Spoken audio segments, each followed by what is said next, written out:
The Committee on Oversight and Accountability will come to order. I want to welcome everyone. Without objection, the chair may declare a recess at any time. I recognize myself for the purpose of making an opening statement. Today's hearing is the House Oversight and Accountability Committee's first step in examining the coordination between the federal government and big tech to restrict protected speech and interfere in the democratic process. Social media platforms are increasingly the place Americans go to express their views, debate issues, and gather news and information. These platforms are the virtual town square. However, many social media platforms are under the control of people who are hostile to the fundamental American principles of free speech and expression protected in the U.S. Constitution. We've witnessed big tech autocrats wield their unchecked power to suppress the speech of Americans to promote their preferred political opinions. Twitter was once one of these platforms until Elon Musk purchased the company a few months ago. Mr. Musk has pledged to end censorship that goes beyond the law. He has pledged to allow Americans' voices be heard, not quashed. In this hearing, we will examine the actions taken by Twitter prior to Mr. Musk's ownership. Many of these actions were carried out by the witnesses before us today. Prior to Mr. Musk's takeover of the company, Twitter aggressively suppressed conservative elected officials, journalists, and activists. This includes shadow banning, locking accounts, and banning accounts altogether. In fact, Twitter's previous management team deplatformed and suppressed not just conservative voices, but anyone whose opinion strayed from what they deemed acceptable. Opinions such as that students could and should attend school in person to curb learning loss. In the past, Twitter's leadership included previous CEO Jack Dorsey, claimed the company did not limit the visibility of certain accounts and tweets known as shadow banning. He said this in front of Congress in 2018. But we now know they did, even placing such accounts on search and trend backlists. Twitter's employees made censorship decisions on the fly, often not following the company's own publicly stated policies. It worked hand in hand with the FBI to monitor the protected speech of Americans, receiving millions of tax dollars to do so. Twitter, under the leadership of our witnesses today, was a private company the federal government used to accomplish what it constitutionally cannot: limit the free exercise of speech. We now know all this thanks to Elon Musk and the independent journalists who have contributed to what are known as the Twitter files. That brings us to the specific topic of today's hearing: Twitter's censorship of a news article that shed light on Joe Biden's involvement in his family's suspicious business deals.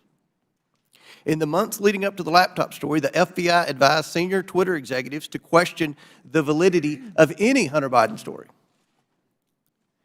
We also know that one of the witnesses before us today participated in an Aspen Institute exercise in September 2020 on a potential hack and dump operation related to Hunter Biden.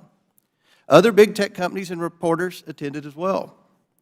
This exercise prepared them for their future collusion to suppress and delegitimize information contained in Hunter Biden's laptop about the Biden's family business schemes. On October 14, 2020, the New York Post published its first story based on information contained in Hunter Biden's laptop. The Post provided proof of the laptop's legitimacy by releasing a computer repair store's signed receipt for the laptop and the federal subpoena used by the FBI to retrieve it in 2019. The article revealed that a top executive at Burisma, who was paying Hunter Biden $50,000 a month, had spent time with then Vice President Biden in Washington, D.C. Throughout his presidential campaign, Joe Biden assured the American people that he had never spoken to his son about his overseas business dealing. However, the details exposed in the Post article indicate that Joe Biden lied to the American people. Immediately following the story's publication, America witnessed a coordinated campaign by social media companies, mainstream news, and the intelligence community to suppress and delegitimize the existence of Hunter Biden's laptop and its contents. That morning, Twitter and other social media companies took extraordinary steps to suppress that story. Twitter immediately removed the story and banned the New York Post account. Twitter also banned accounts who shared the story, including White House Press Secretary Kylie McEnany, and blocked its transmission via direct message. This episode marked the first time Twitter directly limited the spread of information from a mainstream news organization. And the New York Post would not get its account back for 2 weeks. Twitter would finally admit its mistake, but the damage had already been done. On October 19th, 51 former intelligence officials published a letter that Hunter Biden's laptop was Russian disinformation, which Joe Biden used as a talking point at a presidential debate on October 22nd. But we all know now this was not Russian disinformation. It wasn't disinformation. I want to make sure the American people truly understand the timeline here because it's very important. The Hunter Biden laptop story was published on Wednesday. Twitter did not acknowledge a mistake for at least 24 hours. Then on Monday morning, 51 former intelligence officials published their letter. That letter was then wholeheartedly accepted by mainstream news as proof that the laptop was fake.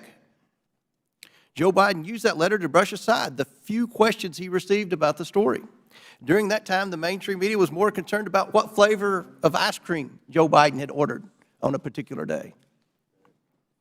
All this happened 2 weeks before the 2020 election. 2 weeks.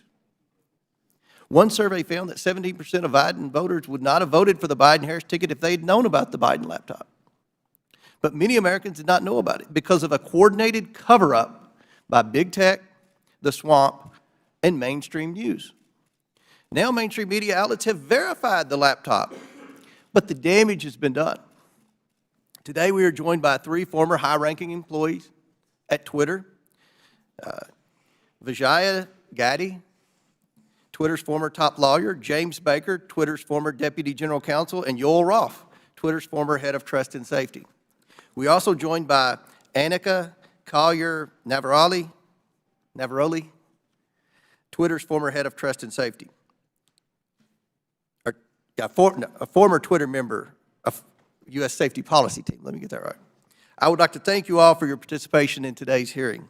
We owe it to the American people to provide answers about this collusion to censor information about Joe Biden's involvement in his family's business schemes.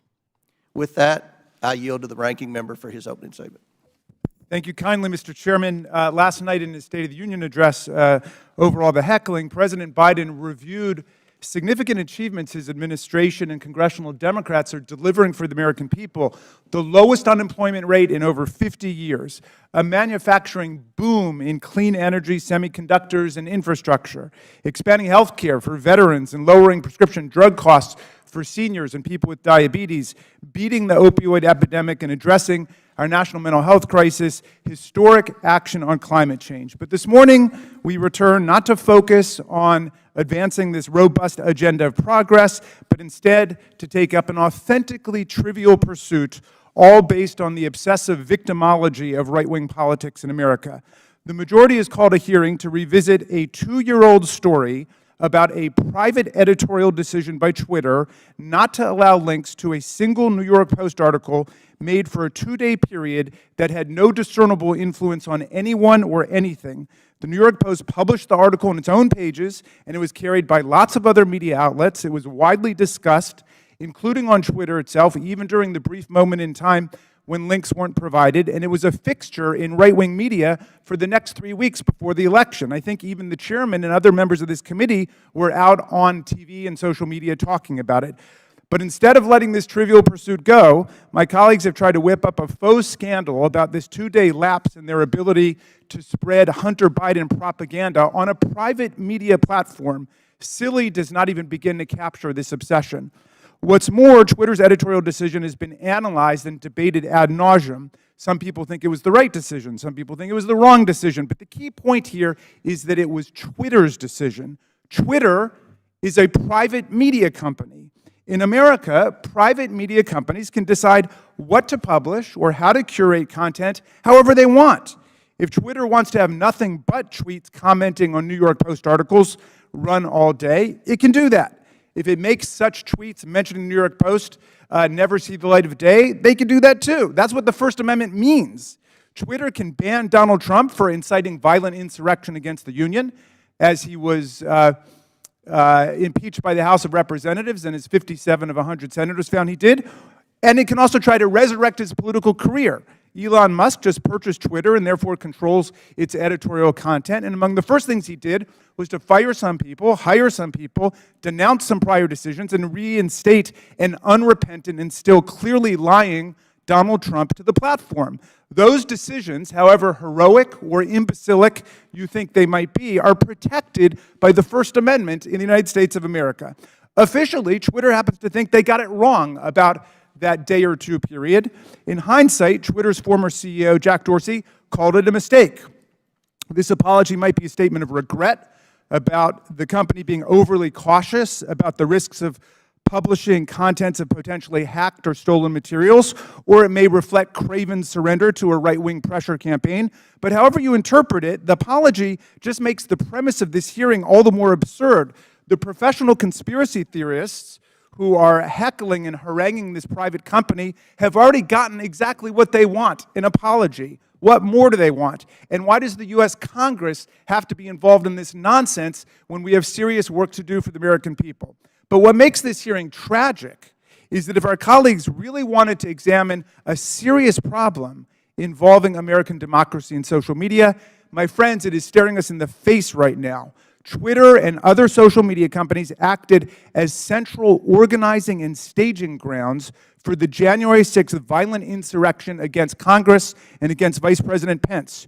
Twitter became the national and global platform for incitement to seditious violence against our government, and a forum on the day of attack for coordinating logistical movements and tactical maneuvers in the mob violence against our police officers. In the lead up to January 6th, Twitter decided to allow Donald Trump and countless MAGA extremists to use the platform to spread Trump's ridiculous big lie and disinformation about the election. And soon the internet was replete with incitement for civil war, race war, insurrection, revolution, and mob violence. Twitter did so despite increasingly desperate appeals from its own employees to act in the interests of public safety approaching January 6th. The First Amendment is robust and expansive, but it stops at this point. It does not protect anyone's right to engage in incitement to imminent lawless action and violent action against the government or against other people. This is the Brandenburg Principle. There's no carve-out to free speech for speech relating to the New York Post or Hunter Biden or laptops, but there is a significant carve-out when the speech is deliberately calculated to produce imminent violence and chaos against the government. That's why Twitter's deliberate indifference to Trump's big lies and incitement, its decision to ignore the pleas of its own employees to deal with the impending explosion against our police and against Congress on January 6th, are matters that require real investigation and reflection. Rather than conspiring to suppress right-wing MAGA speech, as my colleagues astonishingly claim, Twitter and other media companies knowingly facilitated Trump's spread of disinformation, or what his own sycophantic Attorney General William Barr would come to call bullshit, and gave voice to his followers' glorification of violence and calls for civil war. Today, we will hear from Anika Collier-Navaroli, a former Twitter employee turned corporate whistleblower and patriotic hero who raised the alarm inside Twitter and about numerous accelerating warning signs that she saw leading up to the violent and catastrophic attack on the Capitol on January 6, 2021. Ms. Navaroli is here today to publicly testify about how senior officials at Twitter resisted her efforts to put policies in place or to enforce existing policies to promote public safety and to defend our national security. Twitter management, however, did not want to cross Donald Trump. I don't know precisely how we will solve the problem of private social media platforms being used for the organization of coups and incitement of violent insurrections against the United States or Brazil or any other country. But this is a grave problem confronting democracy, not just in America, but all over the world. It is not a silly, concocted partisan issue. We must analyze it carefully and legislate effectively to address it, and we must never forget that the enemies of democracy, led by autocrat and war criminal Vladimir Putin, are spending hundreds of millions of dollars on social media propaganda and disinformation to destabilize democracy all over the world, even as they wage their genocidal, illegal, aggressive war against the people of Ukraine. How are we going to prevent the liberal democracies from being overrun by propaganda, disinformation, and violent incitement? We'll listen to Anika Collier-Navaroli because she has something important to say. She poses a problem that would be worthy of a serious congressional hearing, and we should have one. Thank you, Mr. Chairman. I yield back. Gentleman yields back. I want to thank again the witnesses for appearing here today. Today's witnesses are former Twitter employees. Vijaya Gaddy, Twitter's former general counsel; James Baker, Twitter's former deputy general counsel; Yoel Roth, Twitter's former head of trust and safety; and Anika Collier-Navaroli, a former member of Twitter's U.S. safety policy team. I want to remind everyone you all are appearing under subpoena by your own request. Pursuant to Committee Rule 9G, the witnesses will please stand and raise the right hands. Do you solemnly swear or affirm that the testimony you are about to give is the truth, the whole truth, and nothing but the truth, so help you God? Let the record show that the witnesses all answered in the affirmative. We will begin the 5-minute question portion of our hearing today. The chair recognizes. What's that? Oh, I apologize. Ready to get to the questions. We'll start with the opening statements, then we'll go to the questions. So each witness will get 5-minute opening statements, and we'll begin with you, Mr. Baker. Thank you, Mr. Chairman. Mr. Chairman, Ranking Member Raskin, and members of the committee, thank you for the opportunity to appear before you today. I hope that we will have a useful conversation about matters that are of great importance to the nation and the world. My main goals for this statement are simply to attempt to set the record straight with respect to certain false assertions that have been made about me in public, in the public arena, and to offer a suggestion with respect to potential legislation in the area of social media regulation. As the committee is aware, however, based on the advice of counsel, I believe in good faith that I'm constrained today by my legal and ethical obligations as a former lawyer for Twitter, as well as by certain non-disclosure agreements. Within those constraints, however, I will endeavor to respond to the committee's questions as fully as I possibly can. And I believe I can make the following statements. First, I was not aware of and certainly did not engage in any conspiracy or other effort to do anything unethical, improper, or unlawful while I was at Twitter, period. I did not act unlawfully or otherwise inappropriately in any manner with respect to Hunter Biden's laptop. Indeed, documents that Twitter has disclosed publicly reflect that I urged caution with respect to the matter and noted that we needed more information to fully assess what was going on and to decide what to do. Hardly a surprising piece of advice from a corporate lawyer. Moreover, I'm aware of no unlawful collusion with or direction from any government agency or political campaign on how Twitter should have handled the Hunter Biden laptop situation. Even though many disagree with how Twitter handled the Hunter Biden matter, I believe that the public record reveals that my client acted in a manner that was fully consistent with the First Amendment.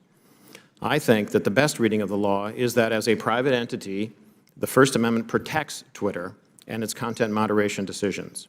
And I do not believe that the facts in the public record indicate that Twitter became a state actor as that concept is defined under existing precedent, such that the First Amendment would have constrained it. Second, I believe that at all times I executed my duties and responsibilities to my client, Twitter, lawfully and ethically. At no time was I an agent or operative of the government or any political actor when I worked at Twitter. To the contrary, I believe that I worked zealously and diligently within the bounds of the law in pursuit of my client's best interests. Third, I did not destroy or improperly suppress any documents at Twitter regarding information important to the public dialogue.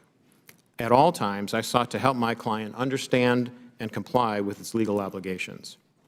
It is worth noting that the public record indicates that after I left the company, attorneys or other unidentified third parties collected and/or reviewed the contents of at least some of the Twitter files prior to their release. Fourth, Twitter disclosed publicly emails between me and Yoel Roth regarding one of Donald Trump's tweets about COVID.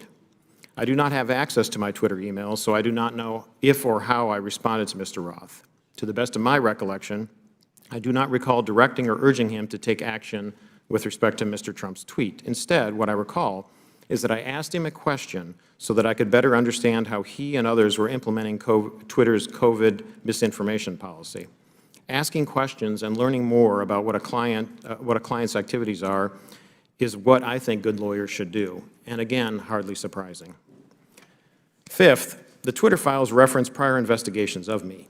It is true that the Department of Justice investigated certain aspects of my conduct while I was employed by the FBI related to the handling of certain information. Because I believe in the accountability for government officials, I cooperated with the department, including sitting for lengthy interviews. Eventually, the department closed the matter. No adverse action was taken with respect to me, and my security clearances while a government employee were never restricted because of the matter. In closing, Mr. Chairman, I want to return briefly to the general topic of government interaction with social media companies. The law permits the government to have complex, multifaceted, and long-term relationships with the private sector. Law enforcement agencies and companies can engage with each other regarding, for example, compulsory legal process served on companies, criminal activity that companies, the government, or the public identify, such as crimes against children, cybersecurity threats, and terrorism, and instances where companies themselves are victims of crime. When done properly, these interactions can be beneficial to both sides and in the interests of the public. As you, Mr. Chairman, Mr. Jordan, and others have proposed, a potential workable way to legislate in this area may be to focus on the actions of federal government agencies and officials with respect to their engagement with the private sector.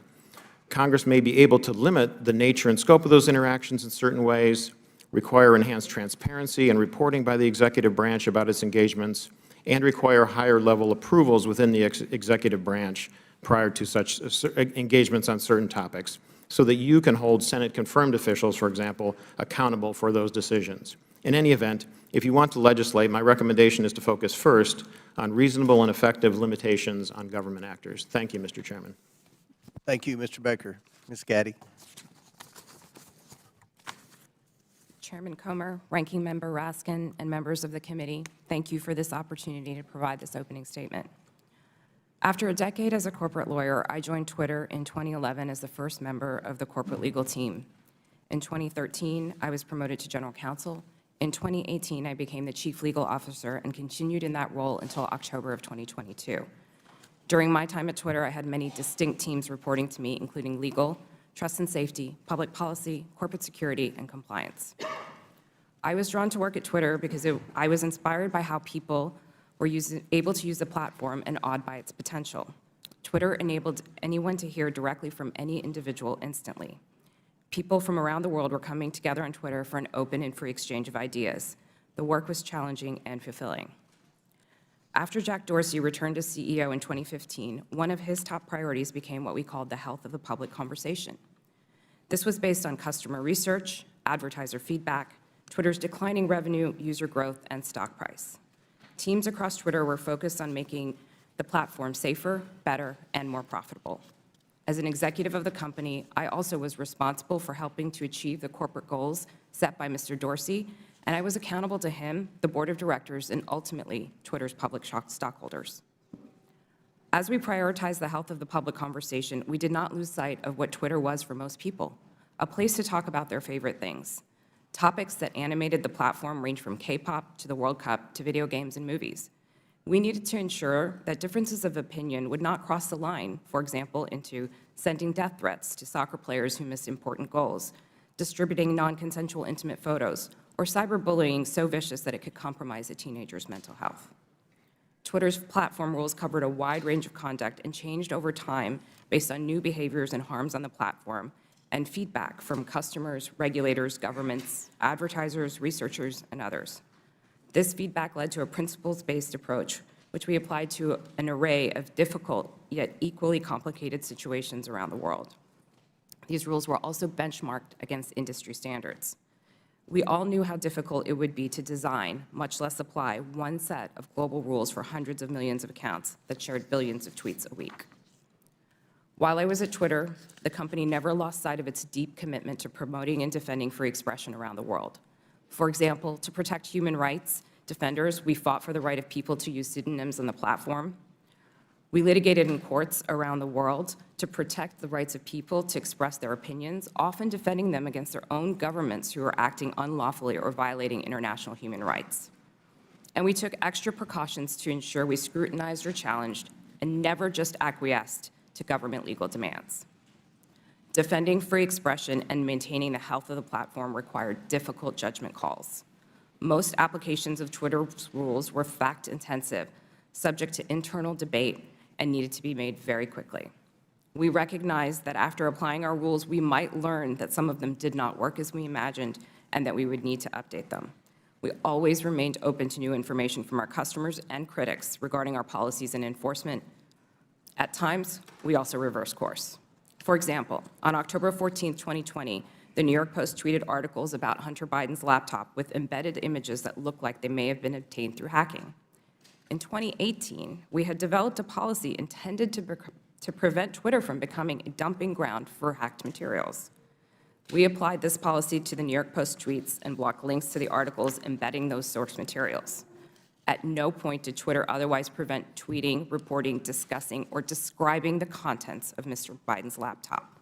People could and did talk about the contents of the laptop on Twitter or anywhere else, including other much larger platforms, but they were prevented from sharing the primary documents on Twitter. Still, over the course of that day, it became clear that Twitter had not fully appreciated the impact of that policy on free press and others.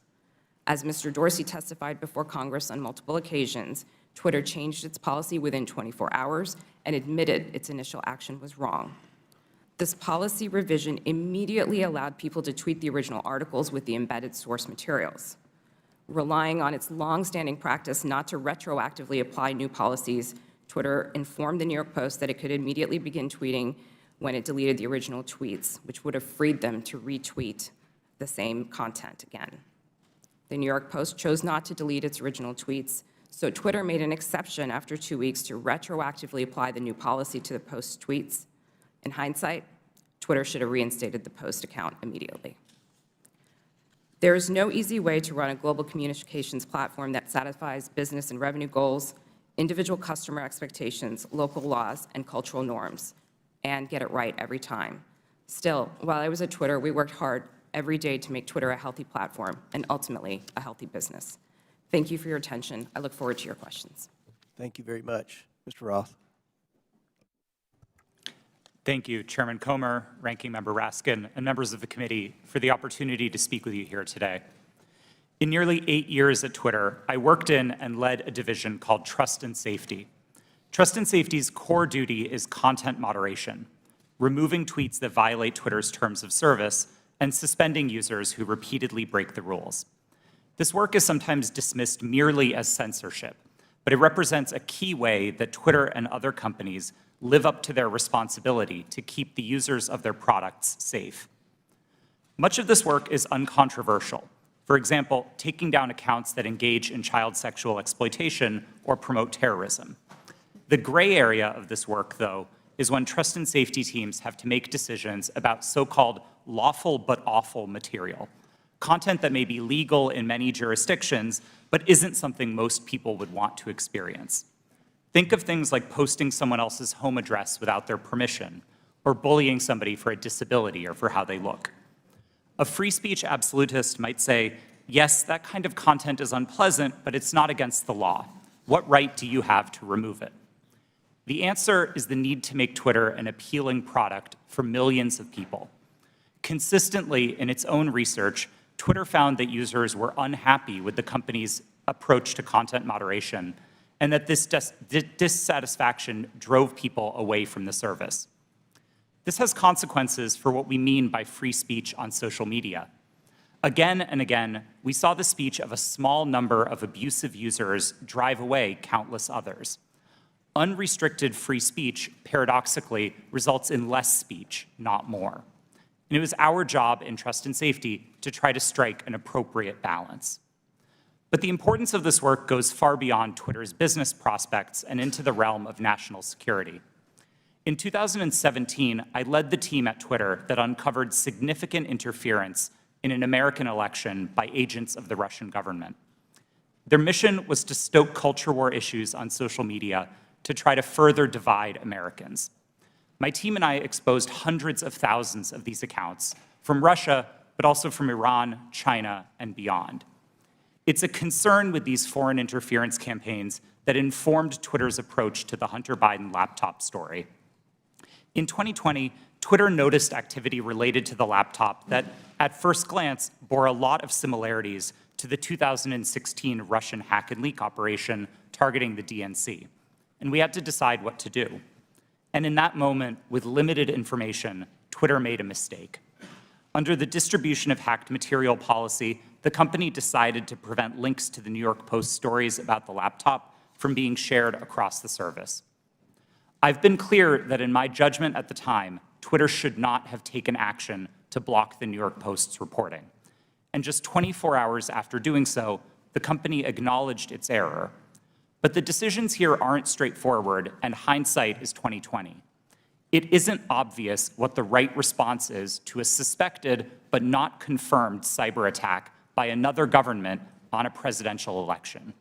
I believe Twitter erred in this case because we wanted to avoid repeating the mistakes of 2016.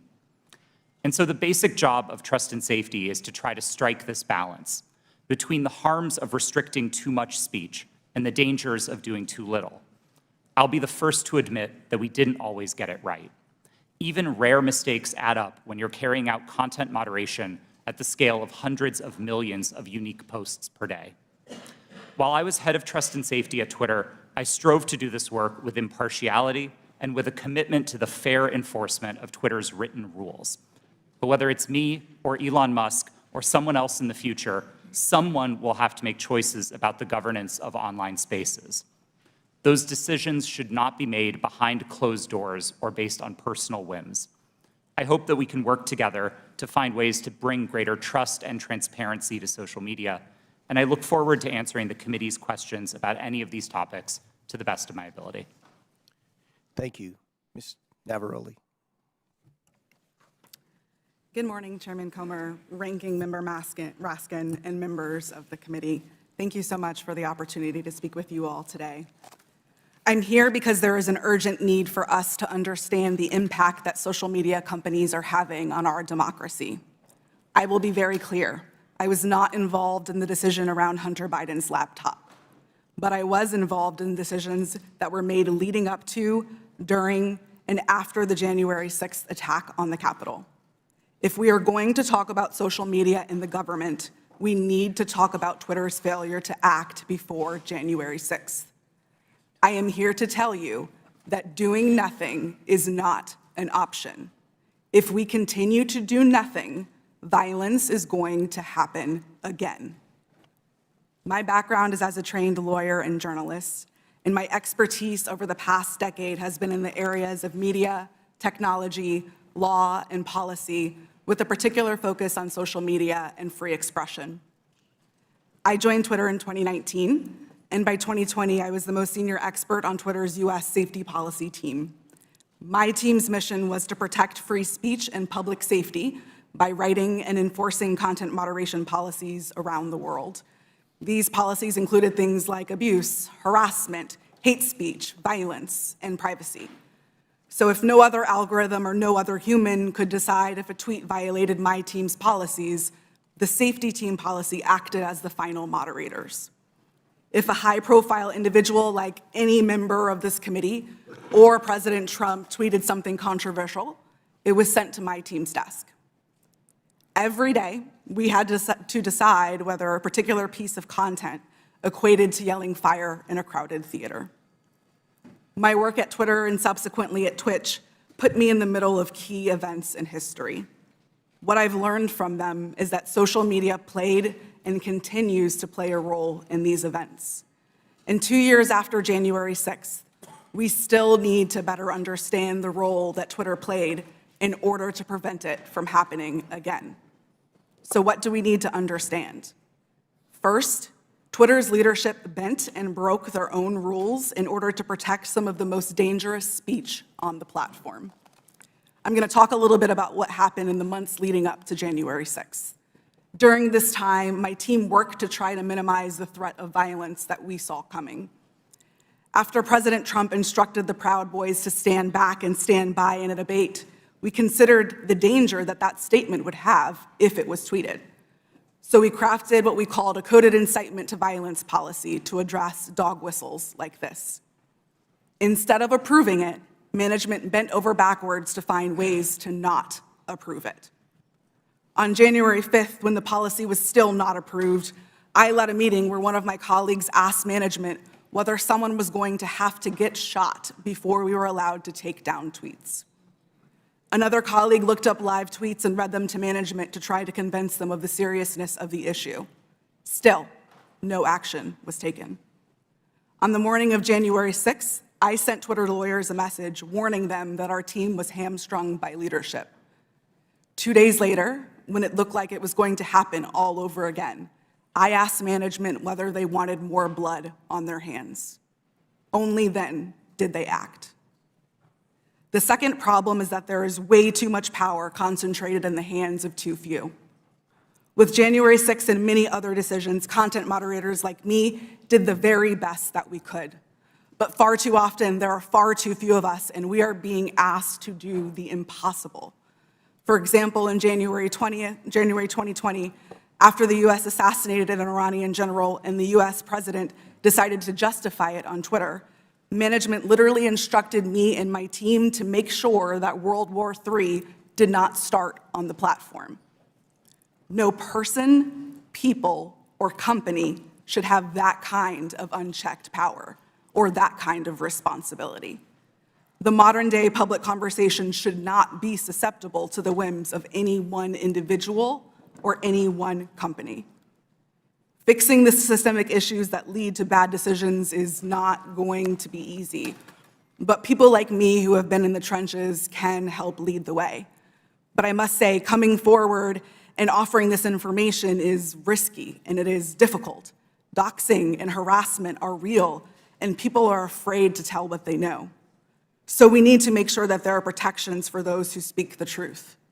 We need to create space to hear from people on the front lines.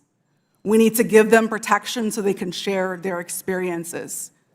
Only then can we begin to understand the full scope of the problem and to find solutions. There is far too much at stake for us to do nothing. Thank you. Thank you all. Excellent opening statements. Now we'll begin with the question portion. We'll begin by recognizing Mr. Biggs for 5 minutes.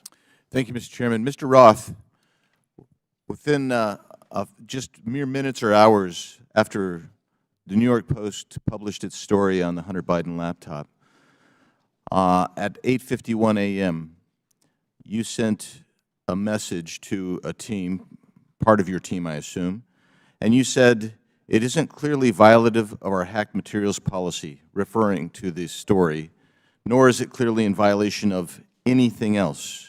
Do you remember sending that message? Thank you for the question, Congressman. I don't recall that message specifically, but that does sound like my judgment on that day, yes. Okay, so that was early on in the day, and yet shortly thereafter, Kayleigh McEnany, White House press secretary's, her account was locked. So an inquiry was made the next day by a person named Carolyn Strom. You know Carolyn Strom?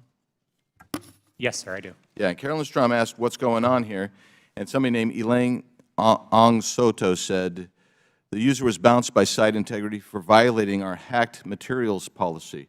Do you remember that incident? Yes, sir, I do. And somebody named Trenton Kennedy said, "I'm struggling to understand the policy basis for marking this as unsafe." And I think the best explainability argument, now that may be a technical term for you, but for me it looks like we're trying to create a narrative here to cover our butt. The best explainability argument for this externally will be that we're waiting to understand if this story is the result of hacked materials. Do you remember Mr. Kennedy's communication? Yes, I do. Yeah. And so then we get into a whole series of things written by Mr. Baker going back and forth. And he says, on that same day, now at 9:26, which is about a half an hour after your statement that you don't think that anything's been violated here, He says, I've seen some reliable cybersecurity folks question the authenticity of the emails in another way. And then you seem to later, but by the way, that's almost inconceivable. I mean, it just seems inconceivable that that would have happened so quickly that he would have that. And then you sent out something right after that said, the key factor in forming our approach is consensus from experts monitoring election security and disinformation that this looks a lot like a hack and leak that learned from the 2016 WikiLeaks approach. I'm wondering if you can name for me today any of the experts that seem to have a consensus at 10:12 a.m. on the morning of October 14th that you put out saying that we're going to rely on some group of experts. Who were they? Thank you for the question. Twitter did not give me access to any of my documents or emails to prepare for this hearing, and so unfortunately I can't give you a direct answer. Were there, Mr. Roth, were there experts? Were there people that you consulted that were cybersecurity experts between 9 a.m. and 10:15 a.m. on that day?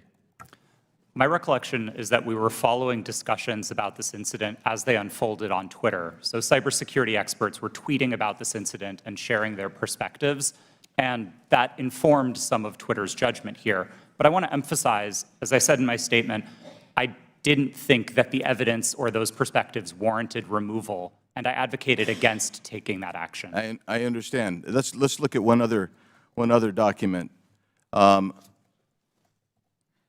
Our teams made the determination that the materials fall under our hacked materials policy.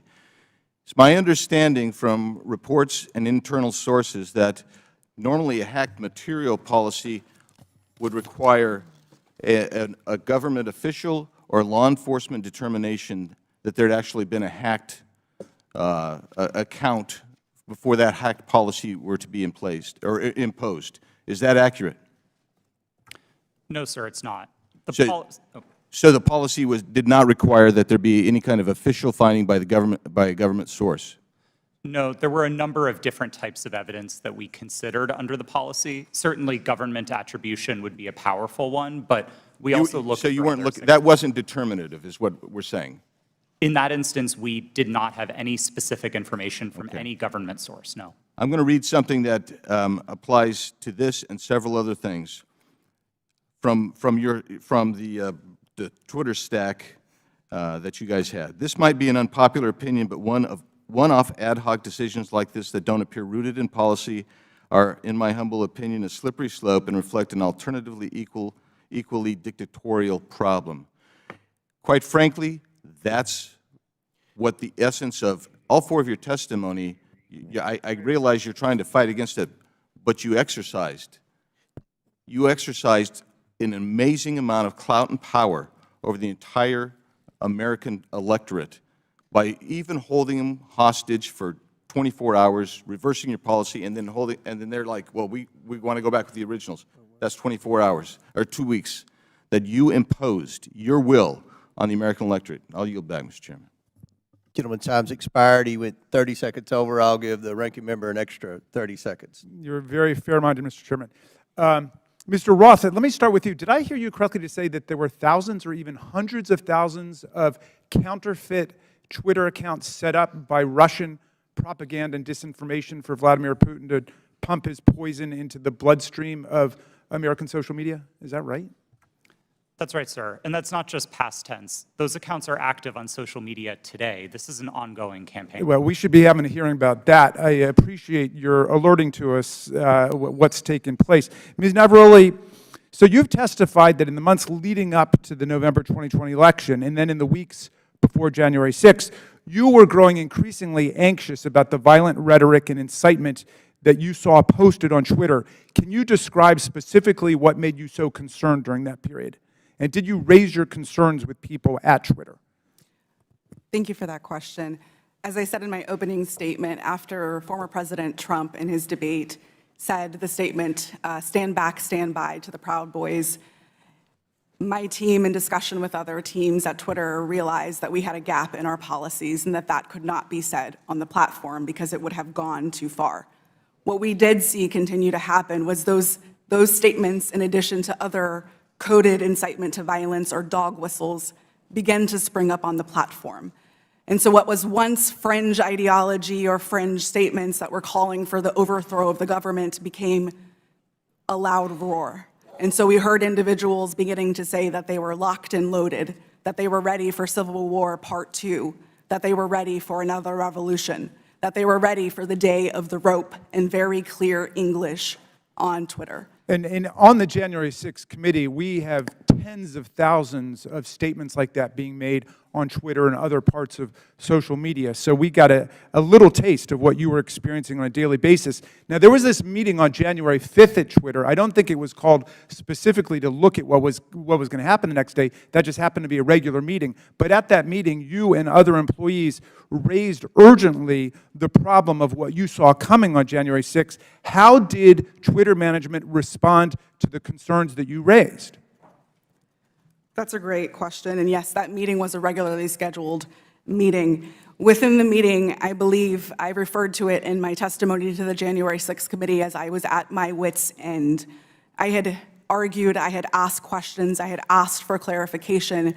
We had found dangerous tweets within the meeting, and yet the individual who is the most senior leader within the team in that meeting told us that we were not allowed to take that content down and that we were not allowed to use the coded incitement to violence policy. The reason that she gave us mirrored what we had been told by the former head of Trust and Safety, Del Harvey, that individuals might be saying things like locked and loaded or stand back and stand by in ways of self-protection. That was not what we were seeing on the platform. So when you were seeing things like locked and loaded and Civil War Part 2 and race war and so on, were you warning your superiors at Twitter that you thought there was going to be real violence, that this was not hyperbole that was being spoken at that point? Absolutely. I specifically told Del Harvey herself that someone was going to get shot, as I testified to to the January 6th committee. You stated that Donald Trump described his own tweets as little missiles. Why did that stick in your mind? Yes, the quote that you're referring to, I don't remember exactly what news article that it was in, but it was a news article that I had read in which the former president said that he liked to send out his tweets like little missiles.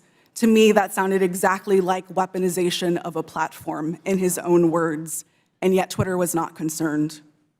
All right. Well, again, this bears a complete hearing on its own. This is a real issue, unlike something that happened a couple of years ago for 24 hours that has already disappeared in the sands of time. But this is facing us today. As you say, those right-wing violent forces are still out there, and the social media can still be used as a channel for incitement to violent action against state legislatures, school boards, the Capitol of the United States, Congress, and so on. How do we prevent this from happening in the future, and do you think that Twitter is dealing with this problem effectively now? As I said in my opening statement, we have to do something. There is too much at stake for us to continue to do nothing. And this question of how do we prevent it is a big one. Unfortunately, I do not believe that we are at a place that we can come to solutions because we do not know how these companies work. We must continue to hear from individuals like myself. We must have a seat at the table to be able to share our experiences, because our experiences and the ways that we have succeeded, the ways that we have failed, hold the key to our futures and the key to our democracies. All right, thank you, Mr. Chairman. I would just say I was skeptical about revisiting the whole New York Post thing, where there have already been congressional hearings and they've already apologized for their little lapse, but this is a serious issue, and so I'm glad we at least have the opportunity to begin to talk about it in public. And I yield back to you. Thank you. Gentleman yields back. I'll recognize myself now for questioning. The Biden family investigation begins with the story of how big tech, the media, former intelligence agents, and the Bidens themselves suppressed the story of Hunter Biden's laptop weeks before the 2020 election. Today, we're hearing from Twitter executives who buried the New York Post laptop story, claiming it violated the platform's hacked materials policy. In reality, the Twitter executives were hostile towards conservatives and biased towards anyone who opposed their points of view. For example, Mr. Roth, did you write this tweet? I regret the language that I used in some of my former tweets, but yes, I did post that. And I'll read the tweet so it's in the record. Yes, that person in the pink hat is clearly a bigger threat to your brand of feminism than actual Nazis in the White House. Mr. Roth, do you think all conservatives are Nazis? Certainly not, sir. What about the hundreds of people who worked in the Trump administration? Certainly not. Did Ms. Gaddy or any other lawyer at Twitter ever tell you to take down that tweet?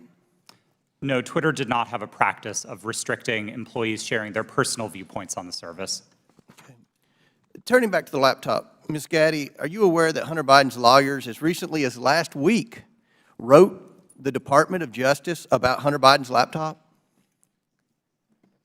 I've seen some articles about that. Yes, they did, and it appears that Hunter Biden's attorney is admitting that the laptop and emails on it are authentic.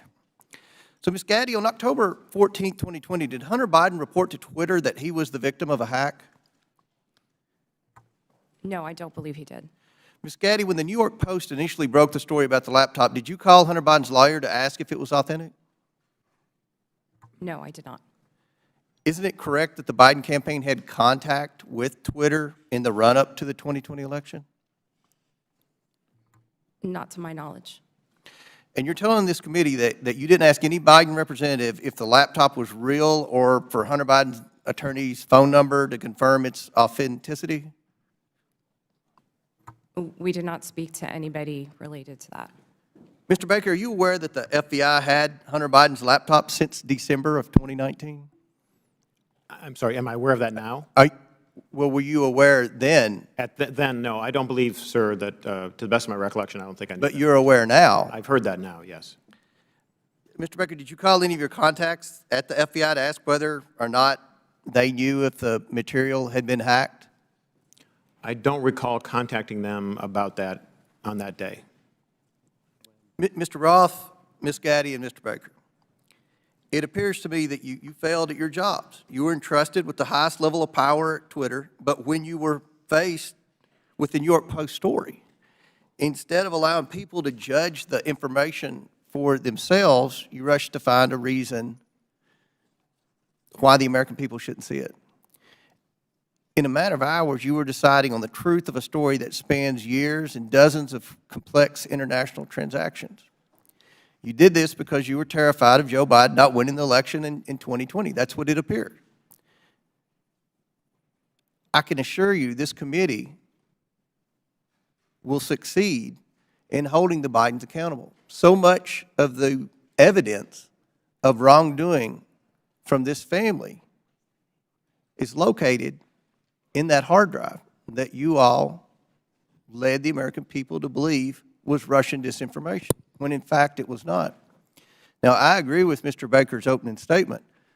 The concern for me is the level of involvement the FBI had with not just Twitter, but all of our social media platform companies. And I think it kind of goes in the opposite direction of where my friend, the ranking member, was trying to take this in his opening statement. This is something this committee should be concerned about. The government doesn't have any role in suppressing speech. And that's something the media should be very concerned about. What if there's a conservative president that somehow cleans out our FBI and they put in conservatives to suppress liberal speech? We don't, that's something that should never happen. So I look forward to more questions, and at this time I yield to the gentleman from I think Ohio. the chair for yielding. Mr. Baker, you said you didn't talk with the FBI that day. Did you talk to the FBI about the Hunter Biden laptop story prior to then or after that day? I'm trying to make sure I can answer this question consistent with the restrictions that I talked about in my opening Simple statement. question. You Yeah. talked to the FBI about the Hunter Biden story. To the best of my recollection, I did not talk to the FBI about the Hunter Biden story before that day. Did you talk to him after it? You said your don't response recall. your response is real specific to the chairman. You said, I did not talk to the FBI about the Hunter Biden laptop story that day. I assume that day is October 14th. I want to know if you talked to him on the 13th or before, or if you talked to him on the 15th and after. I don't recall speaking to the FBI, sitting here today, I don't recall speaking to the FBI at all about the Hunter Biden matter. Well, then why'd you answer it the way you did? I beg your pardon? I yield back. Chair recognizes Ms. Norton for 5 minutes. Thank you, Mr. Chairman. Like Benghazi before, Republicans are on a taxpayer-funded expedition to attack their political rivals, and they're feeding the flames of conspiracy in the process. With the release of the so-called Twitter files, Donald Trump has seized the moment to further his own conspiracies about the 2020 election, writing in December, and I quote, "Do not throw the presidential election results of 2020 out and declare, do you throw the presidential election results of 2020 out and declare the rightful winner, or do you have a new election?" A massive fraud of this type and magnitude allows for the termination of all rules, regulations, and articles, and even those found in the Constitution, end quote. Now, it bears repeating that this is the same man who incited an insurrection on January 6th, and just last week reposted a message on Truth Social that suggested his supporters will, quote, and I'm quoting him now, "physically fight for him this time," and added, "They got my 6 and we are loaded, and I mean loaded." This is a question for Ms. Navarrete. What did the phrase "locked and loaded" mean to you while you were at Twitter prior to January 6th? Yes, thank you for that question. The way that I read "locked and loaded" to be interpreted by the tweets that I saw coming on Twitter prior to January 6th was that individuals were loaded, were armed, and that they were ready to commit violence. Are you concerned that the use of this language will continue to incite and legitimize political violence leading to the next election? Absolutely. We are sitting exactly 1 month in which the exact same playbook was played in Brazil, when we saw almost deja vu happening again. As I said in my opening statement, unless we do something, this will continue to happen again. Thank you, Ms. Navarrete. Mr. Roth, you are no stranger to conspiracies and their real-world consequences. If you don't mind, can you please describe for the committee how the release of the so-called Twitter files has affected your personal safety? Thank you for the question, Congresswoman. The Twitter files, I would note first and foremost, didn't just affect me, but affected much more junior employees at Twitter. Employees as far away as Manila in the Philippines were doxxed, had their families threatened, and experienced harm equal to or greater than what I've experienced. But concurrent with the Twitter files, Elon Musk also made the decision to share a defamatory allegation that I support or condone pedophilia. And this lie led directly to a wave of homophobic and anti-Semitic threats and harassment against me, of which Twitter has removed vanishingly little. And following the Daily Mail's decision to publish where I live, ultimately I had to leave my home and sell it. Those are the consequences for this type of online harassment and speech. Well, I must say, those are very real consequences. By legitimizing unsubstantiated conspiracy theories about the deep state, big tech, and government censorship for political gain, committee Republicans are holding a match to a powder keg. We all saw the consequences of this kind of rhetoric on January 6th, and we continue to see it play out as political violence and hate crimes grip communities around the country. And I yield back, Mr. Chairman. That lady yields back. Chair recognizes Ms. Mace for 5 minutes. Thank you, Mr. Chairman. The Twitter files were not just about Hunter Biden's laptop. Twitter files make it apparent Twitter worked overtime to suppress accurate COVID information. Dr. Jay Bhattacharya is a professor of medicine at Stanford who once tweeted an article he wrote about natural immunity. Thanks to Elon Musk's release of the Twitter files, we learned some of his tweets were tagged with the label of Trends Blacklist. Apparently, the views of a Stanford doctor are disinformation to you people. I, along with many Americans, have long-term effects from COVID. Not only was I a long hauler, but I have effects from the vaccine. It wasn't the first shot, but it was the second shot that I now developed asthma that has never gone away since I had the second shot. I have tremors in my left hand, and I have the occasional heart pain that no doctor can explain, and I've had a battery of tests. I find it extremely alarming Twitter's unfettered censorship spread into medical fields and affected millions of Americans by suppressing expert opinions from doctors and censoring those who disagree with the CDC. I have great regrets about getting the shot because of the health issues that I now have that I don't think are ever going to go away. And I know that I'm not the only American who has those kinds of concerns.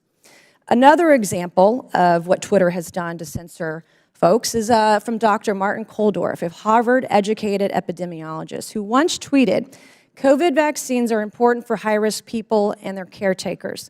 Those with prior natural infection do not need it, nor children." The Twitter files reveal this tweet was deemed false information because it ran contrary to the CDC. So my first question this morning of Ms. Gaddy, may I ask of you, where did you go to medical school? I did not go to medical school. I'm sorry? I did not go to medical school. That's what I thought. Why do you think you or anyone else at Twitter had the medical expertise to censor a doctor's expert opinion? Our policies regarding COVID were designed to protect individuals. We were seeing You guys censored Harvard-educated doctors, Stanford-educated doctors, doctors that are educated in the best places in the world, and you silenced those voices. My next question is, did the U.S. government, I have another chart I want to show you, Ms. Gaddy. I have another tweet by someone with a following of a full 18,000 followers. This person put a chart from the CDC on Twitter. It's the CDC's own data, so it's accurate by your standards, and you all labeled this as misleading. You're not a doctor, right, Ms. Gaddy? No, I'm not. Okay, what makes you think you or anyone else at Twitter have the medical expertise to censor actual, accurate CDC data? I'm not familiar with these particular situations. Yeah, I'm sure you're not, but this is what Twitter did. They labeled this as inaccurate. It is the government's own data. It's ridiculous that we're even having to have this conversation today. It's not just about the laptop. This is about medical advice that expert doctors were trying to give Americans because social media companies like Twitter were silencing their voices. I have another question, my last one for you, Ms. Gaddy. Did the U.S. government ever contact you or anyone at Twitter to pressure Twitter to moderate or censor certain tweets? Yes or no? We have a program. Did the U.S. government ever contact you or anyone at Twitter to censor or moderate certain tweets? Yes or no? We receive legal demands to remove content from the platform from the U.S. government and governments all around the world. Those are published on a third-party website, and anyone can review Thank them. God for Matt Taibbi. Thank God for Elon Musk for allowing to show us in the world that Twitter was basically a subsidiary of the FBI, censoring real medical voices with real expertise that put real Americans' lives in danger because they didn't have that information.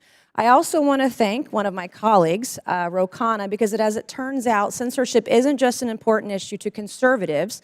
Some of my colleagues on the other side of the aisle, like Ro, found this censorship very concerning, and he even wrote to you and to folks at Twitter that he was concerned about the First Amendment being censored. So I want to thank him for speaking up and speaking out about this issue, because this should not be a partisan issue. This should be an issue that's an American issue.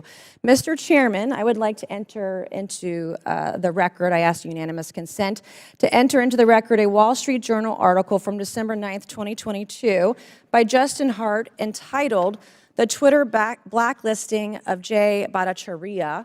Enter the record, please, Mr. Chairman. Without objection, so ordered. Thank you, and I yield back. Chair recognizes Mr. Lynch for 5 minutes. Thank you, Mr. Chairman. I just want to go over the chronology here, Mr. Roth. Back in 2016, Russia and Vladimir Putin engaged in what bipartisan Senate Intelligence Committee investigators called a, and I quote, aggressive, multifaceted effort to influence the outcome of that year's presidential election. The campaign included hacking of the systems of a major political party and leaking illegally obtained information, scanning U.S. election systems for vulnerabilities, and exploiting the weaknesses of social media platforms to spread disinformation to the American people. Again, in a 2017 declassified report, the U.S. intelligence community assessed that Russia's 2016 election operations signaled a, quote, new normal in Russian influence efforts, and that the Kremlin would, quote, apply lessons learned going forward against the U.S. and its allies. Mr. Roth, in a December interview with journalist Kara Swisher, you state that this declassified assessment was, quote, and I'm quoting you, a watershed moment in the history of content moderation and the Internet, close quote. You also stated in that interview that Twitter discussed potential threats to the integrity of the 2020 elections, and it was, quote, and I'm quoting you again, obvious to think about the most influential thing that impacted the 2016 election, which was the hack and leak campaign organized by the Russian government, and that, quote, we would have been stupid not to think about that risk. Mr. Roth, why would Twitter have been stupid to ignore that risk? Thank you for the question, Congressman. I think Twitter and the entire social media industry were, frankly, caught with their pants down in 2016 and missed an opportunity to do the critical work of protecting election security.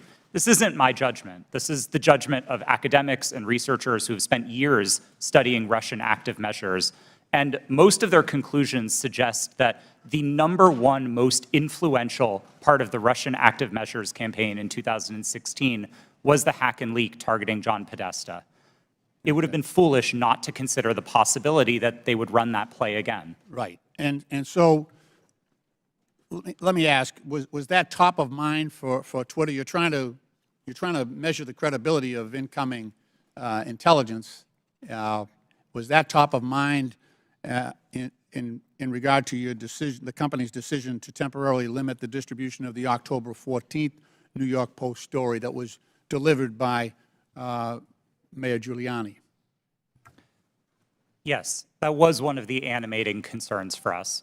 For nearly 2 years, we had engaged in scenario planning exercises for potential risks tied to the elections, and one of them appeared to be happening that day. Now, again, I think the facts were complicated, and I do believe Twitter made a mistake then, but our judgment was colored by the experience of 2016 and by the very real Russian activities that we saw play out that year.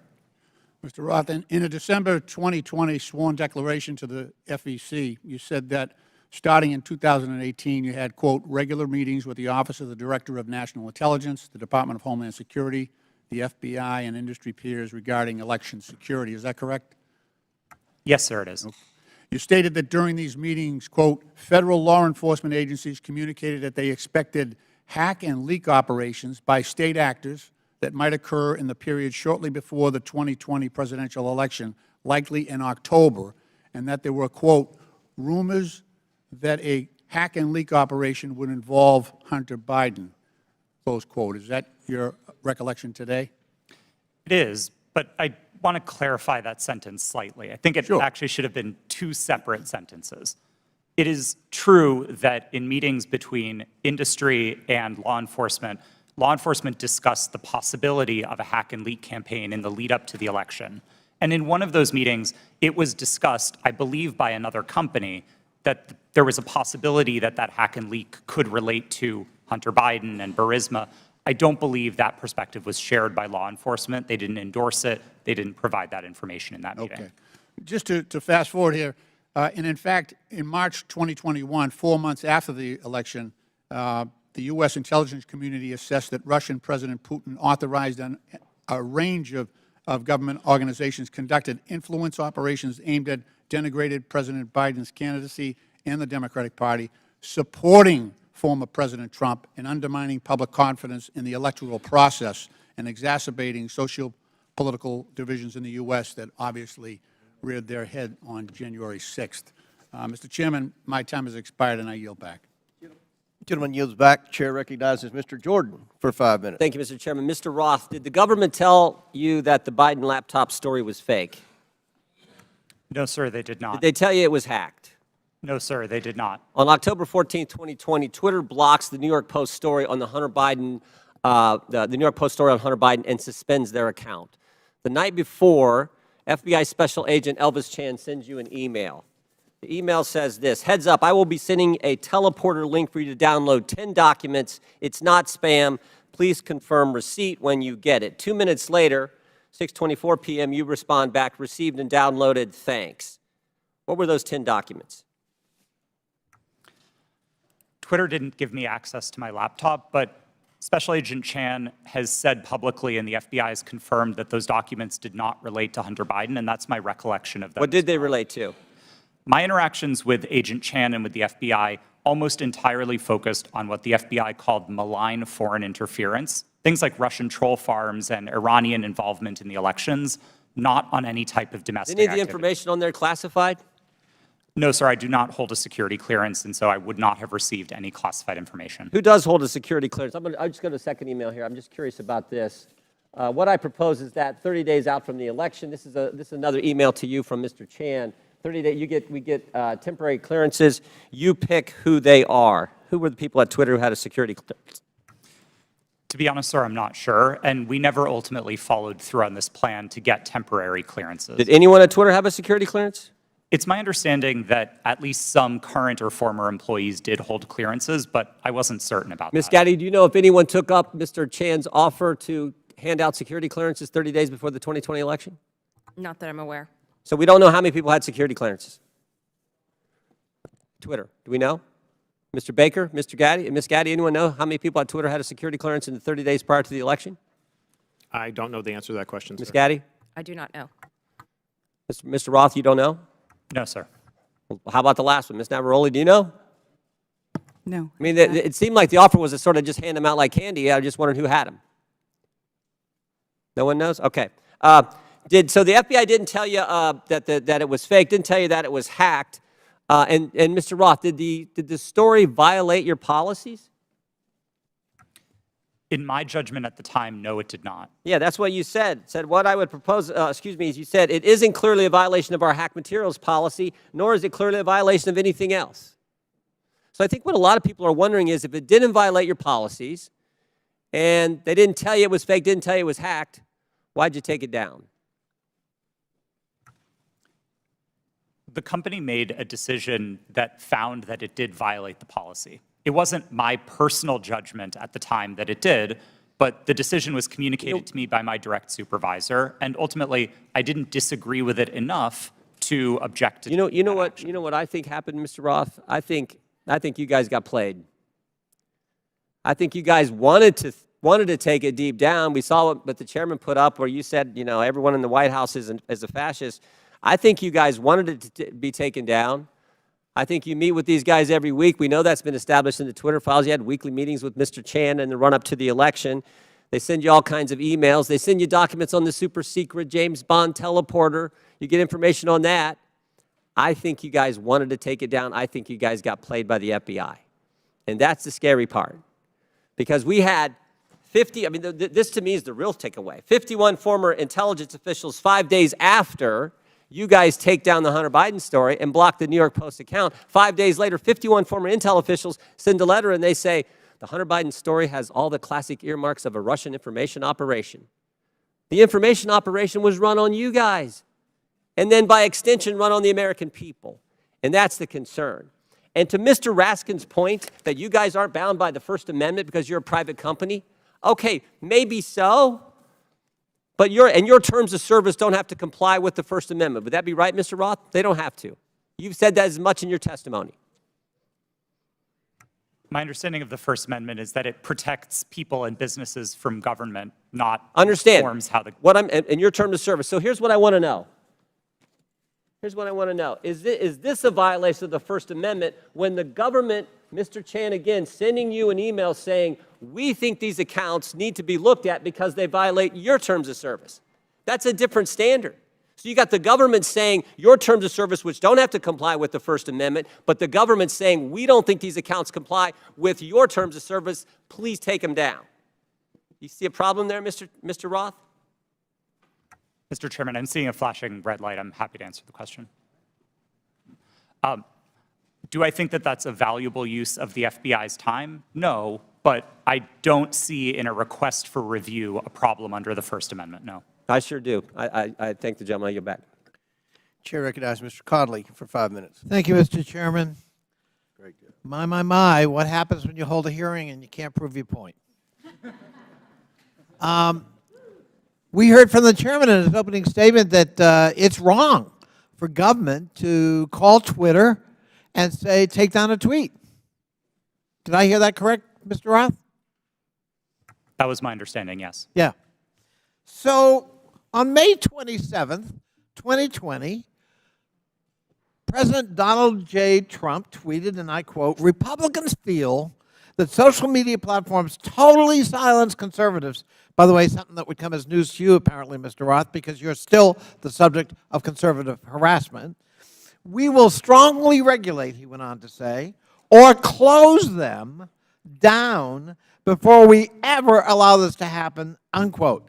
Ms. Navaroli, doesn't that sound eerily like a government official telling Twitter that there's a threat, we'll shut you down if we don't like the content?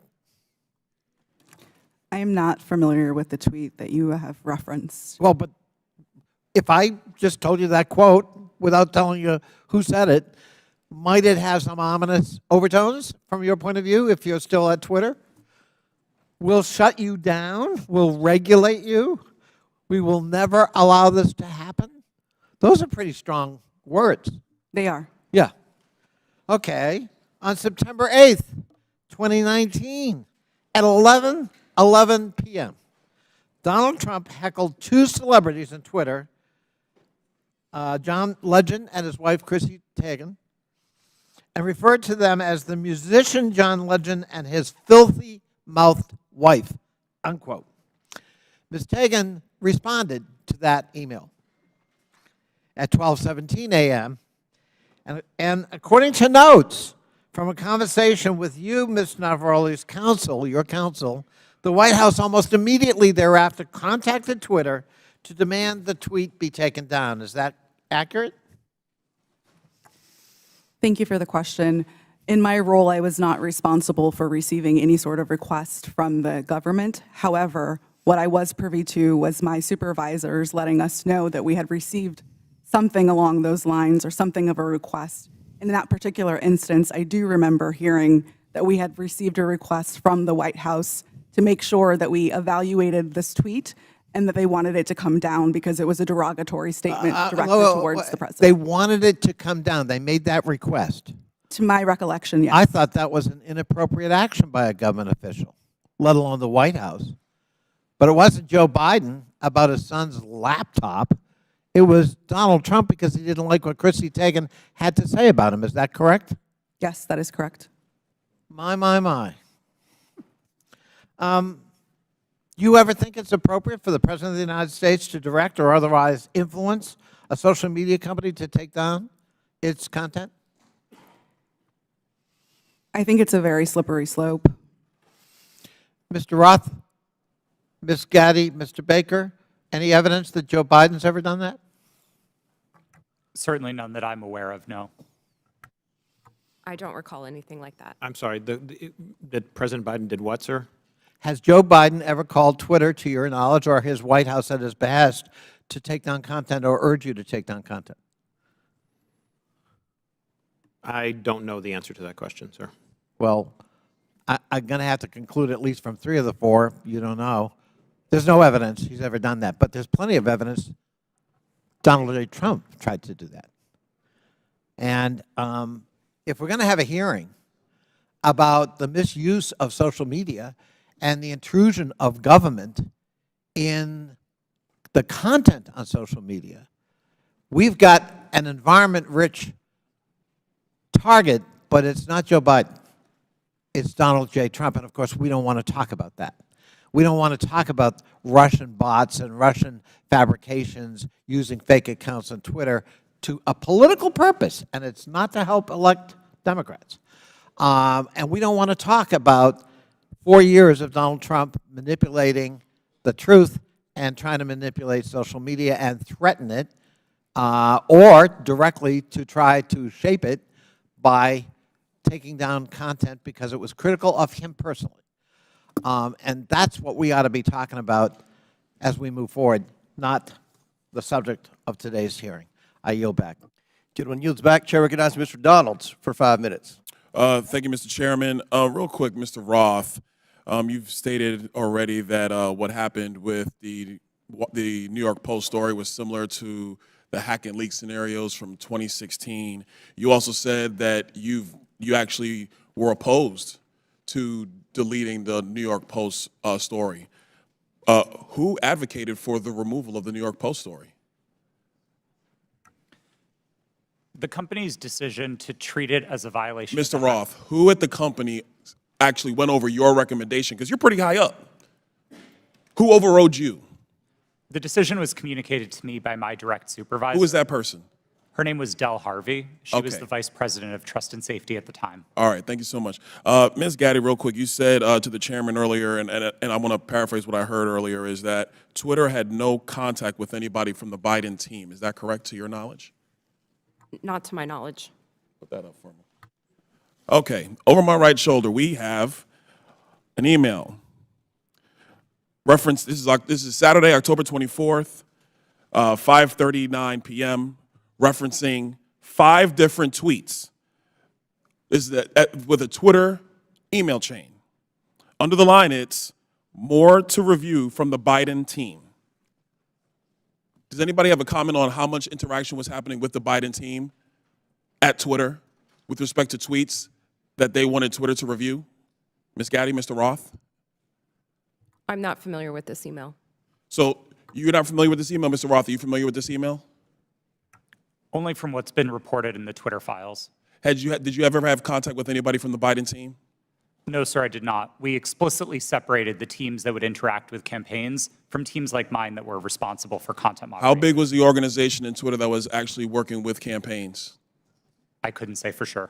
Did you ever have any contact with the DNC? Directly? No, I did not. Did anybody at Twitter have any contact with anybody at the DNC? I think it's likely that somebody at Twitter did, yes. In these emails, it's listed that these are tweets that had to be flagged from the Biden team. That's what's in the files.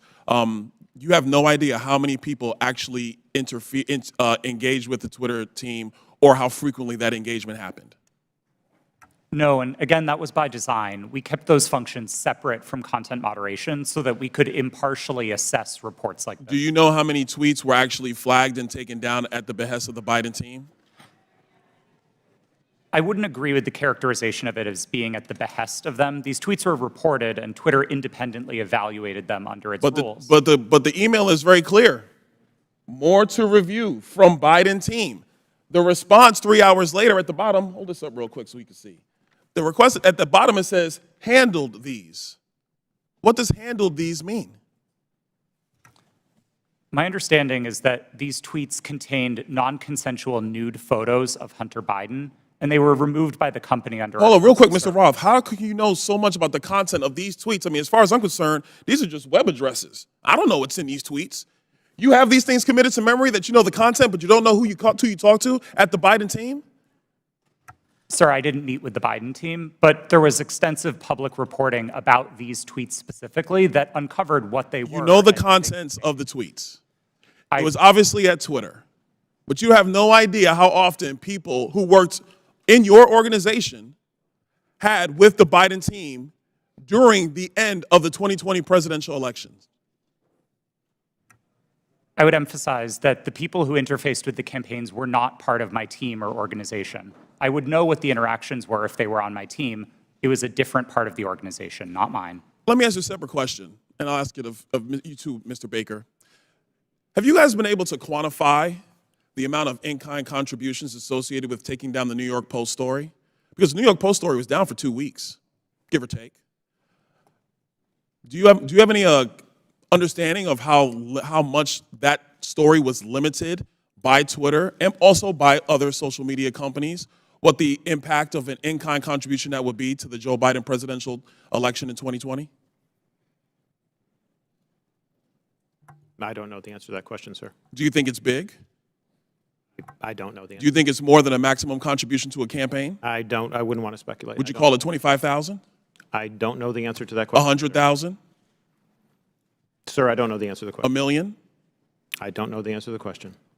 Do you think Twitter will be in violation of federal election laws with the size of an in-kind contribution to take down a story, which is true, by the way, because you guys thought you knew something with limited information? I'm not going to speculate on that sitting here today, sir. Try to propound a legal analysis of election laws. I'll yield back. Gentleman yields back. Chair recognizes Ms. Ocasio-Cortez. If she's here. It's your turn. You want to go? Okay. We won't start the clock till you get there. Appreciate also your generosity. I just want to start off right here at the top here. This isn't even my line of questioning, but I'd like to submit to the record a Washington Post article now warning about Hunter Biden laptop disinformation, the guy who leaked it. Here's the deal. Before I even get into my questions, I think that the story here with the Washington Post reporting is that what they're saying right here, when the New York Post first reported in October 2020 that it had obtained contents of a laptop computer allegedly owned by Joe Biden's son Hunter, there was an immediate roadblock faced by other news outlets that hoped to corroborate reporting, as many did. The newspaper wasn't sharing what it obtained. New York Post had this alleged information and was trying to publish it without any corroboration, without any backup information. They were trying to publish it to Twitter. Twitter did not let them, and now they were upset. I believe that political operatives who sought to inject explosive disinformation with the Washington Post couldn't get away with it. And now they're livid. And they want the ability to do that again. They want the ability to inject this again.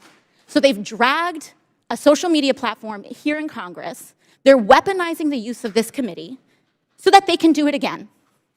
A whole hearing about a 24-hour hiccup in a right-wing political operation. That is why we are here right now. And it's just an abuse of public resources, an abuse of public time. We could be talking about healthcare. We could be talking about bringing down the cost of prescription drugs. We could be talking about abortion rights, civil rights, voting rights. But instead, we're talking about Hunter Biden's half-fake laptop story. I mean, this is an embarrassment. But I'll go into it. Ms. Navarrete, let's talk about something real. I'd like to show you a tweet posted by former President Trump about my colleagues and I on July 14, 2019. It says in part, quote, "Why don't they go back and help fix the totally broken and crime-infested places from which they came? Then come back and show us how it's done. These places need your help badly. You can't leave fast enough. I'm sure that Nancy Pelosi would be very happy as quickly to work out free travel arrangements." A day or two after that, Donald Trump publicly incited, violence at a rally, targeting 4 congresswomen, including myself, saying, "Go back to where you came from." Ms. Navarrete, as I understand it, you were the most senior member of Twitter's content moderation team, or a senior member of Twitter's content moderation team when this was posted. As part of your responsibilities, did you review this tweet? Yes, it was my team's responsibility to review these tweets. And what did you conclude? My team, Ray, made the recommendation that for the first time, we find Donald Trump in violation of Twitter's policies and use the public interest interstitial. For the first time? Yes. And at the time, Twitter's policy included a specific example when it came to banned abuse against immigrants, as they specifically included the phrase, "go back to your country," or go back to where you came from, correct? Yes, that was specifically included in the content moderation guidance as an example. You brought this up to the Vice President of Trust and Safety, Del Harvey, correct? I did, yes. And she overrode your assessment, didn't she? Yes, she did. And something interesting happened after she overrode your assessment. A day or two later, Twitter seemed to have changed their policies, didn't they? Yes, that trope, "go back to where you came from," was removed from the content moderation guidance as an example. So Twitter changed their own policy after the president violated it in order to potentially accommodate his tweet? Yes. Thank you. So much for bias against right wing on Twitter. Additionally, Ms. Navaroli, are you familiar with the account Libs of TikTok? I have heard of it from the news, yes. Mr. Roth, are you familiar with this account? Yes, ma'am, I am. Are you aware that from August 11th to August 16th, that account posted false information about Boston Children's Hospital, claiming that they were providing hysterectomies to children? Yes, I am aware of that and other claims from the account. And are you aware that this lie was then circulated by other prominent far-right influencers? Yes. And are you aware that all these claims, which I have reiterated were false, culminated in a real-life harassment and ultimately a bomb threat to the Boston Children's Hospital? Yes, I am aware. And this account is still on that platform today, isn't it? Regrettably, yes, it is.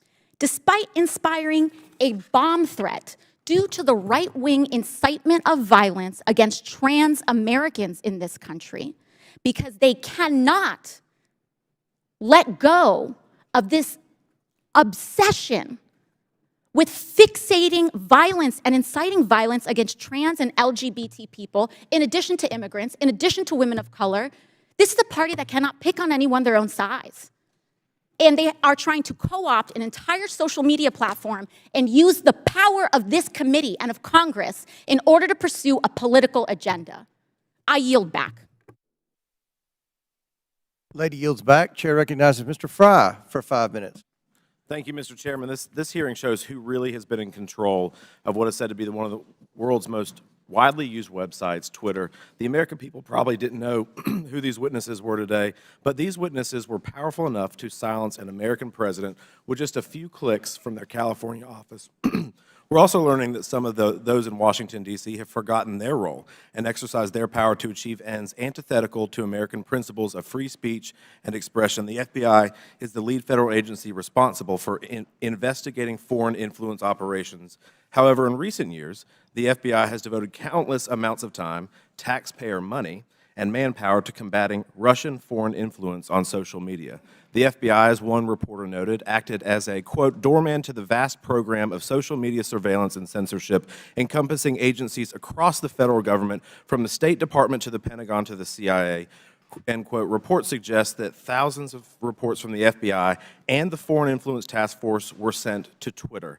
This isn't what the American people are paying for. This isn't what we trust the FBI to do. FBI agents shouldn't be sitting at a desk in Washington, D.C., scrolling through Twitter and emailing with social media companies. An email from one Twitter employee to another reads, quote, the FBI San Francisco Emergency Operations Center sent us the attached report of 207 tweets they believed may be in violation of our policies, end quote. Another email revealed that there are, quote, some folks in the Baltimore field office and at headquarters that are just doing keyboard searches for violations. Mr. Roth, Twitter usually found little evidence that the accounts the FBI flagged had ties to foreign influence. Is that correct? In part. But we received many reports from the FBI, particularly related to malign foreign interference, that were highly credible and were constructive. So I would say it was a bit of a mixed bag.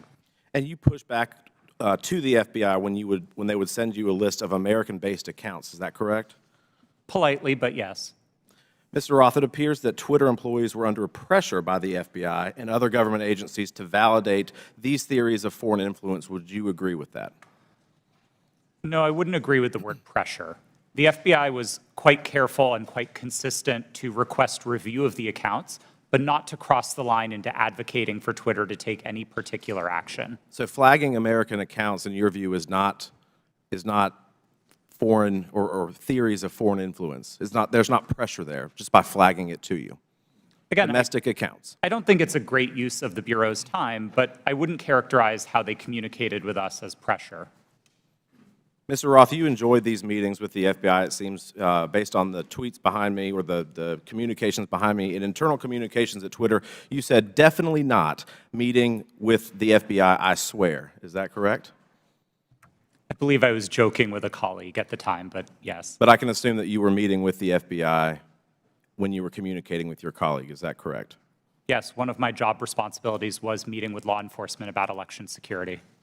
And just so I'm clear, the person you're communicating with here says, very boring business meeting that is definitely not about Trump. I assume that's also sarcasm.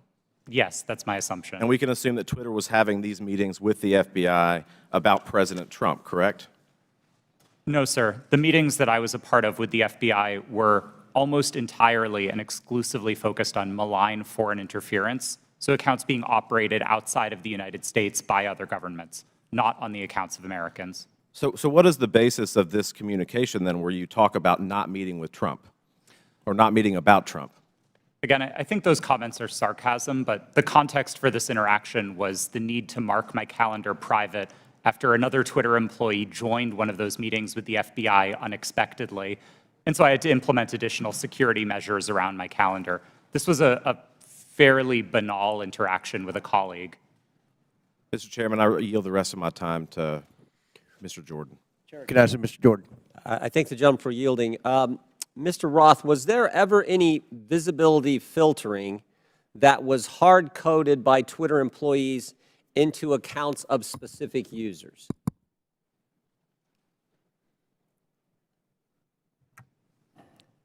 Twitter employees were responsible for building the systems that performed visibility filtering, and then that filtering would have been applied either automatically. I'm asking a very specific question. I'm asking, was the code written in a way that for certain accounts, those accounts, unique in and of themselves, would be visibility filtering, to use your term, so that they wouldn't have as much reach or as much influence? The term hard coding suggests that it was permanent and immutable, and I wouldn't agree with that, no. But it did happen, is what you're saying. There was hard-coded into some of these accounts of specific users by Twitter employees this ability to filter and limit the reach of that particular post, or that particular tweet, I should say. Again, I wouldn't say that they were hard-coded. Thank you. Chair recognizes Ms. Brown for 5 minutes. Thank you, Chairman Comer and Ranking Member Raskin, for holding this hearing today. Social media has been a revolutionary gift of the 21st century. From helping people across the world build meaningful connections to learning a new skill set, these platforms have played a significant role in creating an interconnected global world. When handled responsibly, social media serves as a useful resource with many positive outcomes. However, social media is not without its flaws, and the challenges are much larger than any specific incident or decision by one private company. Recently, social media has contributed to the rise and amplification of domestic extremist content and organizing. This is extremely concerning and, unfortunately, is contributing to the division of our society. According to an Anti-Defamation League survey, 66% of the LGBTQ+ respondents, that's a full 2/3, experienced harassment online. 37% of Jewish respondents and 34% of African Americans respondents said the same. This is truly disturbing. The power that social media has to inspire real-world action, both good and bad, is well known to all of us. And sadly, the hate online does not stay online. Social media has the power to influence not just here at home, but those who are watching us abroad. For example, an online disinformation campaign by a hostile foreign power can have the power to sway a close election. So, Mr. Roth, in a recent interview, you stated, and I quote, "Beginning in 2017, every platform, Twitter included, started to invest really heavily in building out an election integrity function." So I ask, were those investments driven in part by bipartisan concerns raised by Congress and the U.S. government after the Russian influence operation in the 2016 presidential election? Thank you for the question. Yes, those concerns were fundamentally bipartisan. The Senate's investigation of Russian active measures was a bipartisan effort. The report was bipartisan. And I think we all share concerns with what Russia is doing to meddle in our elections. Thank you so much. Did those investments include better information sharing mechanisms with the federal government? Yes. I think one of the key failures that we identified after 2016 was that there was very little information coming from the government and from intelligence services to the private sector. The private sector had the power to remove bots and to take down foreign disinformation campaigns, but we didn't always know where to look without leads supplied by the intelligence community. That was one of the failures highlighted in the Senate Intelligence Committee's report and in the Mueller investigation, and that was one of the things we set out to fix in 2017. Thank you for that. And Mr. Roth, were those communication channels useful to Twitter as it worked to combat foreign influence operations? Absolutely. I would say they were one of the most essential pieces of how Twitter prepared for future elections. Thank you so much. So clearly, we must come together as a committee to stand up and protect our country from foreign election interference and disinformation.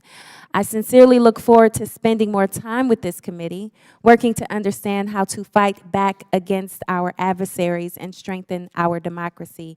And with that, Mr. Chairman, I yield back. Thank you very much. Chair recognizes Ms. Greene for 5 minutes. Thank you, Mr. Chairman. Mr. Baker, Ms. Gaddy, Mr. Roth, and Ms. Navaroli, you can consider your speech canceled during my time because you canceled mine. You see, you permanently banned my personal Twitter account, and it was my campaign account also.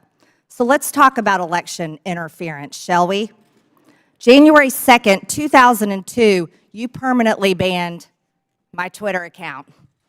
This was the account that I would put my campaign ads on, raise money on, fight back when attacked with lies, and be able to talk to my voters in my district. But you banned it. And then let me explain. My account was not reinstated until November 21st, 2022. That was after my election on November 8th. You know, at your company, or your former company, where you worked, Twitter employees, over 98% of them donate to Democrats. So while you coordinated with DHS, the FBI, the CIA, our government, and outside groups to permanently ban, shadow ban conservative Americans and candidates like me and the former president of the United States, President Donald J. Trump, you were censoring and wrongfully violating our First Amendment free speech rights. Guess what?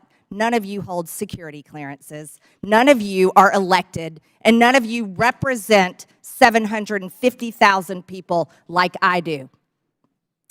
Let's explain. 52 United States Law 10101. No person shall intimidate, threaten, coerce, or attempt to stop any other person for the purpose of interfering with their rights to vote or to vote as he may choose. You didn't shadow ban or permanently ban my Democrat opponent. No, you did that to me. And that was wrong, and it was against the law. You see, not only that, was it me that you violated my First Amendment rights, you violated countless conservative Americans. These were doctors that were trying to tell the truth about COVID, doctors that were having success treating people with ivermectin that you all would not allow to be talked about on your platform.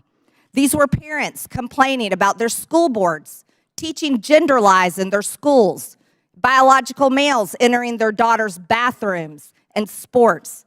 These were also people questioning the 2020 election, and guess what? That's Americans' First Amendment right. These were people talking about voting machines. You know what? Democrats did that in 2019, before the 2020 election. On Twitter, people could question elections such as 2016, saying Hillary won, but in 2020, no one could question elections saying Trump won. You abused the power of a large corporation, big tech, to censor Americans. And you want to know something? Guess what? I'm so glad that you're censored down. I'm so glad you've lost your jobs. Thank God Elon Musk bought Twitter. And you know what? Let's talk about something a little bit further. It's amazing to me, Mr. Roth, as the head and trust of safety at Twitter, your ability, or should I say inability, to remove child porn. Now, here's something that disgusts me about you. In your doctoral dissertation entitled Gay Data, You argued that minors should have access to Grindr, an adult male gay hookup app. Minors? Really? You know, Elon Musk took over Twitter and he banned 44,000 accounts that were promoting child porn. You permanently banned my Twitter account, but you allowed child porn all over Twitter. Twitter had become a platform, you said, connecting queer young adults. You also wrote on Twitter in 2010, can high school students ever meaningfully consent to sex with their teachers? In 2021, while you were the director of trust and safety on Twitter, an underage boy and his mother announced a lawsuit against Twitter because Twitter was benefiting from and refused to remove a lewd video featuring this boy and another minor. That is repulsive. But you violated me. What were my tweets? Okay, let's talk about them. I was talking about the deaths being reported on VAERS. By the way, that's on the CDC website. I was also saying that I didn't think any entity should enforce a non-FDA approved vaccine or mask. Guess what? A lot of people agreed with me, but you called that COVID misinformation. By the way, I'm a member of Congress and you're not. I also said the controversial COVID-19 vaccines should not be forced on our military. You want to know something? Republicans stopped that in the NDAA. Ladies, time has expired. And your time has expired. I yield back. Thank you, Mr. Chairman. Chair recognizes Mr. Gomez. Thank you, Mr. Chairman. Mr. Roth, please explain to us why Ms. Marjorie Taylor Greene, or the representative from Georgia, was removed from Twitter. Thank you for the question, Congressman. My recollection is that her personal account was banned from Twitter after repeated written notices due to repeated violations of the Twitter rules. Can you add a little specificity to the violation of the Twitter rules? Yes. Again, I didn't have access to my Twitter email, documents, anything that would have let me prepare to answer that in more detail, but my recollection is that the Congresswoman repeatedly violated Twitter's policies about sharing misinformation about COVID-19. She received multiple written warnings about that conduct. She received multiple timeouts related to that conduct. And then ultimately, consistent with the written and published policy, those repeated violations resulted in her account being permanently suspended. Mr. Chairman, so in essence, I'd like to take a point of personal privilege. It's still my time. We'll stop. Still my clock. It's still my order, time. Mr. Chairman. Point of order by Mr. Raskin. Yeah, I don't believe that members of this committee have the right to interrupt someone's testimony because their Point name of was personal mentioned. privilege. And- You were mentioning my name, Mr. Raskin. Yeah, no, I understand, but that's not the rule, Ms. Greene. I don't think a member. That is the rule in Congress. Well, then I'd like we to. can take a point I'd like of the personal parliamentarian to privilege. rule on whether any member of this committee has the right to interrupt a witness's testimony because they mentioned the name of a member of Congress. You mentioned my name, Mr. Raskin. Yeah, I'm not testifying. Chair recognizes Ms. Greene. Thank you, Mr. For your Chairman. point of privilege, very briefly. Thank you. For Mr. Roth, who made you in charge of what is true and what's not true? We'll, Does she get to reopen her no, question? no, Okay. we'll go back to Mr. Mr. Gomez, and Mr. Gomez, please remember the decorum of the committee. The clock, we'll restart the clock now. You didn't lose any time. Chair recognizes Mr. Gomez. Thank you so much. The gentle lady from Georgia was suspended from Twitter for knowingly and consistently spreading conspiracy theories about COVID-19 vaccine, right? Which is shameful, especially in a pandemic where a million people have lost their lives. With that, I yield my rest of my time to the gentleman from New York, Mr. Goldman. Thank you, Mr. Gomez. Let's talk about the so-called Twitter files, which my Republican colleagues seem to think are God's gift to journalism. In one about the Hunter Biden laptop, the author says that every single fact in the New York Post story was accurate. And Chairman Comer, I notice you blew up the cover of that New York Post story, which I appreciate you doing that because I'd like to dig into this article. The very first paragraph says Hunter Biden introduced his father to a top executive at a Ukrainian energy firm less than a year before the elder Biden pressured government officials in Ukraine into firing a prosecutor who was investigating the company. That is false. 100% false. Is the gentleman sure about that? Yes, in fact, I am sure about that, and as the lead counsel in the first impeachment investigation, we proved that he was actually fired because he was not prosecuting corruption, not that he was fired because he was prosecuting corruption. Corruption of the president's son's company? I'm sorry, would the gentleman yield corruption of the president's son's company? I'd like to reclaim my time. Gentleman's recognized.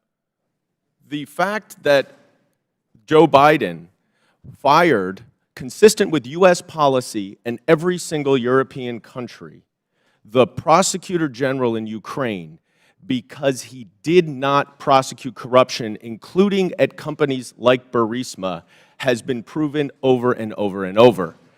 And if you want to know who actually prosecuted Burisma, Chairman Comer, you should talk to the British authorities, because they were the ones who were prosecuting Burisma, and they couldn't get any cooperation from the Ukrainian prosecutor general.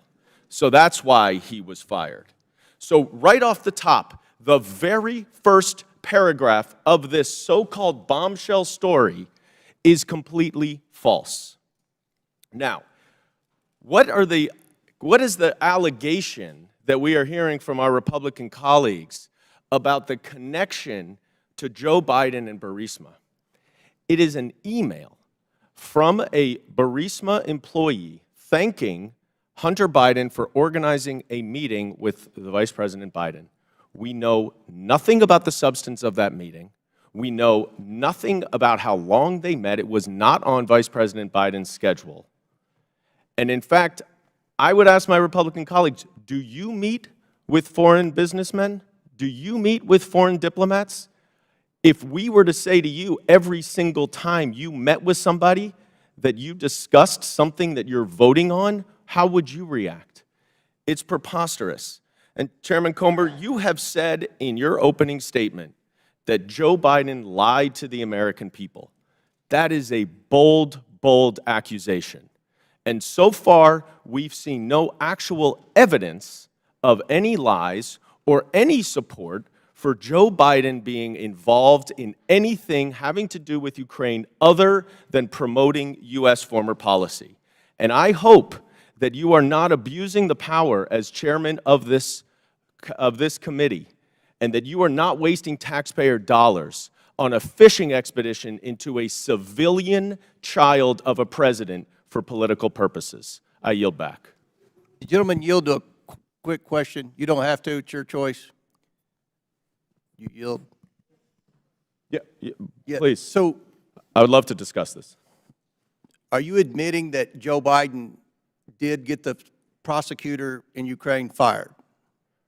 I think it's very clear that Vice President Biden, along with all of our allies in Europe, pressured Ukraine to fire a corrupt prosecutor general who was not charging corruption cases that would have included potentially Burisma. Corruption with his son's company?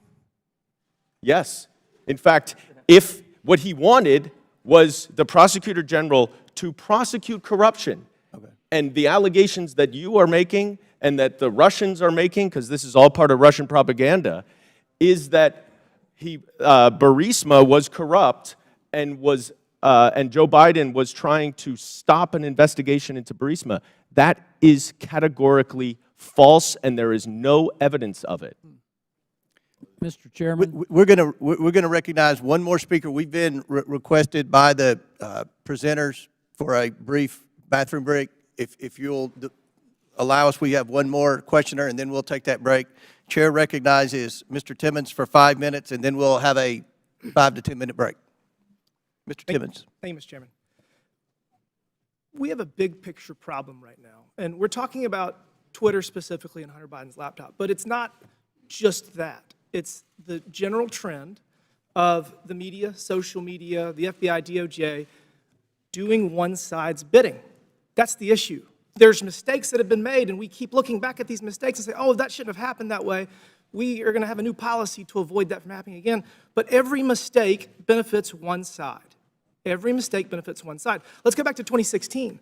The Democrat National Committee and the Clinton campaign paid Fusion GPS to fabricate the Steele dossier, which was the basis of this entire Russia collusion investigation. Special counsel, we spent $40 million pursuing it. There was no evidence of the Trump campaign colluding with Russia. There was none. It was actually fabricated by the Democrats and the Clinton campaign to create a narrative to damage President Trump. So that was a mistake. We all know that now. That was the conclusion of that investigation. So, and as a side note, that's why Adam Schiff is no longer on Intel, because he lied about that investigation. He said, as the chair of Intel, I have all this information. He abused his position, and that's why he was removed from Intel. So next, we go to 2020. Another mistake. We have something that is real labeled as something that is fake. We tell the American people that we're going to have an honest, open conversation about issues, about challenges that our country faces, and everybody has their own facts. Congressman from New York is mentioning his facts. It's just very bizarre that Hunter Biden making tens of thousands of dollars a month with no credentials from a business in Ukraine, whether they're being investigated, who knows? I mean, these are all speculation, and it's something the American people can't really digest because we don't know the answers to it. And when we're told the answers by our government, by big corporations, by big tech, and they're repeatedly wrong, it creates a trust issue. It creates a trust issue. So the American people do not trust what they're being told. They do not trust what they're being told. We're going to dig into the Hunter Biden laptop briefly. Jack Dorsey has said that he did not make that decision. Ms. Gaddy, did you make the decision to censor the Hunter Biden laptop story? Yes, I was involved in that decision. Who was the final arbiter? Because Mr. Roth has said he disagreed with that decision. Who was the final person that said, we're going to do this? I ultimately approved that decision. Okay, thank you. Mr. Roth, you have said previously that you did not believe that the New York Post story violated any policy. You've said that multiple times today. How many times, other than this one, did something get banned or flagged that you disagreed with? Is this the only one? No, sir, not at all. Okay, so these are Twitter challenging. Twitter repeatedly banned and censored material that you thought shouldn't be censored. Is that fair? These are challenging judgment calls, and I think reasonable minds can differ about whether a given piece of content. Okay, but on this does one you or did doesn't. disagree. I just want to say, the American people need to have valid information to process decisions. I would argue that denying the American people the substance of Hunter Biden's laptop story was Hunter Biden's laptop was wrong. You got photos and text messages of Hunter Biden committing multiple felonies, which was never actually criminal. There were no criminal charges. Must be nice. Hunter Biden and James Biden were negotiating deals with Chinese Communist Party agents, one of whom Hunter Biden classified as the spy chief of China. We have evidence at least one of Hunter's deals with Chinese Communist Party-linked entities. Joe Biden was given a 10% equity stake in the joint venture. You have evidence that the Bidens were trying to sell America's natural resources to the Chinese, and this is my personal favorite. Evidence that the Bidens and a Chinese energy company owned by the Chinese Communist Party had leased office space no further than 3 miles from where we're sitting right now. And the man running for president had his own office in that office space, his own personal office. You think the American people deserve to know that? I do. I think that there's a lot of smoke surrounding the Biden's relationship with the Chinese Communist Party. There's a lot of smoke surrounding the Biden's relationship with Ukraine. And they deserve to have the facts to make a decision for themselves. Y'all got it wrong in 2016 with Russian collusion. You got it wrong with Hunter Biden's laptop in 2020. You got it wrong regarding COVID at every turn. The American people deserve better. Will the gentleman yield for a question? Gentleman yield. Will the gentleman yield for a question? Gentleman yield. Yes. Then Mr. Raskins. Mr. Baker, did you talk to any of the 51 former Intel officials who sent the now famous letter on October 19th, 2020, saying that the story in the New York Post had all the classic earmarks of a Russian information operation? Have you talked to any of those 51 prior to that letter being sent on the 19th or after? Sir, I can't remember who's on that group, but Clapper, Brennan, Morrill. I've talked to those people during the course of my career, yes. Have you talked to them in your time at Twitter? I can't remember who's on that list, so I'm No, afraid. how about the three I just mentioned, Clapper and Brennan? Okay. All right. Two I just mentioned. Mr. Chairman, Last regular question- order. Last Regular- question, but feel free to answer. Then we'll recognize Mr. Raskin. Well, I was going to ask the gentleman before he left whether he's denying the Russian disinformation propaganda campaign that we've heard about from witnesses, or he's just denying Russian collusion, which was something that Mr. Mueller specifically did not address in his final report. He said collusion is not a legal concept. He was looking just at conspiracy, and he said there wasn't substantial enough evidence to charge conspiracy, but there were dozens of contacts between Donald Trump and the Russians that were documented in that report. That's all I wanted to say. Mr. Chairman, if I could- Chair recognizes Mr. Jordan, then we'll recess for. Just to restate the question that's on the table to Mr. Baker, did he talk with Mr. Clapper, Mr. Brennan, or anyone else that he knows of on that, who signed that Point of order, letter? Mr. Chairman. Whose time is this now? This going was on? The chairman's time. remaining 3 seconds of. He doesn't have remaining time. Okay. He's gone over by a minute. We're over. Mr. Baker, feel free to answer the question if you want, and then we'll take a recess. Mr. Jordan, I don't recall discussing that publication that they did about the Hunter Biden laptop with any of those people. We'll stand in recess for 5 minutes. When we return, Mr. Garcia will begin our questioning. We're in recess for 5 to 10 minutes.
again, I want to thank the witnesses for your indulgence, and I know it's a long day. You're doing great. We really appreciate it. Now we'll resume questioning, and Chair recognizes Mr. Garcia for 5 minutes. Thank you, Mr. Chairman. Thank you, Mr. Chairman. I want to thank our witnesses, and I just want to start off also by just apologizing to our witnesses, particularly Mr. Roth, for just the homophobic rant and comments that were recently just made from the gentle lady from Georgia. That was really shameful. And I know that we're here to talk about serious issues, and we're having conversations about Grindr and other issues, which is not really what this hearing is about. So apologize to all of our witnesses. Want to note that I am someone that you would probably call a Twitter super user. I use the social platform constantly. I communicate regularly. It's how I get my news. It's how I find out what's happening in popular culture. And I admire what Jack Dorsey, Evan Williams, and Christopher Stone actually tried to build as a company. I wish I could say the same for what the platform is today. I think to me and to many other users, we've seen the site currently degraded. We've seen Mr. Musk more interested in attacking journalists and uplifting conspiracy theories and actually running a company. And I think we can all agree that just overall the service has substantially degraded. I think just an example is the forced For You page mess that I personally don't like, and I think most folks don't as well. But I want to know more seriously that Mr. Musk and the current team has also done damage as far as trust and safety on the platform. He's gutted the trust and safety teams that have been described. He's eliminated content management systems and the human rights team, which, as we know, has ceased to operate. I do want to just take a minute to thank Mr. Roth and particularly Ms. Navaroli and your teams. I know that you are trying your best. I want to thank all of the folks that worked at Twitter because they believed in its mission, a mission I'm not sure holds true today completely, but it's one that I know a lot of folks worked on. And so just thank you for that work. And mistakes were made, and clearly you have actually lived up to those mistakes and the issues that have existed. But I especially want to thank you for your work around the pandemic. The pandemic took over 1 million American lives, 1,300 in my own city back home, and your decisions in content moderation actually saved countless lives in this country, including the work you did by moderating or banning members even of this committee who peddled in lies and were actively causing death and harm to others. And so for that work on content moderation, I want to thank you. And I want to go back to something that Mr. Roth said briefly. You had mentioned earlier in this hearing that you thought that currently there is still systemic election interference and interference happening. How serious do you think the current threat from Russia and other countries is to current election interference? I think we can look to the evidence from the midterms to know that these campaigns are ongoing and they are serious. And it's not just Russia, Iran, and China, though they are the big players. There's now a playbook for how election interference works. And it's unfortunately all too cheap and all too easy for countries to try to carry this out. Thank you. And I think it's pretty clear what we've learned today. One thing we've learned, which hasn't been much, by the way, is that there's current election interference happening today by Russia and other actors. And so that is something that's serious. That's which the focus of this hearing should actually be about, versus all of this kind of nonsense and lies and conspiracy theories that this committee is actually focused on today. I want to take the remaining balance of my time and yield to Ms. Ocasio-Cortez. I thank the gentleman from California. I'd like to raise and follow up on a point that the opposition and the other side of the aisle is making, which is trying to insinuate that there is something scandalous or unusual about federal agency outreach to social media platforms and other organizations such as Twitter. The insinuation here is that in the FBI and other agencies reaching out to Twitter, that there's something nefarious about this, that this was some sort of partisan weaponization or attempt to intimidate. But we actually have quite a documented history of representatives from the Trump administration hailing the progress that the government had made in working with companies like Twitter to counter foreign influence operations and other areas of concern.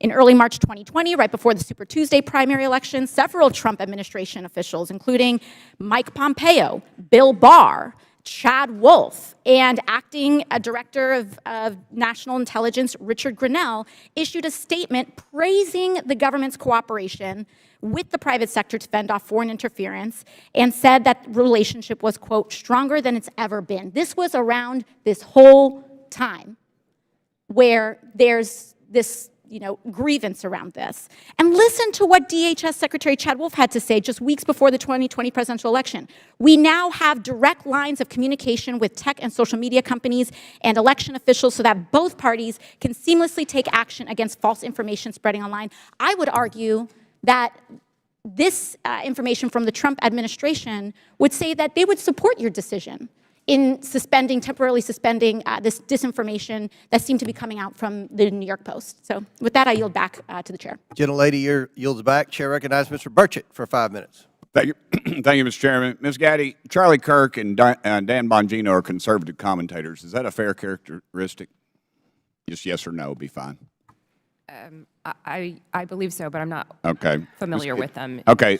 The posters behind me show the side of Twitter that is not available to users. Is that correct? This appears to be a view of some of our agent tooling, but I do not have access to that, so I'm not very familiar with that. Okay. Well, Ms. Gaddy, the labels identify status that have been assigned to these accounts. Is that correct? I don't know. Ma'am, these are your internal things. You're telling me you don't receive these, you don't know what they mean? Representative, I did not have access to these tools, and so I don't know. They look familiar to me. As an executive, you did not have access to inside information at Twitter. Okay. Ms. Gaddy, Mr. Bongino's account, there's a few words under the verified and active. Can you read the first two labels under verified and active? They're the yellow ones.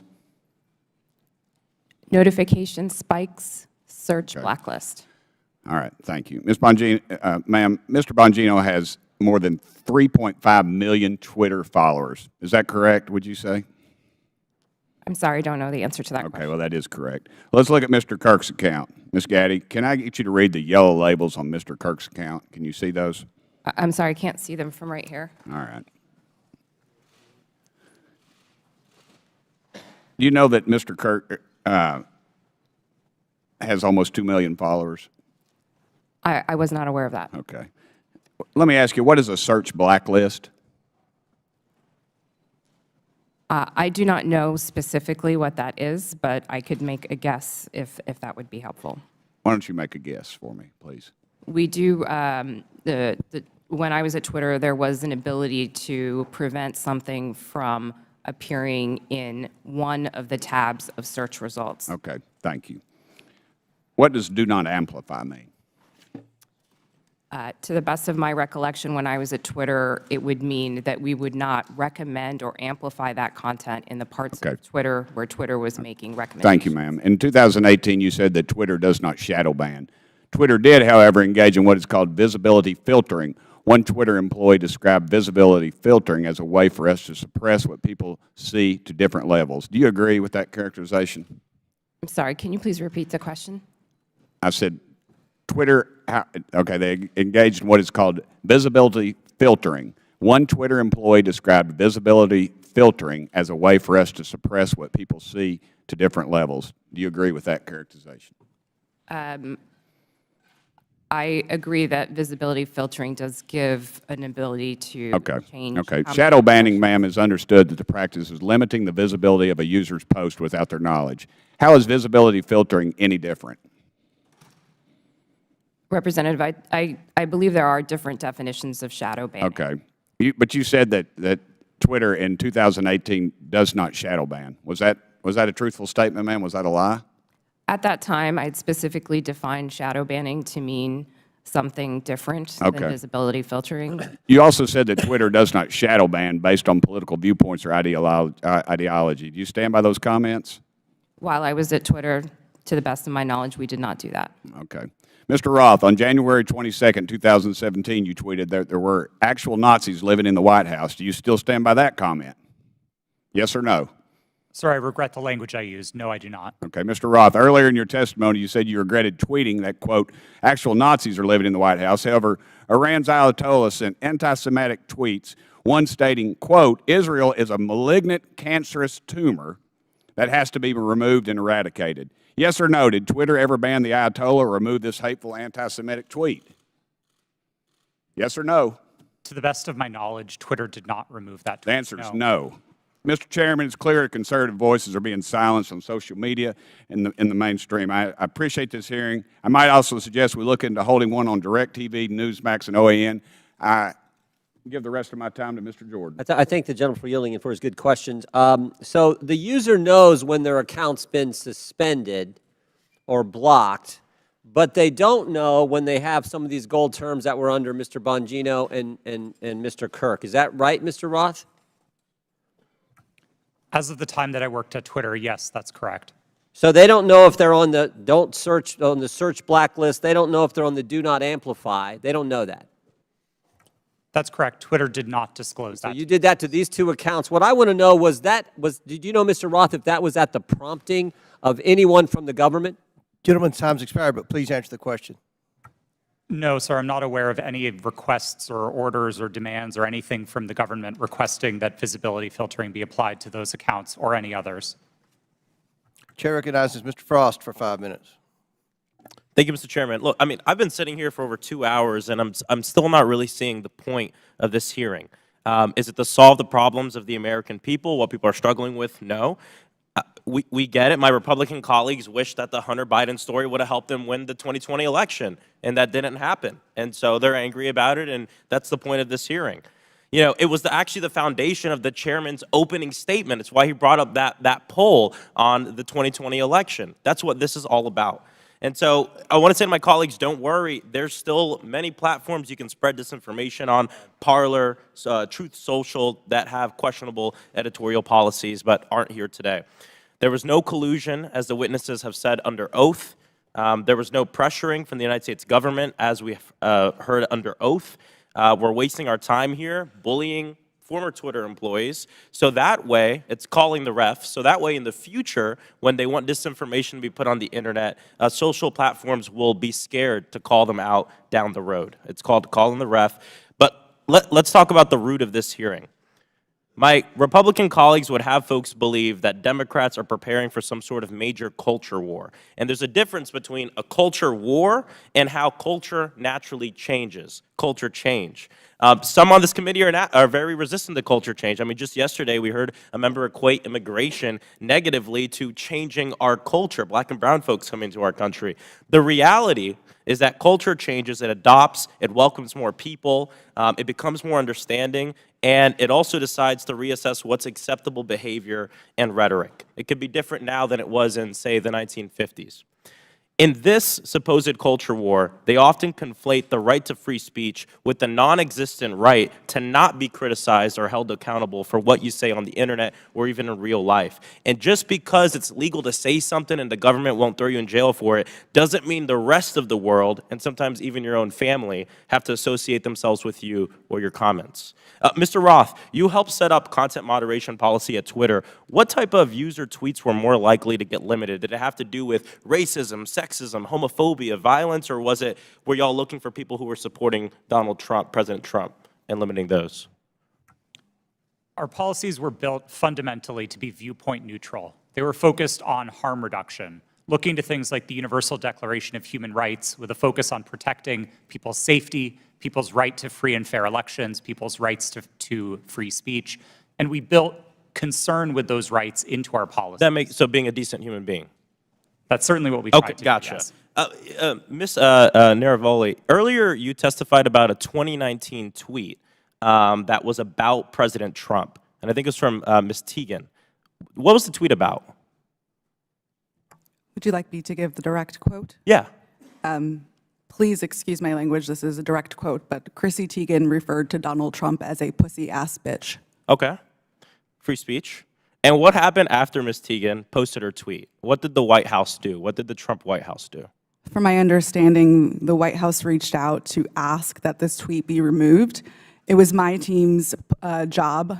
This fell underneath the policy for abusive behaviors, and we evaluated underneath our insults policy. At that time, up to 3 insults were allowed, and so it was our job to determine how many insults were included within that phrase. So the Trump White House reached out, not an agency, but the White House reached out and requested that you remove the tweet? From my understanding, yes. Okay. Mr. Roth, you mentioned a serious problem of foreign interference in our elections. Did you see that mass interference work more in support of right-wing candidates like President Trump in 2016 or President Biden in 2020? Thank you for the question. It's an important one, and I don't think there's a clear or easy answer to this. We saw Russian operatives playing both sides and often playing them against each other. One of the most enraging interactions that my team saw were accounts operated out of the same Russian troll farm arguing with each other. And they were manufacturing drama both on Democratic sides and on the Republican So it's still a huge issue. Absolutely. 100%. Well, there you have it. There's issues of big tech. There are serious issues we need to litigate. Hunter Biden's laptop is not one of them. And like many of my colleagues have said, we need to talk about these issues, how January 6th maybe could have been prevented if Twitter had taken action due to the hateful speech, and how we have foreign interference in our elections. Why are folks on this committee so obsessed with Twitter's editorial decision on Hunter Biden's laptop? Would they hold the same hearings of the editorial decisions of Fox News and Newsmax? Free speech is about the government limiting speech around about the public. My governor, Ron DeSantis, is doing that right now. I have a venue in my district that he's revoking the liquor license of, trying to close because they had a drag show. We have teachers who are not able to teach the curriculum that they want because they disagree with Ron DeSantis and his view of the world. That is limiting free speech, and I'd love to see this committee bring in some of these governors who are abusing their power, like Governor DeSantis in my state of Florida, to limit the free speech of people. I yield back. Gentleman yields back. Chair now recognizes Mr. Gosar for 5 minutes. Thank you, Mr. Chairman, for this important hearing, and thank you for our witnesses for appearing as well. I want to be clear. Despite claims in witness testimonies, government cannot deputize the private sector for actions that would be otherwise be restricted by the Constitution. In this case, the censorship of lawful speech. Now I want to direct you to a tweet over my shoulder sent by President Trump on October 5th, 2020, before Twitter banned him from the platform. This was after President Trump had become infected with COVID and received treatment at Walter Reed Medical Center. It says in part, "Don't be afraid of COVID. Don't let it dominate your life," end of quote. Do you see that, Mr. Roth? Yes, sir, I do. Less than an hour later, you received an email from James Baker at Twitter, reproduced behind me as well, saying, quote, "Why isn't this POTUS tweet a violation of our COVID-19 policy, especially the don't be afraid COVID statement," end of quote. Isn't that correct, Mr. Roth? Yes, I believe that's the email displayed. Now, Mr. Baker, was it your understanding that the Twitter COVID-19 policy was people should be afraid of COVID? Sir, my recollection. Yes or no? Could you repeat the question, sir? Was it your understanding that Twitter's COVID-19 policy was, quote, people should be afraid of COVID? Yeah. At that point in time, I did not fully understand what Twitter's COVID misinformation policy was, and so I was trying to understand. I'm recapturing my time. So maybe you thought that Twitter's policy was that it should dominate people's lives. Is that what you thought? I'm sorry, I'm having a hard time hearing you, sir. So is it the fact that Twitter, don't let it dominate people's lives? Is that the problem with the tweet? At that point in time, I did not understand fully. I was relatively new at Twitter, and I was trying to understand what the policy was, and therefore I was. I just want to ask you, the other two were asked, where did you go to medical school? I beg your pardon? Where did you go to medical school? I did not go to medical school. Good. Now, I'd like to have a yes or no from each of the witnesses on these following questions. Did you or others at Twitter communicate with government officials by means of disappearing messaging systems like Signal, Snapchat, or Wicker? Mr. Baker, yes or no? Have I ever communicated with a government official using those? Yes or no? I don't recall. Ms. Gaddy? Not to the best of my recollection. Mr. Rao? Yes. Mr. Rowley? Not to my recollection, no. Once again, did you or others at Twitter receive requests from federal law enforcement to allow criminal activity or content whose distribution is criminal to proceed on Twitter? Mr. Baker? I'm sorry, I don't understand the question, sir. Ms. Gaddy? Can you please repeat the question, sir? Mr. Roth? If I understood the question correctly, it was whether we received requests to allow unlawful activity, and Yes. the answer is no. Okay, Ms. Navaroli? Not to my knowledge, no. Now, I'd like to submit for the record an article by the New York Post titled, quote, "Twitter refused to remove child porn because it didn't violate policies." Ms. Gaddy, who was involved in this determination? I'm not familiar with this situation. Mr. Roth, are you familiar with it? No, sir, I'm not. Once again, I'd like a yes or no from each of the witnesses. Did you apply labels to users with an administrative tool to downrank them? Mr. Baker. I'm sorry, sir. I'm having a very hard time hearing your questions. Ms. Gaddy. I'm having the same problem, sir. Can you please repeat the question? Mr. Roth. I'm not sure I understood the question, sir. Well, I'm asking you, did anybody use an administrative tool to downrank users? Yes, sir. That's a part of Twitter's content moderation capabilities. Mr. Baker? Well, I'll rely on Mr. Roth. Okay, Ms. Gaddy? Yes, we're very public about our recommendation systems and how they work. Mr. Chairman, today's witnesses played a central, powerful, and disturbing role in limiting not only free speech, but even people's good faith inquiries and research regarding their own health.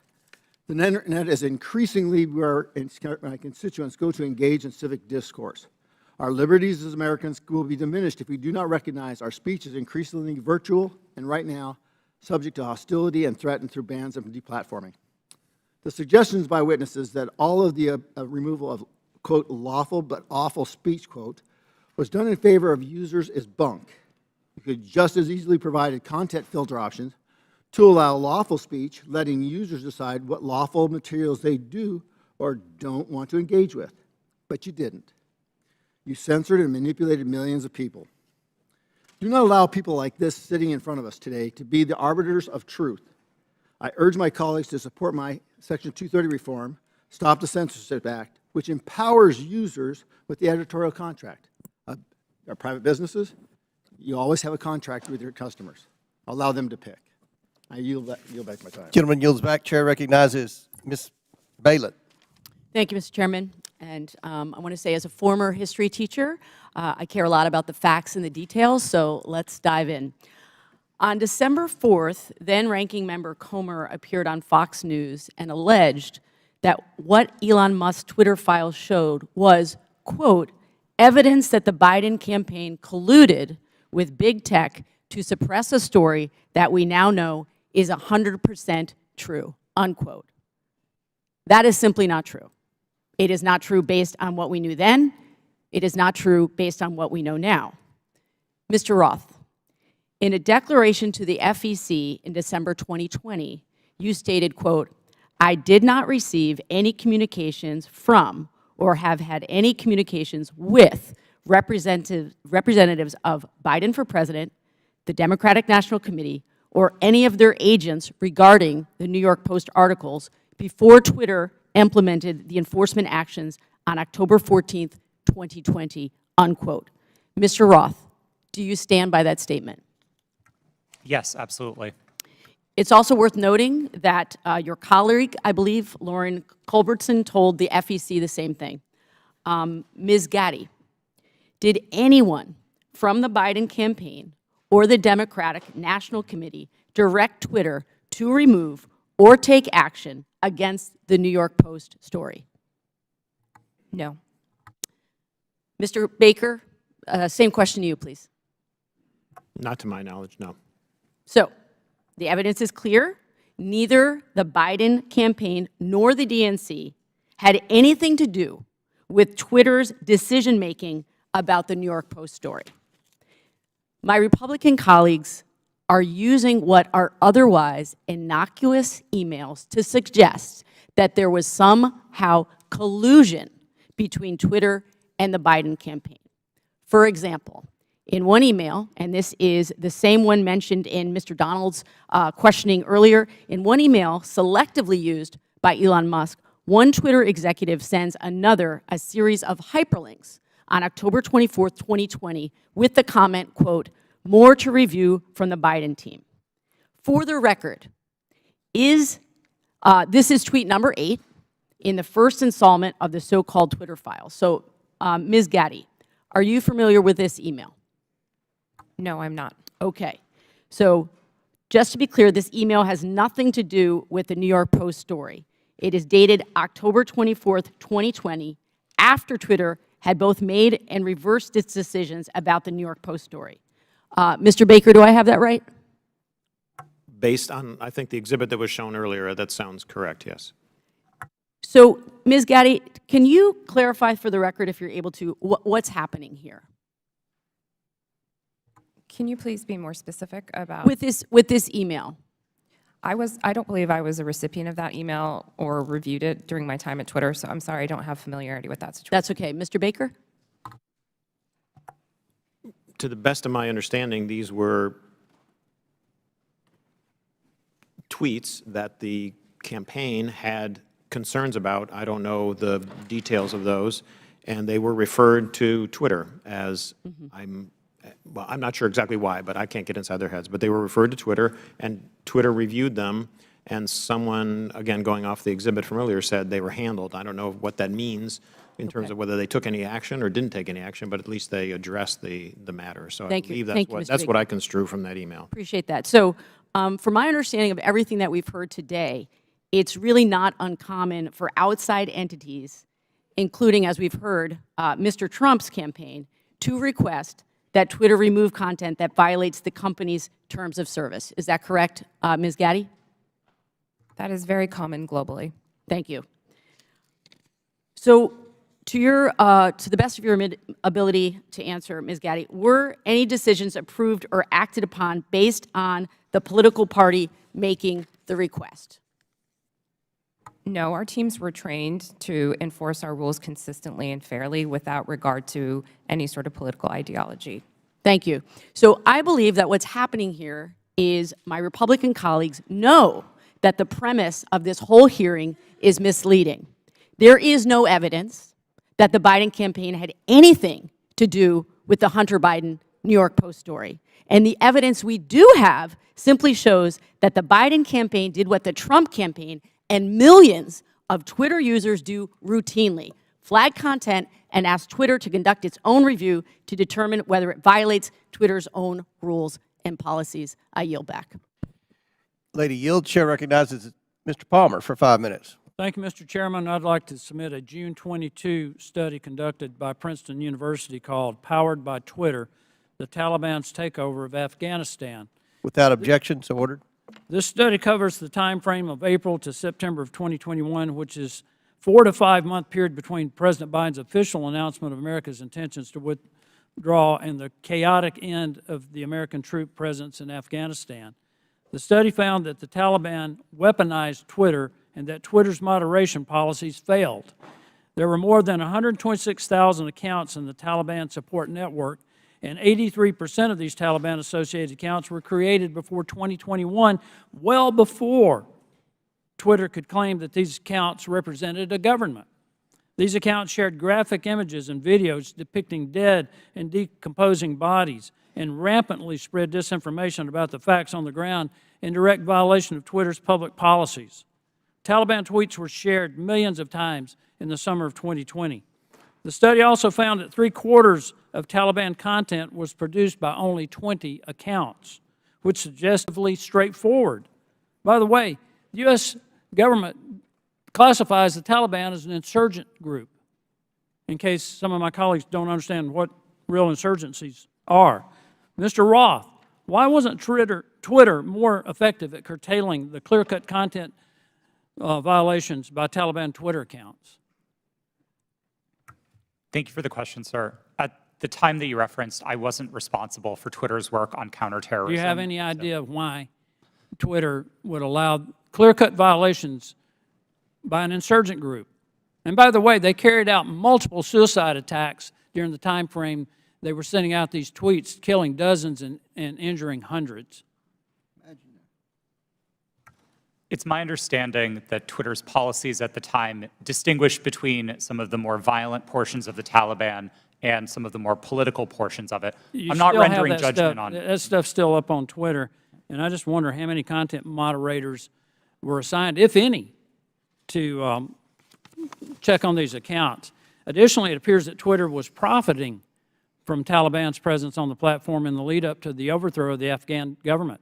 Twitter placed ads from U.S. companies, including Amazon, Disney, McDonald's, and on the Twitter accounts of the Taliban news organization and their spokespersons and their senior leaders. Ms. Gaddy, Did Twitter make money off placed ads on Taliban Twitter accounts on August 26, 2021, when 13 U.S. men and women died in a suicide bombing? I have no knowledge of this matter. You don't have any knowledge about whether or not these ads were up? I do not. According to Twitter, the decision to ban President Trump was after a close review of his tweets and the context around them, specifically how they are being received and interpreted on and off Twitter. On June 3rd, 2018, the Iranian Ayatollah Khomeini. Now, did Twitter do that?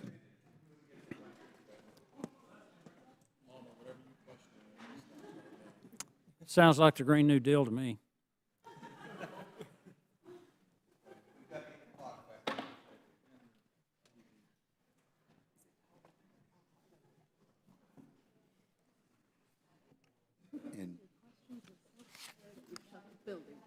It's your fault, Coach.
Microphone check, 1, 2. Microphone check, the Media Center. Testing, 1, 2, 3. Testing, 1, 2, 3.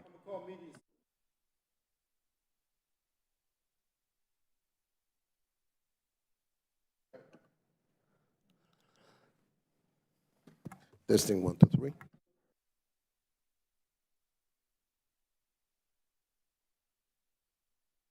Audio video check. Chairman test, chairman test. Testing 1, 2, 3. Testing 1, 2, 3. Test. Okay, how about the video? Okay, thank you. Bye.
We are good. Microphone check 1, 2, 3, 4, 5, 6, 7, 8, 9, 10. Yes.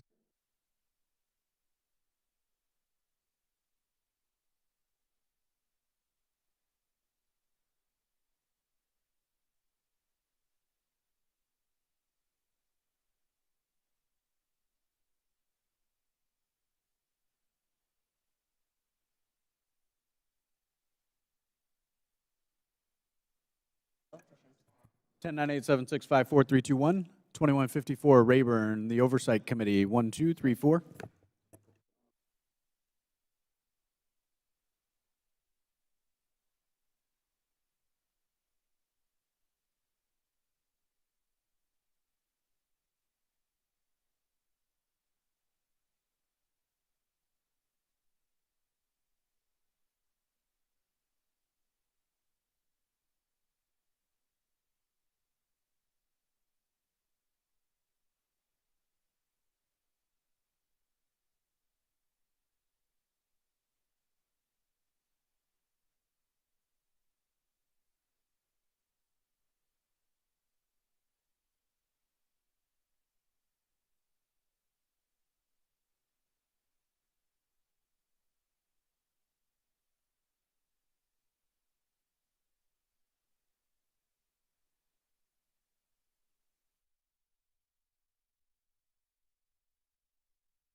We'll call the meeting back to order, and I apologize. We've never had this happen with the electricity went out, but the computer is flickering, but the C-SPAN is working, so we're being recorded again as according to the rules.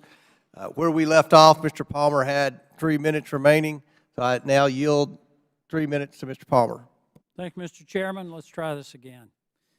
According to Twitter, the decision to ban President Trump was after a close review of his tweets and the context around them, specifically how they are being received and interpreted on and off Twitter. On June 3rd, 2018, the Iranian Ayatollah Khomeini tweeted, "Israel is a malignant, cancerous tumor in the West Asian region and has to be removed and eradicated. It is possible and it will happen."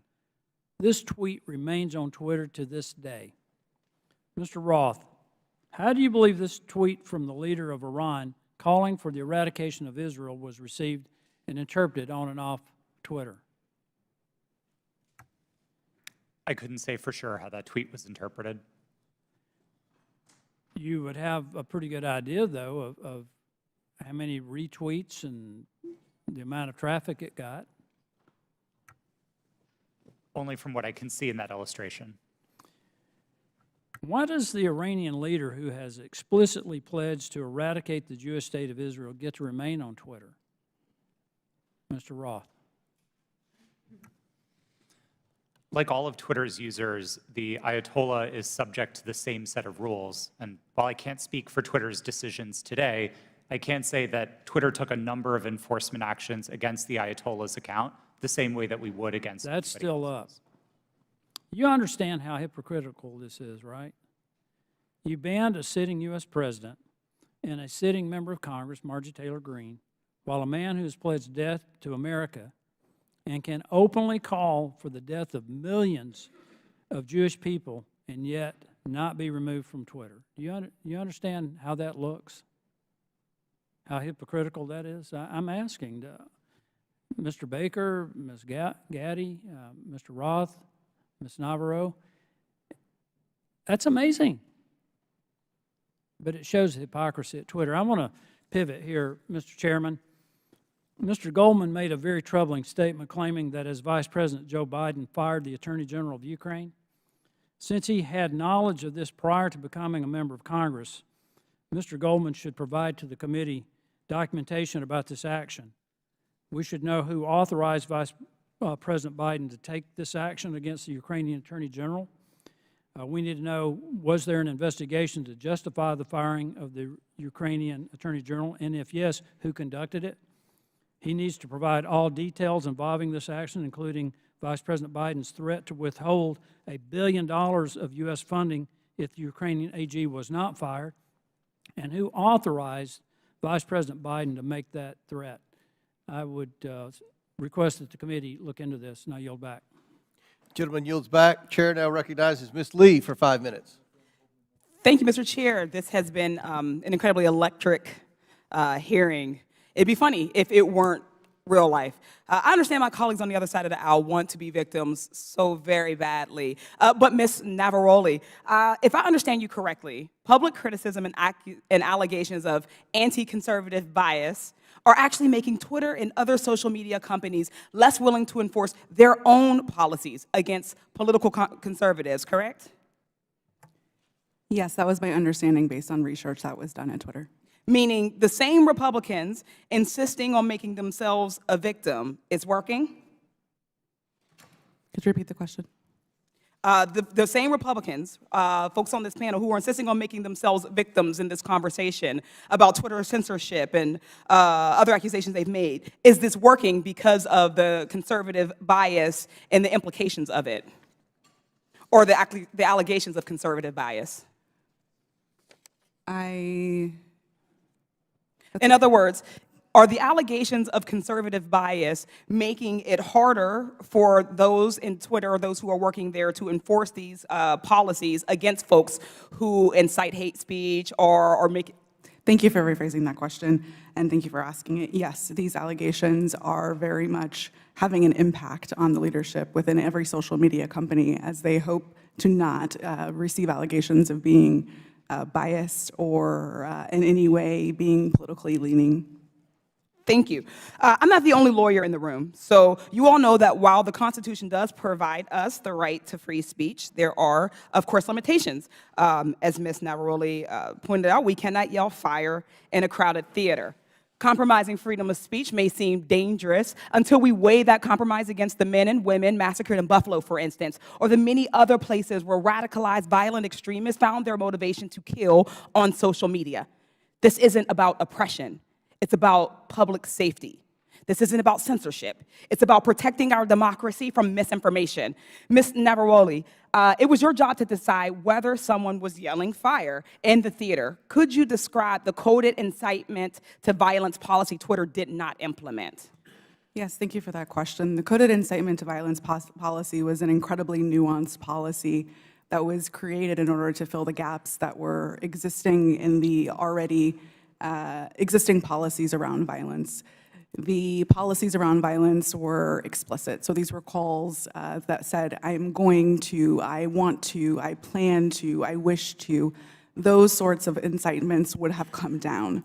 Things like stand back, stand by. Things like I am locked and loaded and ready for a civil war were dog whistles that were not covered underneath the policy.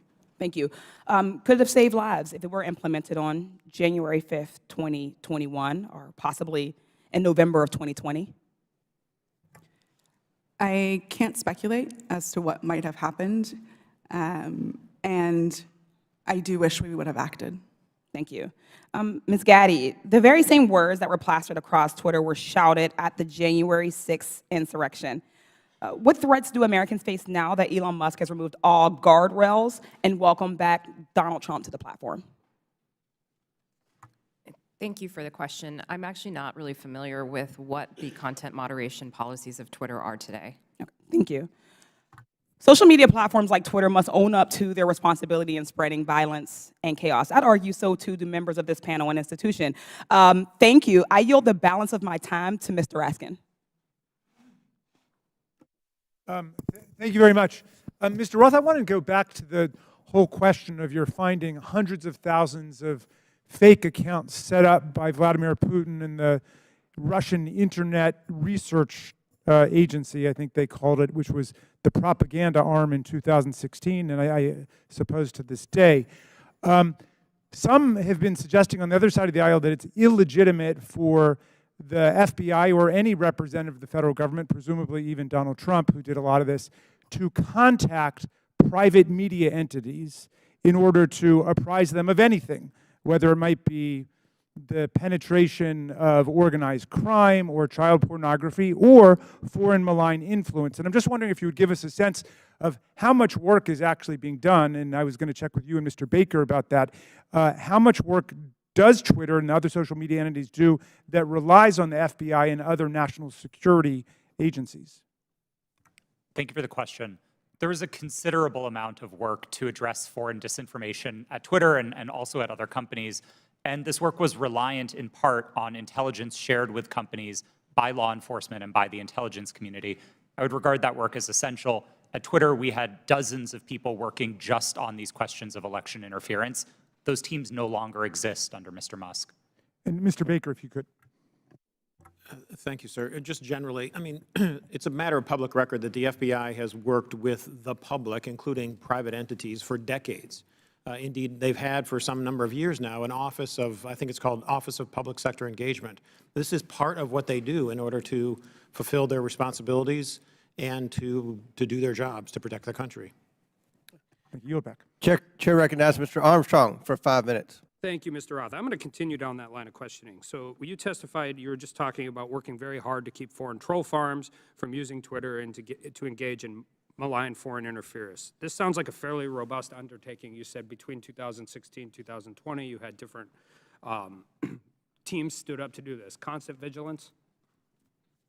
Yes, sir. That was the phrase that we used. Yeah. And these types of attempts are constantly evolving. They're trying to find new ways to penetrate your system, so you have to be engaging with it on a, and being willing to adapt on a constant basis. Yes, sir. That's right. And now we forward to 2020, and earlier you had testified that you were having regular interactions with National Intelligence, Homeland Security, and the FBI? Yes, I did. And primarily to deal with foreign interference? Primarily, but I would also say almost misinformation and all of that. exclusively. But you had said earlier, like your contact with Agent Chang was primarily with foreign interference? Yes, that's right. All right. And these were emails, were there meetings? Yes, Twitter met quarterly with the FBI Foreign Interference Task Force, and we had those meetings running for a number of years to share information about malign foreign interference. Agents from Homeland Security or intelligence, or just primarily the FBI? Our primary contacts were with the FBI, and in those quarterly meetings, they were, I believe, exclusively with FBI personnel. And you had multiple former FBI agents on the payroll. I mean, Mr. Baker, you have 10 years experience with FBI, DOJ? I was, well, with DOJ, it's 2 decades roughly, but I was, just for the record, I was never an FBI agent. Okay. Yeah. And Twitter has such a close relationship with at least one FBI agent that that agent could start emails with, hey, Twitter folks, and could actually advise your company about violations of your own terms of service. Mr. Roth, I think it's safe to say that you had a consistent dialogue with the FBI for the weeks and months prior to the New York Post. Is that fair? I had ongoing conversations with the FBI for years, I would say, about election security. And in response to Mr. Fry earlier, you said you would not categorize the FBI communications as pressure. No, I would not. However, Twitter's director of policy wrote to you in 2020 that Twitter has seen a sustained effort by the intelligence community to push Twitter and that Twitter should keep a solid front against these efforts. He specifically cited Elvis Chan, an FBI agent in San Francisco. Now, on August 11, 2020, Agent Chan sent you 3 documents in prep for a meeting and said the documents pertain to APT-28, a hacking unit connected with Russian military intelligence. Agent Chan arranged for having security clearance for Mr. Baker and facilitated encrypted networks for the FBI to share information with Twitter employees. And on October 14th of 2020, you stated that this feels a lot like somewhat of a subtle leak operation. Earlier today, you testified that you were following national experts on Twitter, national security experts on Twitter, as a reason to take down the New York Post story on Hunter Biden's laptop. Yes, sir, I did. So, after 2016, you set up all these teams to deal with Russian interference, foreign interference. You're having regular meetings with the FBI. You have connections with all of these different government agencies, and you didn't reach out to them once? Is that question in reference to the day of the New York Post Yeah. article? That's right. We generally did not reach out to the FBI to consult on content moderation decisions, especially where they related to domestic activity. It's not that we wouldn't have liked that information. We certainly would have. It's that I don't believe it would have been appropriate for us to consult with the FBI. In December of 2020, you did a declaration to the Federal Election Commission that the intelligence community expected a leak and a hack operation involving Hunter Biden. Recently, Mark Zuckerberg confirmed that the FBI warned Meta that there was a high effort of Russian propaganda, including language specific enough to fit the Hunter laptop Biden security story. You're talking to these people for weeks and months, years prior to this leaking. They have specifically told you in October that there's going to be a leak potentially involving Hunter Biden's laptop. They legitimately and literally prophesized what happened. And you didn't contact any of them? No, sir, I did not. Did they reach out to you? On and around that day, to the best of my recollection, no, they did not. So after the story was taken down and you guys did it and you personally disagreed with it, Ms. Gaddy, you said you did. Did you contact them and say, hey, is this what you were talking about?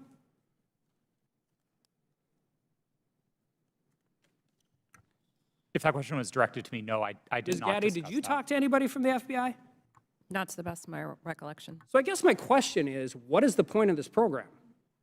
You have constant communication. They're set up for foreign interference. They've legitimately warned you about this very specific thing, and then all of a sudden everybody just walks away? Like, this is what you planned for. This is what you prepared for. This is the information. They told you exactly what was going to happen, and then you want, I don't care if it's members of Congress, you legitimately want the American people to believe we just completely cut off contact with all of the people who we were supposed to defend against? I don't think it passes the smell test, and neither do the American people. I yield back. Chair recognizes Mr. Kassar for 5 minutes. I'm honored to be a new member of Congress, where our purpose is to listen to the people and represent their voices and lift up our communities. After talking to thousands of people across Texas, asking them, What do you want me to work on for you as a new member of Congress? Not a single person told me they were concerned about a New York Post story on Twitter about Hunter Biden. Is that really what we're dedicating this committee's time to? Is that really what we're going to dedicate the next 2 years to? Our constituents of all political backgrounds are worried they're getting pushed out of their neighborhoods by spiking housing costs. They see their public schools suffering because we aren't supporting our teachers. In my state, our rural hospitals are closing. We have more uninsured people than anywhere in the country. We have the highest number of food insecure kids, and reproductive rights have been stripped away. We're talking about none of that. It seems to me that we're having these hearings so that people can beat their chest about Hunter Biden, maybe do some fundraising, get some headlines, and ironically post those on Twitter. If that's what House Republicans want to spend their time on, then that's their prerogative. But to me, it's a damn shame. We're here for a bigger purpose than that. Under the leadership of the legendary chairman, Jack Brooks from Texas, this committee implemented the Great Society through the creation of Head Start and the creation of Medicare. They investigated Watergate. They built the U.S. space program. Anything is possible if we all come together to work on what our constituents demand, if we make sure that we say to our constituents that your voice matters here. We could be ensuring that the historic investments in infrastructure and domestic manufacturing create good union jobs where we need them the most. We could take on free speech and civil liberties issues at home and across the world. We could be investigating and taking a look at these real threats of domestic terrorism and civil unrest. We could be making sure that our constituents' lives are better. But instead, we're focusing today on Twitter. The American people deserve better. I yield back my time to Mr. Raskin. Thank you very much, Mr. Kassar. Let's go back to this point about the Russian disinformation campaign. And just to refresh everybody's recollection, Mr. Roth, you learned, was it before 2016 or after 2016, that Vladimir Putin had commanded an entire campaign to try to invade the American election with social media messages on Twitter, Facebook, and so on? Was that before the election you learned or after? While there was some public discussion of it before the election, most of the confirmed information was only declassified after Election Day. Okay, so there was this powerful, massive campaign unleashed by a malign foreign actor interested in undermining American democracy with a specific electoral objective, right? Did you find that? Was he just trying to create chaos, or did he want to put the thumb on the scale with his intervention for either Hillary Clinton or Donald Trump? A bit of both, honestly. I think there was a significant amount of the troll activity on social media in particular that wasn't tilted one way or the other. It played both sides and it played them off of each other. And I think that's bad for America and it's bad for democracy. I think the hack and leak campaign was a bit more skewed because that focused very specifically on the DNC and on John Podesta. Okay, and so the hack and leak campaign against the DNC and Hillary Clinton was one meant to damage Hillary Clinton's campaign. Is that right? That's what most research concludes was the objective, yeah. All right. So some people are suggesting that if the U.S. government finds out about a malign foreign influence disinformation or propaganda campaign in our elections at any level, the government shouldn't say anything to the public or the news media about it. What do you think about that proposition?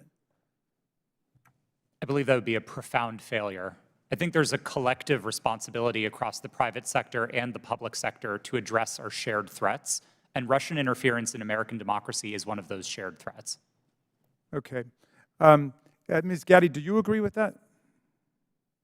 Yes, I do. Okay.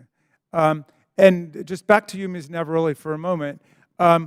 Did you follow the attempt to overthrow the official election result in Brazil? I was not working at Twitter at the time, but I paid attention to the news, yes. Okay, and were you struck by any of the resemblances between what happened in Brazil and what happened here on January 6th? Yes, it was the exact same playbook that was played on January 6th, in which a ruling party claimed that an election was stolen and that misinformation continued to spread and lead to political violence. Thank you. I yield back, Mr. Chairman. Chair recognizes Mr. Fallon for 5 minutes. Thank you, Mr. Chairman. If there was ever, if there's ever a time where our government becomes the sole arbiter of truth, then we've lost the United States. Twitter's become the virtual town square. It now has the power to transform public opinion like no other medium in history, with their algorithms shaping and molding the public mind to their own ends. Mr. Roth, to the best of your knowledge, what percentage of your colleagues when you worked at Twitter donated to Democratic causes or candidates in 2020? I don't know, sir. We have it here. It was 98.4% of Twitter employees gave to Democratic candidates or causes in the 2020 election cycle. And believe it or not, those numbers actually went up in the 2022 cycle to 99.7% of Twitter employees donating to Democratic candidates and causes. So clearly, Twitter as a whole had a political bias. Mr. Roth, do you personally think that you have a political bias, and did you have one when you worked at Twitter? A personal political bias? No, sir. You didn't. That's remarkable because it's pretty obvious you did have strong biases when you compared, ironically using Twitter, people that worked in the Trump White House to Nazis. They were good folks that you simply disagreed with politically in our representative republic, and you compared them to the most evil people on the planet that murdered 60 million people, or at least were responsible for those deaths. You think that was a little bit hyperbolic? Yes, I do. As I said, I regret the language. I agree with you. It was. And so your political opinion spilled over into censorship work at Twitter. I think your biases had consequences, which you intentionally expressed through your propaganda and censorship role at Twitter. Additionally, you may have collaborated with U.S. intelligence community regarding stories that you all didn't want the public to see. So namely, what we refer to as the Hunter Biden laptop story that ran in the New York Post.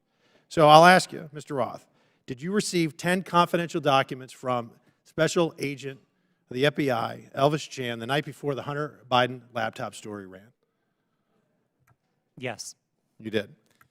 See, because it's interesting, with the immediacy with which you all acted to censor the New York Post Hunter Biden laptop story seems to be very indicative of foreknowledge. And the story was seismic, and it was rushed to be suppressed, knowing full well it was not Russian disinformation, as some here said.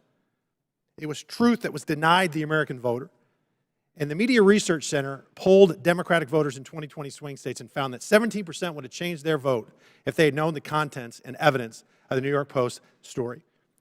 President Trump lost key states, Georgia, Pennsylvania, Arizona, and Wisconsin, by collectively just over 100,000 votes.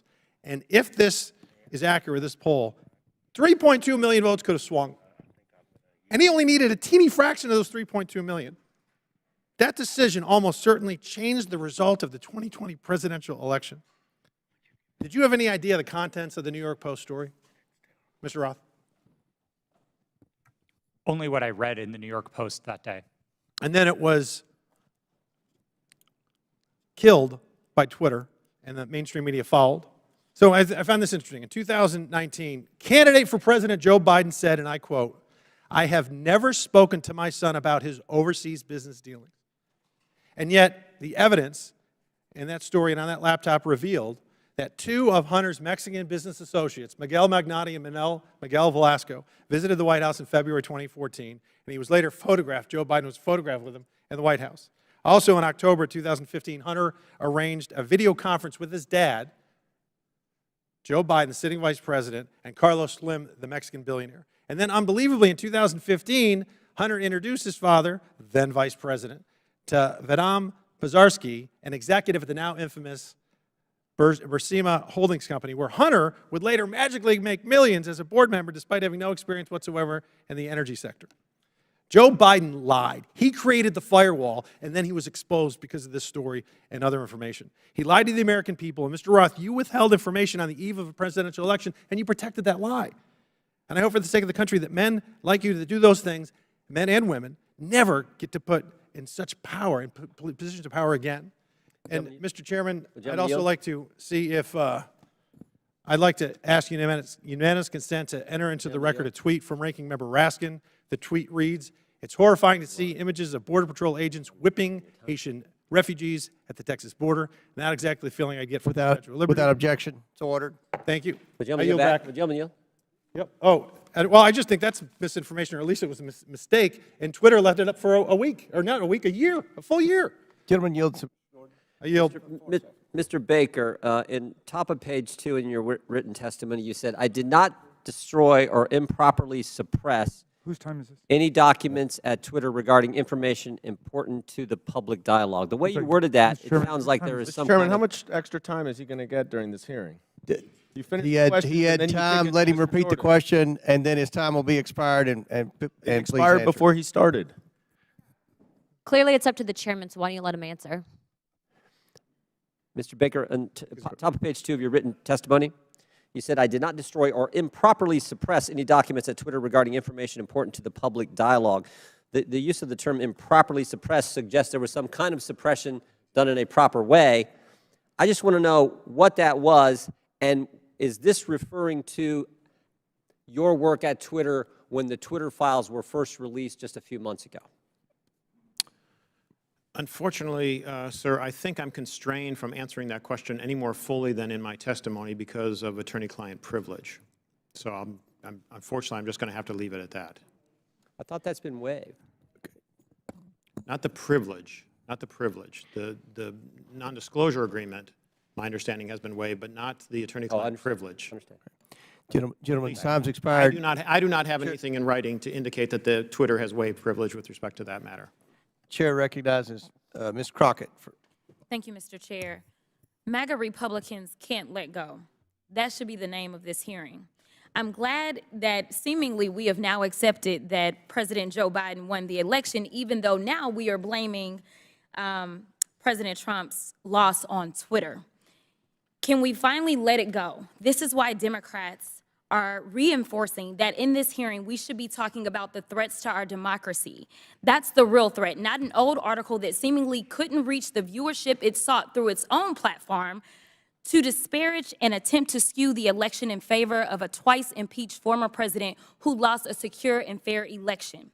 As a Texan who served in the House and fled the state as MAGA Republicans there pushed an agenda just as insidious as the foreign interference we experienced in the 2016 election, we should be talking about what they don't want to talk about as they continue to cut you off as you try to talk about things such as interfering with our democracy, and how there has been an inciting of political violence against individuals as well as our democracy as a whole.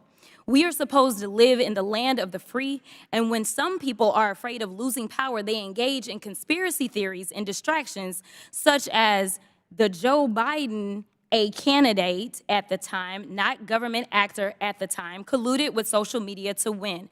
So let me say thank you for showing up for this political theater. Unfortunately, the American people deserve better of its leaders. They deserve a robust conversation around the very real and very present threats to our democracy, the greatest democracy in this world. So with that being said, let me be clear. I believe that there has been testimony previously by Miss Navaroli. I hope I'm not just killing your name right now.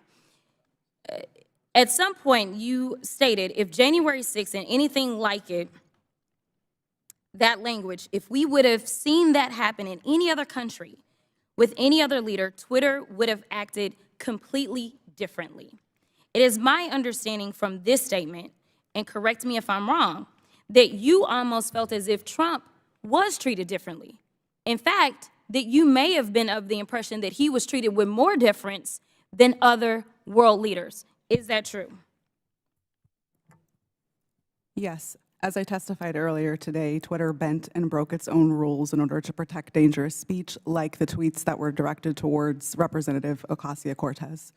And when we talk about bending, it's my understanding from another deposition that there were actual alarms that would go off if someone would access Trump's Twitter account other than, I believe, the CEO. It was my understanding that alarms would ring within Twitter if the account was accessed outside of a select group of individuals who had access to that account. Are you aware of this being an ongoing practice for other individuals' Twitter accounts? At my time at Twitter, the former President Donald Trump's account was the only account that I did not have access to. Okay, so we know that there weren't individual actors running around Twitter setting off alarms every other day. Is that correct? Not to my knowledge, no. Okay. Now, as we talk about January 6th, because I think that's the only thing we should be talking about, what I want to talk about is what, and anyone can answer this question. Did you see a correlation between a rise in homegrown domestic white supremacy online as it correlates to leading up to January 6th? I can answer that. So some of the things that we were seeing specifically on Twitter related to white supremacy fan fiction. I mentioned earlier in my testimony that we saw things like people wishing that the day of the rope would occur. That comes from things like the Turner Diaries, which are, again, white supremacy fan fiction. You would also agree with me that it was clear that white extremists were seemingly triggered and activated to take action against our very democracy here at home by some of the activity that was going on Twitter, correct? Yes, I believe so. Now, just to make sure that we can summarize what we allegedly are here to talk about, you all would agree with me when I say that there was no physical damage or destruction to structures, limb, or life as it relates to this article, yet we do know that there was actual harm, physical harm, as well as destruction that occurred as a result of January 6th, correct? Yes, people died on January 6th. Thank you. With that, I'll yield the remainder of my time to Chairman Raskin, or Ranking Leader Raskin. Thank you. Mr. Chairman, I would just use the second to ask unanimous consent to submit for the record an extraordinary article just published called "Twitter Kept Entire Database of Republican Requests to Censor Posts," published on February 8th. It was just published by Rolling Stone. So for everybody's reading enjoyment, if people think it was biased against conservatives, this would lead us to believe it was definitely biased against liberals and progressives. Didn't have you pegged for a Rolling Stone reader, but Without objection, so ordered. Chair recognizes Mr. Groffman. First of all, just a comment. When we talk about the Pledge of Allegiance, one of the lines in there is, "To the Republic for which we stand." Ben Franklin, when he was asked about our Constitution, he said, "We give you a republic if you can keep it." Just two lines that maybe some people around here haven't heard. Now, this is kind of a little story for the three of you on the left here. In January of 2021, the Christian magazine called The Daily Citizen tweeted about President-elect Joe Biden's announcement that Dr. Rachel Levine was his nominee for Assistant Secretary of Health. They commented that Dr. Levine is a transgender woman. This was banned from Twitter. Are you familiar with this story? I'm not familiar with it, sir. Do you have any reason why it would have been banned?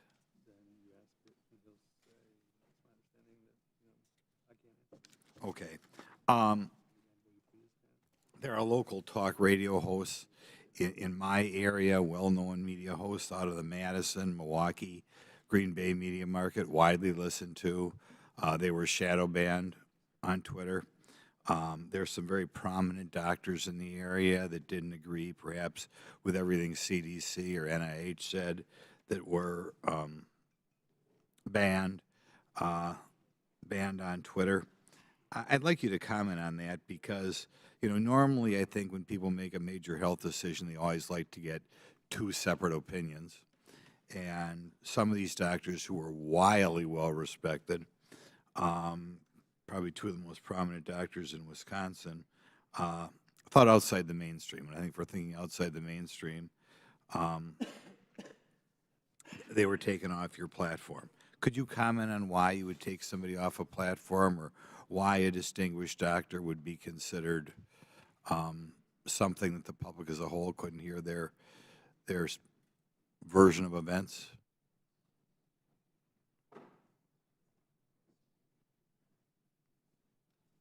No, you're not aware that ever any doctors who commented outside the mainstream version of what was going on with COVID, going on with the vaccine, going on with treatments, that there were people who disagreed with the NIH recommendations and you took them off of Twitter? You're not familiar with that? None of you are familiar with that. Okay.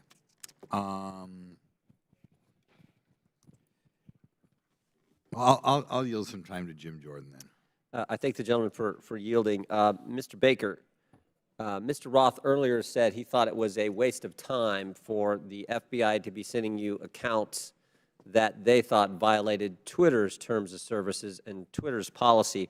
I was just curious, did you ever tell Twitter executives or FBI acquaintances that the FBI had no legitimate interest in enforcement of Twitter's policy?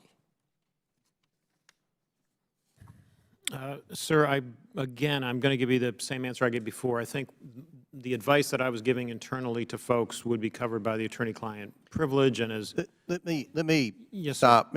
Mr. Baker, although you're testifying today by subpoena, you nonetheless have raised the attorney-client privilege to avoid answering this committee's question. Congress does not recognize the common law attorney-client privilege. With that, I'm going to allow Mr. Jordan to ask the question again. Well, there's been two questions I've asked that he's refused to answer. So let me, if I could, Mr. Chairman, I'll ask both again. I'll go back to the one asked a couple minutes ago. Top of page 2 of your testimony, you said, quote, "I did not destroy or improperly suppress any documents at Twitter regarding information important to the public dialogue." I would like to know what you're referring to that you, in your mind, properly suppressed, and when that took place, specifically if it took place during the time that the Twitter files were first being released just a few months ago.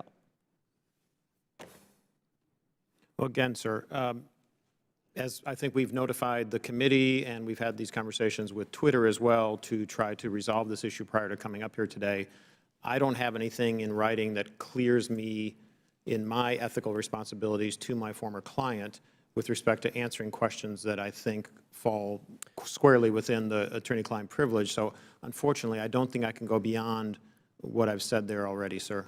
Unfortunately, Mr. Baker, your assertion that the attorney-client privilege, it's overruled as to this particular question and answer. So will you please answer the question by Mr. Jordan? Point of order, Mr. Chairman. State your point.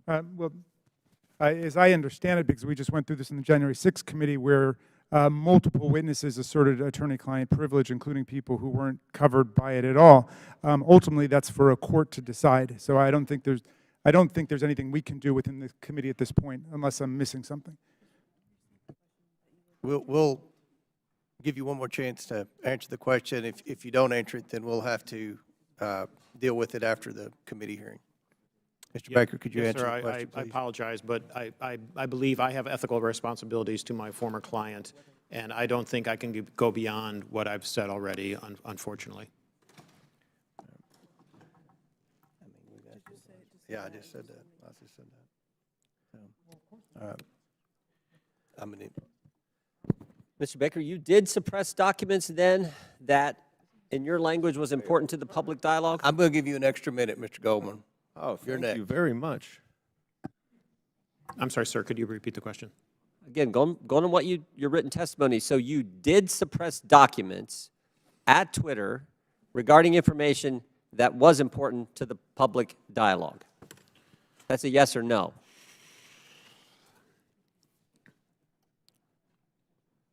I'm going to answer the question with the following sentence, which is right after that. At all times, I sought to help my client understand and comply with its legal obligations. Okay. Gentleman's time's expired. I recognize Mr. Goldman for 6 minutes. Thank you, Mr. Chairman.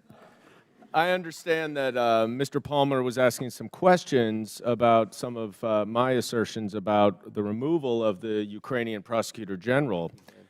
First, let's be clear, I did not say that Vice President Biden fired Mr. Shokin. It was official U.S. and European policy to encourage Ukraine to fire him, which they did. But he is right about one thing. What I say is not evidence, and neither is what any of our Republican colleagues say on the other side of the aisle. They may not like what these witnesses say, but the testimony of the witnesses is the evidence, not baseless statements without firsthand knowledge. But I urge Mr. Palmer, if he wants to understand what actually happened, to read the 300-page report that we published on the first impeachment investigation. There's a lot in there about Mr. Shokin. Luckily, though, he doesn't even have to do that. You can just read the New York Post story itself, because in that story, Shokin admitted that he never opened an investigation into Burisma. He claims to have had, quote, specific plans to do so. Yeah, sure.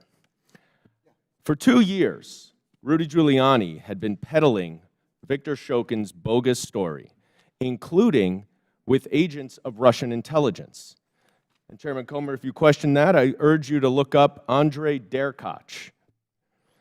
So who was the sole source of the hard drive to the New York Post? Rudy Giuliani. And for these reasons, many journalists were highly skeptical.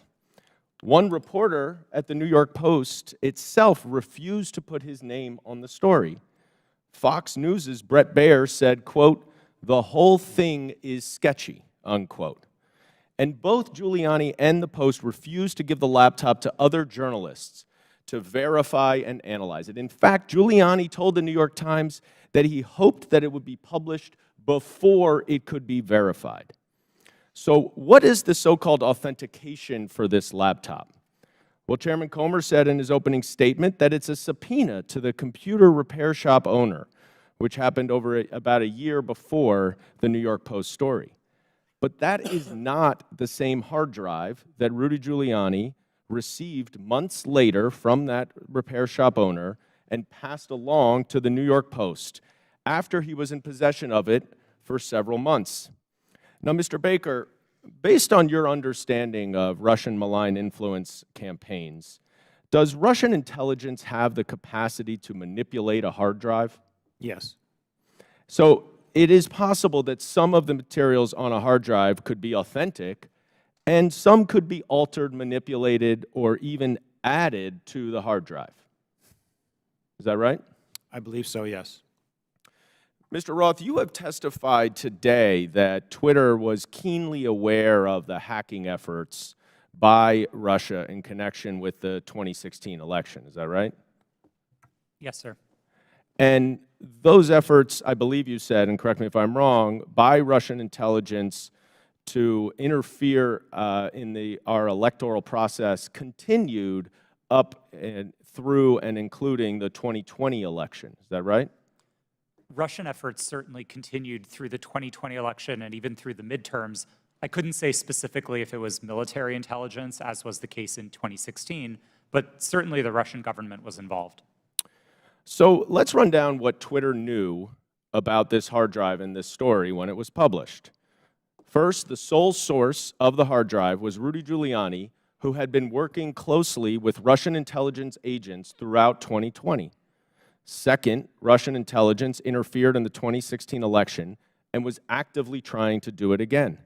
And third, numerous journalists, including at the New York Post and Fox News, raised suspicions about the hard drive, and they refused to allow an independent analysis and verification of it. Now, Mr. Baker, based on your experience in law enforcement, wouldn't this give anyone concerned about Russian interference in our elections serious pause?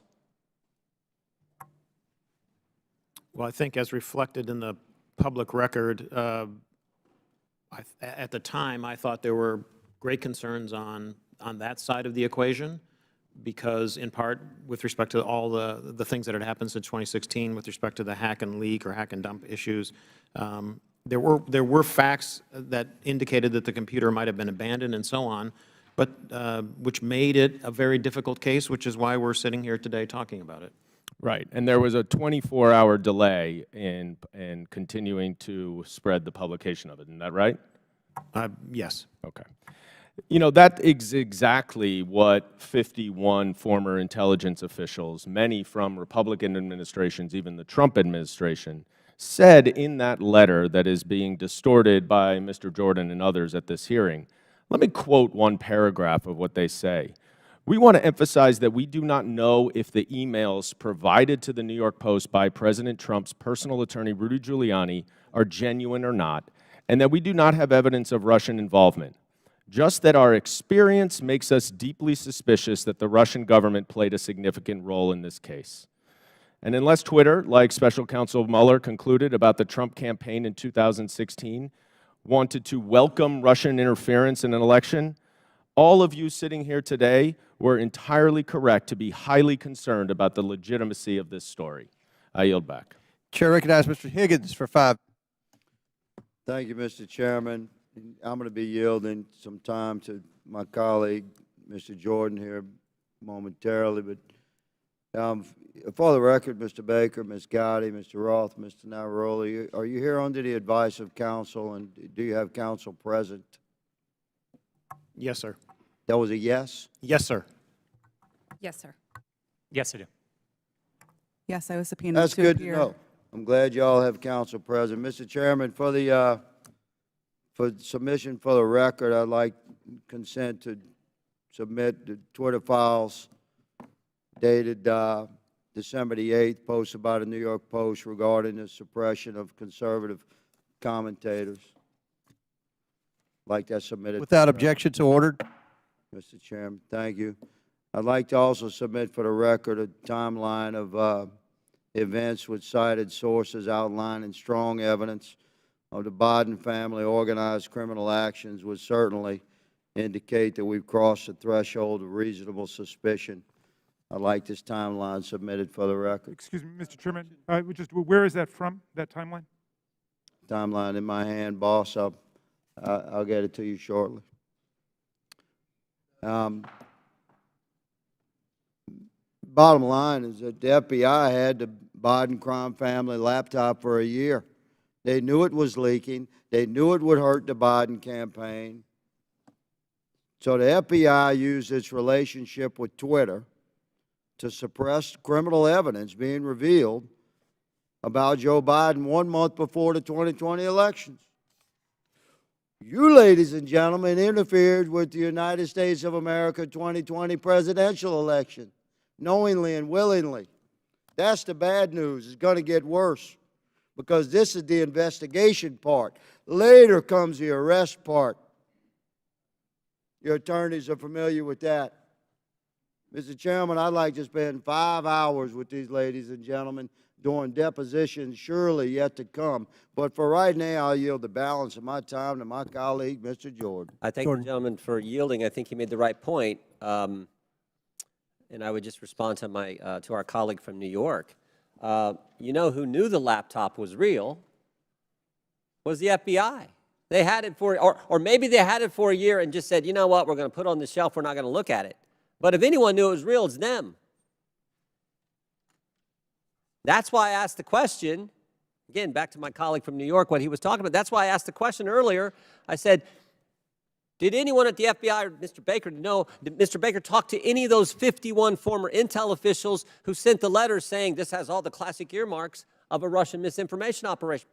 Maybe they could have checked with the FBI, because the FBI had the actual laptop in their possession. So I appreciate the gentleman from Louisiana. I think it's a great point that he made. Mr. Roth, I'm going to come back to you on something we were at a few hours ago. And we're talking about this visibility filtering, which in my mind I understand to be something short of suspending and blocking the account, which the user then knows has happened because there's a notification in a public way, like you did to Ms. Greene when you suspended her account. But there's other things, this search blacklist, this do not amplify, that are some kind of filtering that account that the user doesn't know about. And I asked the question earlier, was there any bit of this visibility filtering that was hard-coded by Twitter employees into the account of specific users? And you said, you hesitated for a while, and you said, well, you wouldn't use the term hard-coded, but it seemed to me like something like that went on. Can you elaborate? Thank you for the question. Twitter's visibility filtering system, as has been reported in the Twitter files, is based on applying labels to user accounts. And so in that sense, if the application of a label is what you meant by hard-coded, yes, Twitter systems did apply those designations to those accounts. But it was seldom the case that Twitter staff would manually, individually go in and apply those labels directly. Were any government officials were those labels and therefore that filtering done to any government officials, any elected officials where the user wouldn't know about? I don't know, sir. I didn't have access to my Twitter computer, to any Twitter systems to prepare me to answer that question. So I'm just talking your time there, and your experience there. Do you know if that happened? It would not surprise me to know that visibility filtering labels had been applied to the accounts of elected officials. So visibility filtered labels applied to the accounts, but the user doesn't know. Yes, it was not Twitter's practice to notify users. But you think that happened to elected officials and government officials? Again, I couldn't say for sure. I appreciate it. I yield back. Chair recognizes Mr. Mfume for 5 minutes. Well, Mr. Chairman, it's been a long morning and afternoon. And at this point in time, there's an adage that says everything that can be said has been said, except that not everyone has said it. So if you will indulge me for a few minutes, I'd just like to reflect on some observations having sat here and gone through this. And I'm hoping and praying that this is not a problem in search of a solution, because we're dedicating an awful amount of time here, and I don't want a few things to escape us. But having said that, I want to first associate myself with the remarks of Mr. Raskin, the ranking chair. His opening remarks succinctly, I think, encapsulated and put in place what many of us on this side of the aisle are feeling. And I also, as a point of personal privilege, would like to just express how many of us share the concern of the gentlewoman from South Carolina who indicated her ongoing medical condition, which she said she might have to live with the rest of her life. That just got me for a moment, and I wanted to make sure that that's on the record. Now, I would disassociate myself with her remarks when she said, as did the gentlewoman from Georgia, God bless Elon Musk. For me, it's God bless my country, God bless my family, God bless my friends. Mr. Musk can take care of himself. I would also caution, if I might, all of us, but particularly the gentleman from South Carolina who said earlier that there is proof that Hunter Biden committed multiple felonies. The gentleman said that without offering anything for the record. And I know we're all covered by congressional immunity in terms of when we're on the floor and when we're in these committees, but sometimes we probably don't want to feed into hot rhetoric.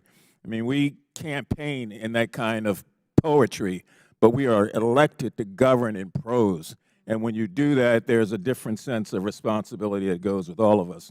Mr. Roth, I listened to you, and I feel bad that you were attacked. And, you know, you had to sell your home. You had to move your family. And I just want to remind you and remind myself that there are members of this committee who are also always under attack because of their race or because of their surname or because of their political affiliation. That kind of reckless incitement, I think, is best dealt with when you have content moderation. Otherwise, we gin up the rhetoric. The people who can't control themselves oftentimes don't, and then we see violence occurring against whether it's members of Congress through threats or persons like yourself in the private sector. Ms. Navaroli, you in your testimony stated that on the morning of January the 6th that you sent lawyers a message warning them that your team was hamstrung by leadership. And 2 days later, when it looked like that might happen again, you asked management whether or not they wanted more blood on their hands. What was their response, and what did they do? Yes, thank you for that question. On the morning of January 6th, I did send that message to a Twitter lawyer, specifically because I believe that Twitter was going to be facing liability for what was going to occur that day. I do not remember their exact response, but I do remember there coming in a response of confirming that the information had been received. Would you repeat the second question that you asked? I wanted to know, what was their response? What did they do? Nothing. Okay, you went on to say that in January of 2020, after the United States assassinated an Iranian general that the president at that time, Mr. Trump, decided to justify it on Twitter, and management literally instructed you to make sure that we were not about to start World War III on that platform. Is that correct? Yes, that did occur. And what happened after that? It was up to me and my team to create what we called enforcement guidance, so a document that explained how we would apply our policies specifically related to content moderation in that specific instance. I believe the document was relating to foreign policy discourse. So my point here about content moderation on the front end prevents some of the crazy things we see on the back end. Mr. Chairman, I have from the Anti-Defamation League their latest report on murder and extremism in the United States, oftentimes fueled by the lack of content moderation, that I would ask unanimous consent be entered into the record. And I also have the National Threat Assessment done by the Secret Service of our country. This was just released, and it talks about how 25% of all of these acts are being conducted by people who are not moderated, but who in fact end up breaking the law and threatening the lives of people. And I would ask unanimous consent that also be. Without objection, so ordered. Thank you, sir. Chair recognizes Mr. Sessions for 5 minutes. Mr. Chairman, thank you very much. So I will say it, God bless Elon Musk, because I think I feel that way. It was Elon Musk that revealed data that uncovered a disturbing cabal.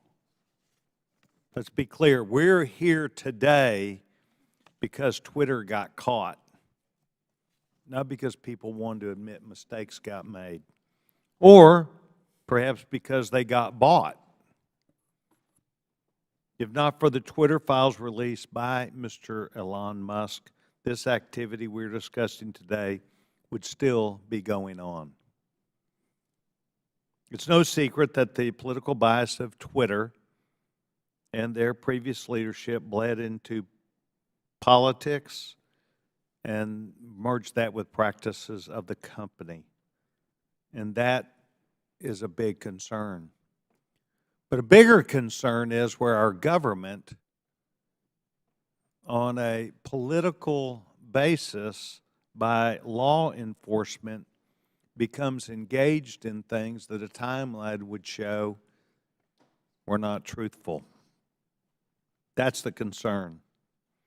The fact that Twitter was working hand in glove with the Federal Bureau of Investigation and the intelligence community to suppress free speech and things that were not true is disturbing. That is why we are here today. So, Mr. Roth, I would engage you if I could for a minute. By the way, I want to compliment all four of you. You've been here all day. This is hard to do. You've kept your cool.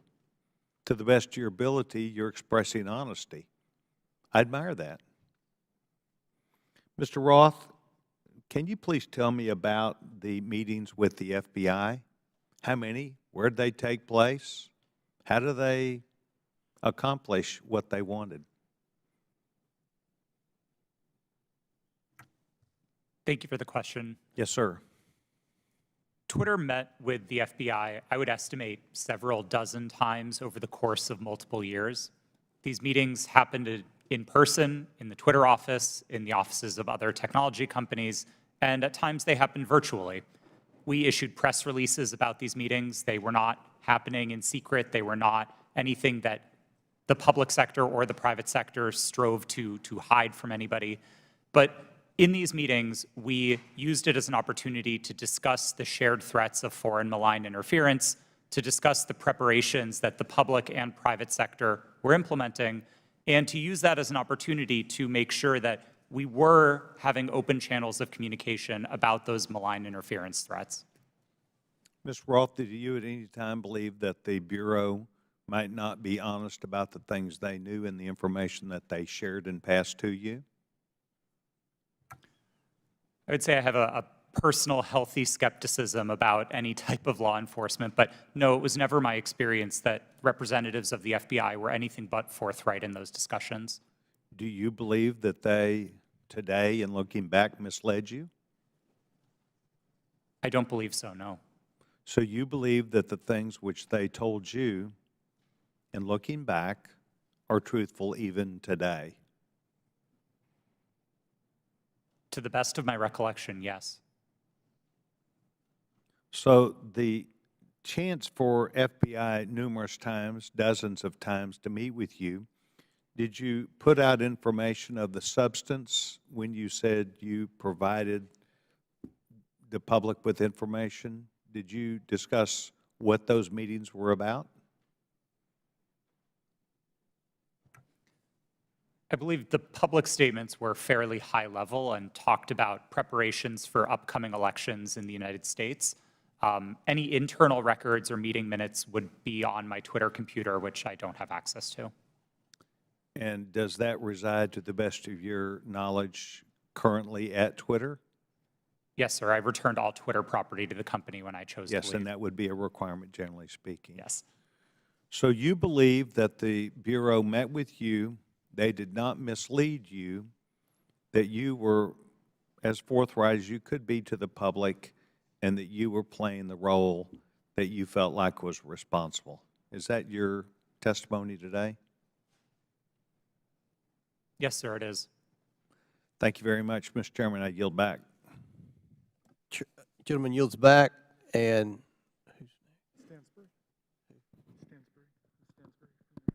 Stansbury. Yeah. Oh, yeah, yes, I'm sorry. Thank you, Mr. Chairman. You know, I'm beginning to feel like a little bad for the majority. Like I just feel guilty because you guys have come today to try to prove that the Biden administration in coordination with Twitter is impugning free speech. And the problem is that Donald Trump, he is just this thing that hangs around your neck. Because at every turn, he undermines whatever credibility you want to have on this subject. I mean, Donald Trump and his administration, it's been proven, reached out to Twitter to take down tweets that got under his skin. The tough guy, Donald Trump, right? He got called the B word. Let's reach out to Twitter. Let's get the tweet taken down. You guys have no credibility. You have none. Your own guy taking free speech off of Twitter. You know, I also don't understand this bipolar thing that you're doing with Joe Biden. So every day you guys tweet out, Joe Biden is boring, he's sleepy. Every day you say it on TV. Now you want to tell the American people Joe Biden is an international super mastermind along with his son Hunter. I mean, it's just bananas. You know, the Trump family is getting billions of dollars of loans from foreign governments by using their White House relationships. Any questions? Any questions on that? No, I didn't think so. You want to know if the Trump family made any money selling PPE during the pandemic out of the West Wing? Any questions about that? No, I didn't think so. But let's move on to Hunter Biden's laptop. Your leaker, I always love this, by the way. You guys are against leakers unless they're leaking things you like. Your leaker, Matt Isaac, and I love, you know, have you seen this guy? I mean, he's like a Radio Shack .matrix guy who copied files off a private citizen's hard drive, okay? That's your entire theory is based off of. But I want to use his words. This is his own words. Your guy, your leaker, the guy who gave you the information. There have been several attempts by several individuals to modify and insert fake data. I do know there has been multiple attempts over the past year and a half to insert questionable material into the laptop, to pass off information or disinformation as coming from the laptop. He continued, "This is a major concern of mine because I fought tooth and nail to protect the integrity of the drive, and to jeopardize that is going to mean everything I sacrificed will be for nothing." Your guy, your leaker, questioning the integrity of the information you guys are peddling. By the way, why isn't he here? Bring him here. Let's ask him questions. And why haven't we seen the hard drive? You guys aren't shy. Why won't you show it to the American people? Let's talk about Twitter. Let's talk about God bless Elon Musk. See these? God bless the guy who is allowing Nazis and anti-Semitism to perpetrate Twitter. There's been a 66% increase of anti-Semitism on Twitter since Elon Musk set it free. Mr. Chairman, I agree with you. It's not fair to say all conservatives are Nazis. That's preposterous. That's not true. But your Lord and Savior Donald Trump is having tea and dinner with them at Mar-a-Lago. Nick Fuentes right here, who is a picture that is tweeted at me all the time saying Jews are a virus in response to my tweets. Donald Trump's having dinner with him. Nazis at Mar-a-Lago. And so, no, not all Republicans are Nazis, but I got to tell you, Nazis seem really comfortable with Donald Trump. So I have questions about that, Mr. Chairman. Why is that? Why do I get these tweets? Let's talk about Kanye West, right? The chairman of the Judiciary Committee for 3 months praising Kanye West. We love Kanye, right? A Nazi. Clearly now. It took months for that tweet to come down. How come? I mean, these are things I'd love to know. Is it because maybe they're your voters? I mean, they certainly aren't voting for me. I yield back. Chair recognizes Mr. Langworthy for 5 minutes. The Twitter files revealed the unrestricted power and censorship regularly exercised by the 3 witnesses in front of us today, Mr. Roth, Ms. Gaddy, and Mr. Baker. Now, Ms. Navaroli, in your opening, you stated that too few people and companies have too much power. Well, I think you're right. The witnesses here today, they had too much power at Twitter. And they tried to play the role of God as they interfered with the natural right of the people to a free and fair election. Twitter knowingly suspended the New York Post's account, one of the most reliable conservative voices in the country, in fear that an honest story would swing the most divisive election in American history into the hands of their enemy, former President Donald Trump. Now, Mr. Roth, you were part of the secretive SIP-PES censorship team at Twitter, correct? No, sir, I'm not sure what that refers to. Mr. Roth, the Twitter files revealed that you rarely adhered to company policy in making your censorship decisions.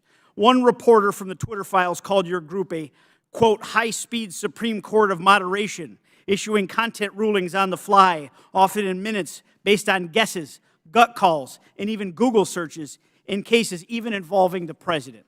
Do you recall making decisions in this manner? No, I do not.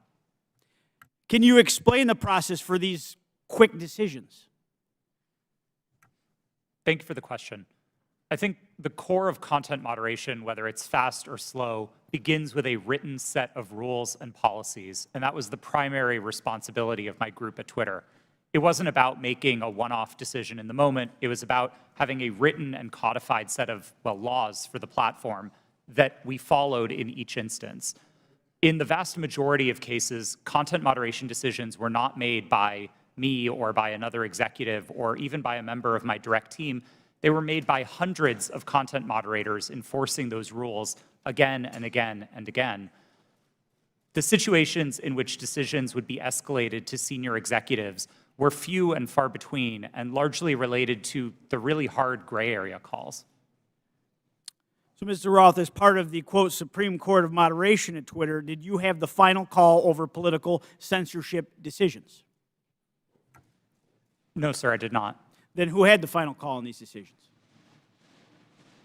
There was a team of people, some of whom represented on this panel today, others not, who were involved in trying to make these decisions. But a portrayal that any one person held sort of supreme or ultimate authority over these decisions would misrepresent what the process was. So your team labeled high-profile accounts as VITs, standing for very important tweeters. What was the threshold for being labeled as a VIT? That's an excellent question for which there is not a consistent answer. I don't think Twitter was particularly well put together on that definition. So was the New York Post labeled a VIT? I believe the New York Post's account is verified, and verification conferred some of that status of being a VIT. But again, the definitions here are a little squishy. Now, is it true that the Twitter comms director, Trenton Kennedy, said in regard to the Post story, "I'm struggling to understand the policy basis for marking this unsafe"? Yes, it's my understanding that Mr. Kennedy said that. Was the New York Post story regarding Hunter Biden's laptop marked unsafe regardless of uncertainty? It is true that Twitter marked links to that story as unsafe in a number of our systems, which resulted in restricting people's ability to tweet it. That was the decision that Twitter reversed 24 hours later. Well, it's clear from this panel that too few people had too much power. The New York Post Twitter account was suspended in an attempt by Democrats and big tech to go ahead and play God and interfere in a natural, free, and fair election and the free flow of information in this country. The censorship is unbounded. The New York Post has been a reliable source for decades, including their coverage of the nursing home scandals in New York during the pandemic. Now that you and many others are gone from the company, there is hope that this platform will once again be a place where voices can be heard and respected, and it can return to be a town hall for all points of view, no matter if you agree with them or not, sir, and that our elections will never again be controlled by big tech. I yield back. Gentleman yield? Will the gentleman yield to Jordan? Mr. Jordan. Okay, thank you. Mr. Roth, in Missouri v. Biden, your declaration to the FEC, you said, "I also learned in these meetings with the government that a hack and leak operation would involve Hunter Biden." Mr. Chan has testified in his deposition in that same case. In my estimation, we never discussed Hunter Biden specifically with Twitter. Who told you about Hunter Biden in these meetings? Gentleman's time has expired, but please answer the question. My recollection is that a representative of another tech company may have mentioned it, but those meetings were several years ago. I truly don't recall. Okay. Chair recognizes Ms. Stansberry for 5 minutes.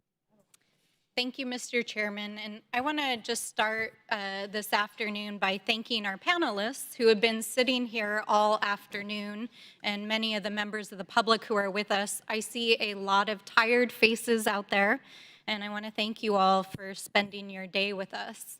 But I also want to start out by asking, what are we doing here in this committee today? Why are we here?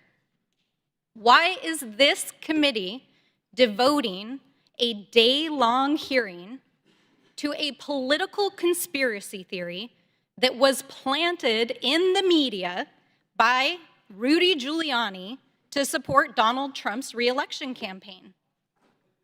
Of all the topics we could be focused on in this committee to support the American people, how people are going to put food on their table at the end of the day, how we're going to address the economy, how we're going to address critical issues that are on people's minds every day. We are devoting an entire day to this conspiracy theory involving Twitter.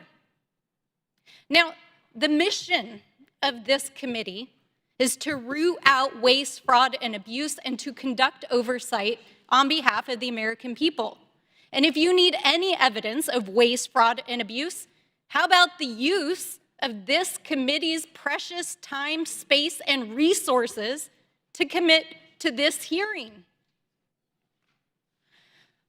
You know, I don't even understand why we're here right now, but I do want to clarify some key facts about what we've heard today. So I'm going to get into it for just a few moments. Ms. Gaddy, thank you for being here today. Mr. Baker, you have already stated publicly that Twitter's handling of this issue was a mistake. Is that correct? Yes or no is fine. Yes, that's correct. I don't think I have stated that publicly yet, but that is what the CEO of the company said. Yes, and at the time, only weeks before, one of the most consequential elections of our lifetime in 2020, Twitter made a decision based on policies put into place to protect the public from political disinformation and from foreign interference. Is that correct, Mr. Roth? Yes. In fact, the failure of Twitter and other social media companies to moderate political disinformation not only fueled its use in election tampering in 2018, but allowed for election denialism to run rampant in 2020, and that is exactly what led to the insurrection here on January 6th in the Capitol. So, Ms. Navaroli, I want to ask you, thank you for sitting here all day answering these questions.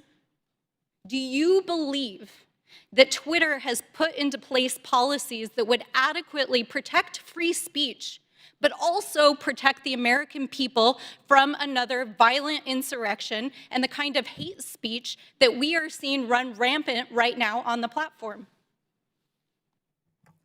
Thank you for that question. I cannot speak to Twitter's current policies because I have not worked there in quite some time, but I can say that my job at Twitter was to balance free expression and safety. And one of the things that I constantly pushed for was for us to include more analysis within that simple balancing act. And instead of asking just free expression versus safety, to say free expression for whom and safety for whom. So whose free expression are we protecting at the expense of whose safety? And whose safety are we willing to allow to go to the wind so that people can speak freely? Exactly, right? Because Twitter refused to sanction Donald Trump's account long before it was actually banned, when violent rhetoric and other rhetoric was already being used on the platform. And in fact, since the latest acquisition of Twitter by Elon Musk, the company's Trust and Safety Council, as represented here today, has been dissolved. And the accounts of individuals like Donald Trump, who incited violence in the Capitol, have been restored. And we are seeing anti-Semitism, hate speech, dangerous rhetoric, violence being put on Twitter every single day. Election tampering, disinformation, violence, the attack on our Capitol. Mr. Chairman, that is what we should be holding oversight hearings on in this committee. I have traveled to every corner of my district, and New Mexicans are depending on us to defend our democracy and to ensure that we are holding not only those who are committing waste, fraud, and abuse accountable, but ourselves. So let's not waste the precious taxpayers' time and dollars holding hearings about Four Seasons landscaping style conspiracy theories and actually get to work for the American people. Would the gentlelady yield to a question? Mr. Chairman, I yield back. All right, Chair recognizes Ms. Boebert for 5 minutes. Thank you, Mr. Chairman. Mr. Matt Taibbi, a respected reporter who published much of the Twitter files, said, quote, Twitter's contact with FBI was constant and pervasive, as if it were a subsidiary. Now, I want to better understand why he would suggest that. Mr. Roth, while at Twitter, how many meetings did you have with the FBI? I couldn't say for sure, but I would More say than 10? That's a More than reasonable 20? estimate. I couldn't say for sure. More than 50? That seems a bit high. Many meetings with the FBI. Well, we know how many FBI agents worked at Twitter while you were there? I don't believe any active FBI Former agents. FBI agents. How many worked there while you were there? I'm aware of perhaps 2. Well, we know of at least 9 because they started the BU group chat, BU for Bureau. Now, Mr. Roth, did the FBI ever ask you to share information like users' communication data without going through proper legal channels? No, they did not, and I would have refused if they had. That's correct. I see that you denied Agent Chan's request for access to Twitter's data feed.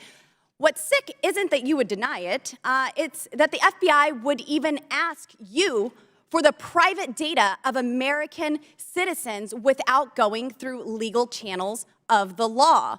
Now, I want to remind you, Mr. Roth, that you are under oath. Did the FBI ever ask you to do anything that was illegal or questionably legal?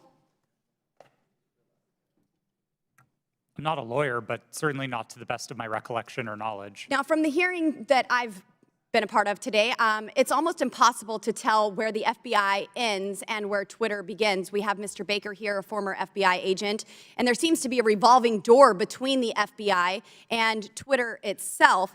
Even Mr. Baker said that there was no collusion with the federal government and Twitter, but Mr. Baker, that's you. You are the collusion between the federal government and the FBI.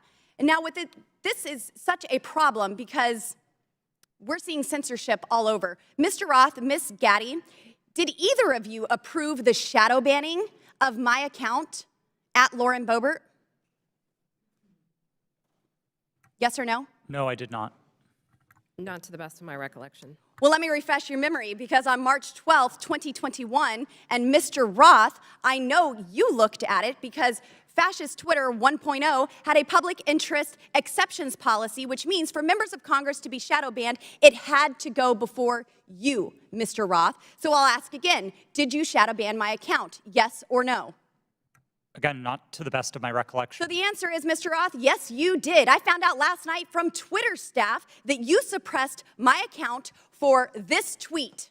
It's a freaking joke about Hillary Clinton being angry that she couldn't rig her election. It's a joke, but in response, being the sinister overlords that you all are, you placed a 90-day account filter so I could not be found. And now we see here that Twitter staff said the visibility filter on my account excluded me from top searches, prevented notifications for non-followers, and much more. This is considered an aggressive visibility filter. You silenced members of Congress from communicating with their constituents. You silenced me from communicating with the American people over a freaking joke. Now, who the hell do you think that you are? Election interference? Yeah, I would say that that was taking place because of you four sitting here. The Hunter Biden laptop story was suppressed. A sitting member of Congress was suppressed. A sitting president was banned from Twitter. You know, I bet that Putin is sitting in the Kremlin wishing he had as much election interference as you four here today. We've heard about threats to democracy. Well, what about shutting down a duly elected member of Congress? This is fundamental to our nation's governance, and you all attacked that very foundation. 230 protections?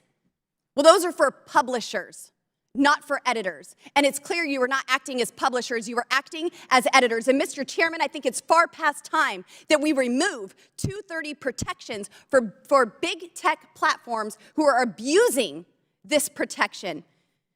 And let me just say, I'm not angry for myself. I'm not angry because I was silenced. I can reach out to Elon and to his staff, and I can see what's happened. And I can sit here today and hold you all in account. I am angry for the millions of Americans who were silenced because of your decisions, because of your actions, because of your collusion with the federal government. They can't reach out to Elon. They can't sit here today and hold you into account. We don't know where the FBI ends and Twitter begins.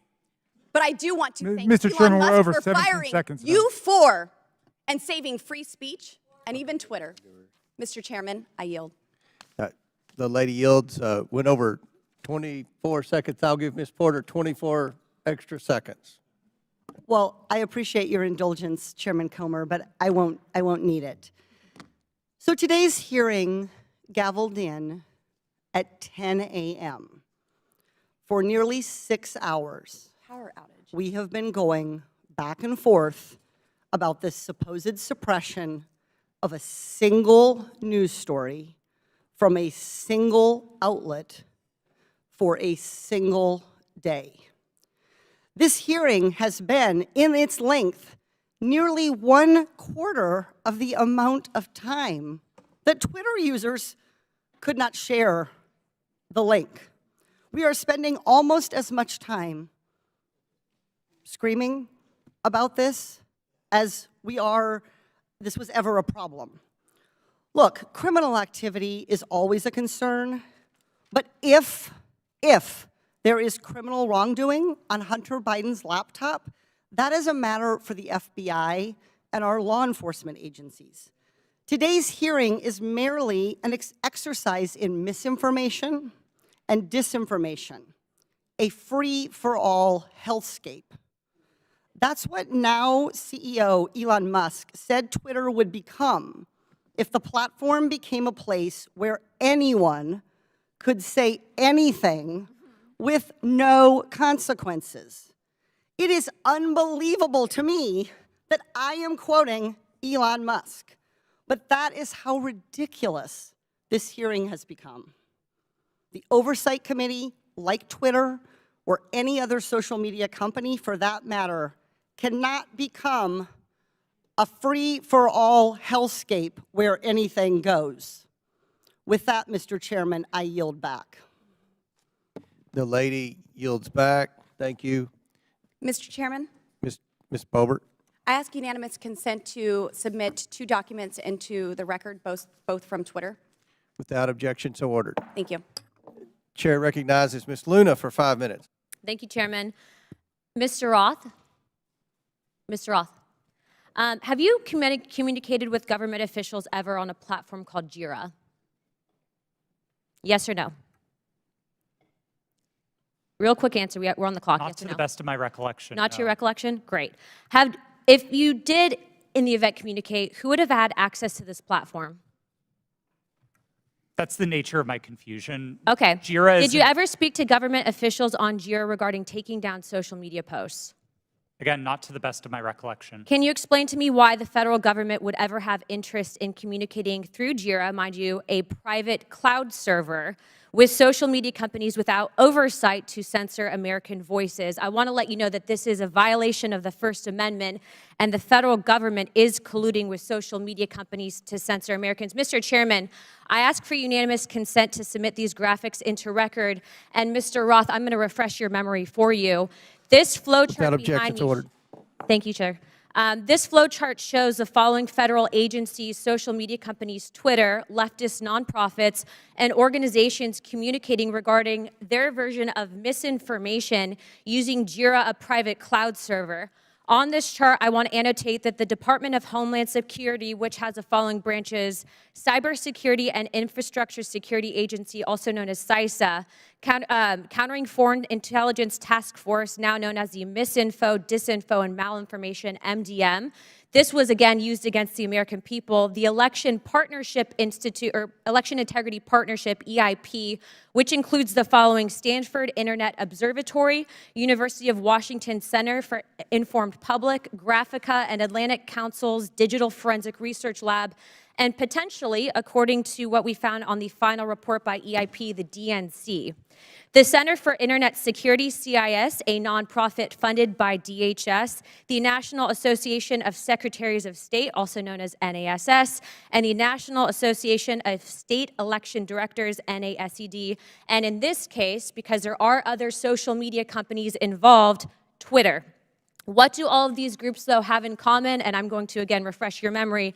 They were all communicating on a private cloud server known as Jira. Now, the screenshot behind me, which is an example of one of thousands, shows on November 3rd, 2020, that you, Mr. Roth, a Twitter employee, were exchanging communications on Jira, a private cloud server, with CISA, NASS, NASED, and Alex Stamos, who now works at Stanford and is a former security officer at Facebook, to remove a posting.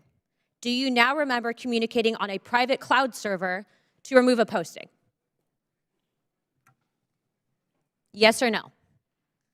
I wouldn't agree with the characterization. I don't care if you agree. This is your stuff. Yes or no, did you communicate with a private entity, the government agency, on a private cloud server? Yes or no? The question was if I Yes or no? communicated Yeah, I'm on time. Yes or no? Ma'am, I don't believe I can give you a yes or no Well, answer I'm to going that to tell question. you right now that you did, and we have proof of it. This, ladies and gentlemen, is joint action between the federal government and a private company to censor and violate the First Amendment. This is also known, and I'm so glad that there's many attorneys on this panel, joint state actors. It's highly illegal. You are all engaged in this action, and I want you to know that you will be all held accountable. Ms. Gaddy, are you still on CISA's Cybersecurity Advisory Council? Yes or no? Yes, I am. Okay. For those who have said that this is a pointless hearing, and I just want to let you guys all know, we found that Twitter was indeed communicating with the federal government to censor Americans. I'd like to remind you that this was all in place before January 6th. So to say that these mechanisms weren't in place and to make it about January 6th, I want to let you know that you guys were actually in control of all of the content, and clearly we have proof of that. Now, if you don't think that this is important to your constituents and the American people from those saying that this was a pointless hearing, I suggest you find other jobs. Chairman, I yield my time. Mr. Chairman, point of order. Chair. Yeah, I just want to call to the attention of the chair and members Mafume, yes, that you're we're getting recognized. awfully close to witness intimidation, and I would ask the chair to intervene. I'm sorry, I didn't hear what you said, Mr. Mafume. I said I would caution all members that we were getting very close to witness intimidation, right on the verge of it, and I would ask that the chair and the ranking member agree how we will proceed from this point on.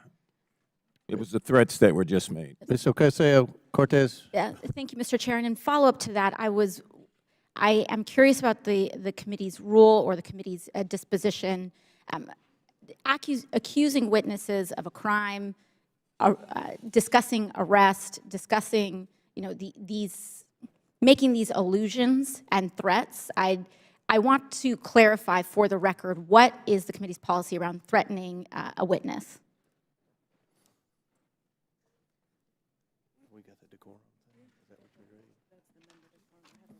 We have the member decorum. Do we have a witness decorum? And around the rules of decorum, can we agree that threatening a witness comes close to broaching general decorum? It does broach general decorum of the committee? With all due respect, Ms. Ocasio-Cortez, we don't agree that there was any witness threatening. In threatening, when we discuss arrest, when we discuss a potential arrest of a witness and alluding to a witness or suggestion of a witness committing a crime without evidence and without documents being supported to the record. Can you be more specific? When we talk about arresting a witness or when we talk about a witness, insinuating that a witness is lying without documentation, I fear that this constitutes threatening a witness, and that will broach the rules of decorum of this committee. And I'd like to ask that we request witnesses be treated with respect. Thank you. Appreciate that, and I will remind everyone of the member decorum and witness decorum to treat everyone with respect. I thank you, Ms. Ocasio-Cortez. Do you have anything to add? No, thank you. I agree with you, Mr. Chairman. I have a separate point of order I just wanted to raise, which is it seems as if several members now seem to have access to some information from Twitter that people on our side don't have, and I would just hope that anybody who's communicated directly with Twitter or received any information relating to the witnesses who has that, who plans to use it, distribute it to the committee in advance. That's okay. I think that most of the evidence is coming from, I think a lot of the quotes and emails are on the laptop. Well, I think that at least one member indicated the Twitter files that Elon Musk has. Well, one member had indicated that she had received information directly from Twitter. Okay. Chair recognizes Mr. Edwards for 5 minutes. Thank you, Mr. Chair, and to our witnesses, thank you for being with us today. I know it has been a long one. Just so that we're clear and to stage my next line of questioning, in December 2019, we've established that the FBI subpoenaed Hunter Biden's laptop from a computer store owner. And then we've established that nearly a year later, in October 2020, the Hunter Biden laptop story is published by the New York Post. Within hours, Twitter and other social media companies began limiting the distribution of the Hunter Biden story. My question is for Mr. Roth. In September 2020, a few weeks before the New York Post published the first story on the Hunter Biden trading on his name, you participated in an exercise hosted by the Aspen Institute with other media outlets, social media companies, and national security reporters. Isn't that correct? Yes, I did. And Mr. Roth, that event was hosted specifically by the Aspen Digital Hack and Dump Working Group. Is that correct? I know it was hosted by the Aspen Institute. I couldn't say who specifically within that. Mr. Roth, this event was before the release of the Hunter Biden laptop story, correct? That's my recollection, yes. And during that event, a scenario that was discussed was a hypothetical October 2020 release of records related to Hunter Biden. Is that correct? I Again, that's my recollection of the event, yes. And Mr. Roth, did you participate in the design of this hypothetical scenario? Not to the best of my recollection, no. Are you telling me that you never had any conversation with anyone regarding the contents of this scenario? No, sir, I didn't say that. I met with the Aspen Institute on a number of occasions. I wouldn't say that I was involved in the development of the scenario in a specific way, no. So you're telling me that I will find no witnesses that would testify they had conversation with you regarding the development of this scenario? I genuinely could not say what other witnesses might or might not say. Why was Hunter Biden chosen as the subject of this scenario just weeks before the October 14th, 2020 publication of the first Hunter Biden story?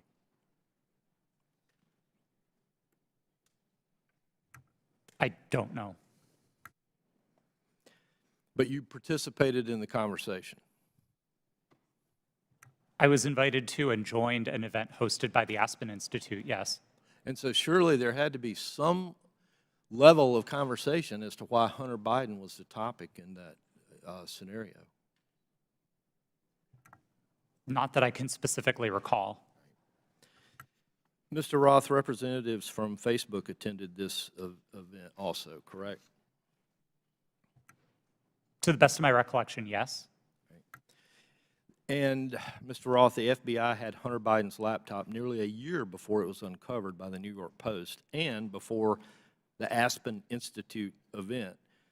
Did members of the U.S. intelligence community participate in the September 2020 Hunter Biden hack and dump exercise? I don't recall. Mr. Roth, I'd like to point you to a sworn statement that you previously made. I believe this was to the FEC. You've given a sworn declaration stating that federal law enforcement agencies communicated that they expected hack and leak operations by state actors might occur in the period shortly before the 2020 presidential election, likely in October. Is this your statement? Yes, it was. And Mr. Roth, you said since 2018 you had been meeting with the Office of the Director of National Intelligence, the Department of Homeland Security, the FBI, and industry peers regarding election security, correct? Yes, sir. And Mr. Roth, you were told there would likely be a hack and leak operation occurring in October. Is that correct? I believe the FBI has objected to the word likely or expected, but we certainly discussed that possibility with them. All right.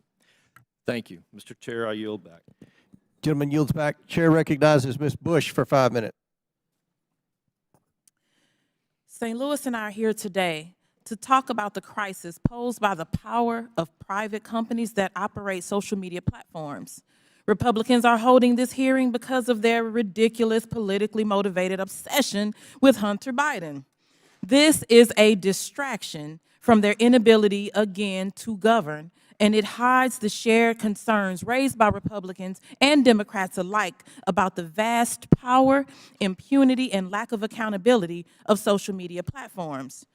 There are so many examples of these companies responding inadequately or inappropriately in crisis that we have come to understand misconduct as the norm for social media giants and not an aberration. Social media played a key role in fanning the flames of violence on January 6th, on that attack on our U.S. Capitol. The impact has spread all over the world. Last fall, after Reuters reported that disinformation about Chile's proposed constitutional referendum was traveling 3 times faster on social media platforms than facts, several members of this committee wrote to Meta, Twitter, and TikTok demanding further action to reduce the dissemination, reduce the lies, reduce the hate. They did nothing. Ms. Gaddy, you were at Twitter on January 6th and asked repeatedly for a retrospective meeting to discuss what happened in the lead up to that day. Management told you, quote, it wasn't a priority for the company. Why was it not a priority for Twitter to learn lessons from January 6th? I don't believe you're referring to me. Apologies. I'm the chief legal officer. I did not make that statement.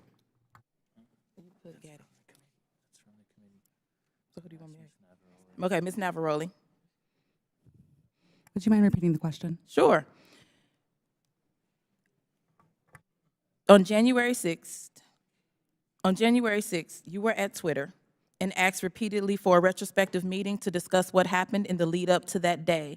Management told you, quote, it wasn't a priority for that company. Why was it not a priority for Twitter to learn the lessons from January 6th?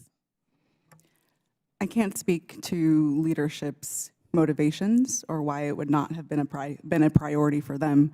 What I can say is myself and individual members of my team repeatedly asked that we do a retrospective to understand not just what happened on January 6th, but leading into January 8th and the permanent suspension of the president. What can you say is Twitter's top priority? I can't speak to Twitter's top priority at this moment. I can say that, again, my team's responsibility was to balance free expression and safety and to ensure the safety and lack of harm for people on the ground. Thank you.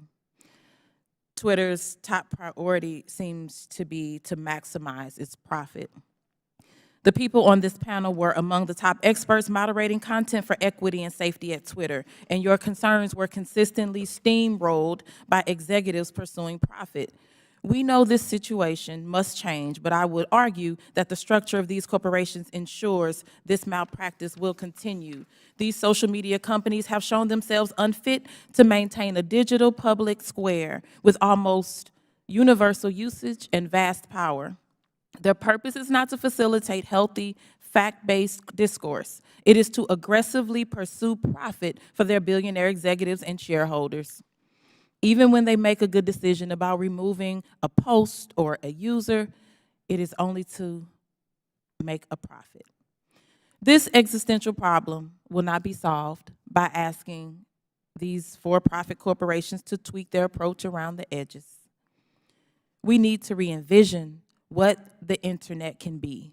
Digital platforms, including social media, are here to stay, but we need to make sure that they operate for the public good and not the private interests. We need to invest in better alternatives to big tech, and we need to establish public ownership and control to ensure these platforms serve everyone fairly. Thank you, and I yield back. Chair recognizes Mr. Perry for 5 minutes. Thank the chairman. I thank the witnesses. It's been a long day. Mr. Roth, going back to your statement Mr. Edwards talked about, I want to just kind of revisit that a little bit, where it was communicated to you, at least per your statement, by the FBI that there was expected hack and dump or hack and leak operations, and that they would occur before the election, and that these, at the bottom here, the meetings that were rumored, and those meetings were rumored that the hack and leak operation would involve Hunter Biden. Subsequent to that, well, first of all, who told you that? Was that, did you get that? Can you tell us where you got that information, if you know? The subject of a possible hack and leak was raised by a number of representatives of the FBI. Was one of them Mr. Chan? Elvis Chan? Yes, Mr. Chan was a part of it. So are you familiar with the fact that in his testimony in November of 2022 that he says we did not see any similar competing intrusions to what happened in 2016? And of course, you had been talking to intelligence agencies and law enforcement agencies for some time, and they were referring to the 2016 hack and dump operation. Are you familiar that he said that subsequent to you saying this? That they didn't have any evidence? I was not aware of Okay, Mr. that's fair. Chan's deposition. That's fair. No. Did they ever give you any evidence of the hack and dump operation that happened in 2016? And what I think I'm referring to is the allegation that the Clinton campaign the DNC server was hacked and that information was spread about through WikiLeaks or other information channels. Did they ever give you any evidence of that occurrence during these discussions? That information was made public by the intelligence community in the Mueller report and by the Senate Intelligence. Yeah, evidence. Did they ever give you evidence? Because as far as we know, CrowdStrike looked at the servers. Did the FBI ever look at the servers from the DNC, to your knowledge? I think that would be a question better directed at the Fair FBI. enough, but the point is you never saw any evidence, right? You're just taking it on, and I'm not blaming you, because a lot of people want to believe the FBI. I've always wanted to believe the FBI. The question is, did they ever give you any evidence to believe that? Because they're making the case. They're making the case that there's a hack and leak operation coming, and it's going to be about Hunter Biden right before the election. Did they ever give you any evidence? It didn't come up. There was Okay, yeah, I didn't figure it did. And then you all set up a secret channel between Twitter and the FBI. Who did that from the FBI? Was that Roth? Or you're Roth. Was that Elvis? I'm sorry. Mr. Chan was a part of that work, yes. Yes, he was part of that. And so you set up, and you actually set up a war room as well, right? I believe the FBI operated a war Okay, room. fair enough. I didn't And you join it. participated in that? No, sir, I did not. You did not. Did Twitter participate in it? I believe Twitter may have sent a representative. Okay, fair enough. And then you did this table talk exercise about Hunter Biden and about a leak about Hunter Biden that would come out right before the election, essentially 10 days, and that happened in September, right before the election. And you participated in that, right? Yes, I did. Who facilitated that exercise? I know the Aspen Institute, but who facilitated the exercise proper? Was anybody from a government agency facilitating any part of that? Were they involved in the discussions during the exercise? No, I don't believe so, no. So they were just spectators? I wasn't aware that they were spectators either, but I don't recall exactly who was there. I know you don't recall who was there. Then who facilitated it? Do you recall that? My recollection is that the event was facilitated by Garrett Graff, who was a member of the Aspen Institute and Aspen Digital. All right. Do you find it odd now, after the fact, and I know you've already testified here, that you don't see, to Mr. Sessions, that you didn't see that you were misled or potentially duped? It sure seems highly coincidental. Would you agree? It at least seems highly coincidental. Knowing that the FBI had the laptop, that the FBI set up the war room and the channel and told you, per your statement, that this was going to happen, do you find it highly coincidental that it actually happened and it was Hunter Biden at all? I want to be clear that my statement to the FEC does not suggest that the FBI told me it would involve Hunter Biden. That's a popular reading of that declaration, but it was not my intent. I think there is a coincidence there, and I really can't speak as to how that came about. Yeah, it's really coincidental. One last question. Did the CIA or the other governmental agency ever ask Twitter to look at something that violated Twitter's policy? I don't recall specific outreach by the CIA specifically. Other government agency is what it was called in the Twitter files. Yes, Twitter regularly received reports from government requesting review under our rules. So the other government agency, that one, did they ever request information regarding violations of Twitter's policies? The CIA. Gentlemen, time's expired, but please answer the question. I thank the Chairman. Again, I don't recall specific contact from the CIA, no. Chair recognizes Mr. Burleson for 5 minutes. Thank you, Mr. Chairman. I've sat here listening. I'm glad to be last in rank. I get to listen to all the testimony. And what's become clear to me, there are a few things, and that is that the censorship efforts of the big tech, the intelligence community, and the media were all working in concert to affect the 2020 election. I find it unbelievably ironic, and I hope others do too, see the irony that people who were so concerned and hell-bent and worried about the interference of outside groups on the 2016 election became willing participants to interfere in the following presidential election. These three groups worked together, and it's clear, worked hand in hand to hide the truth from the American people. The fact that the FBI had the Hunter Biden laptop.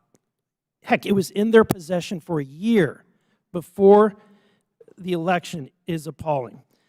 But that didn't stop them from spreading a lie and a bogus claim about it being Russian interference again. And you know, it's clear to me why they reached out to you, because they knew you would buy the lie. They knew that an organization with 99% of its employees donating to Democratic candidates and efforts would absolutely not look at any information with a jaundiced eye. You would take it as the gospel truth. And so they knew that, because it was clear from your tweets before that you have an opinion about the president, you have an opinion about the Republican Party. And so when all of that leading up to the October 14, 2020, when the New York Post published its story, everything was already in place.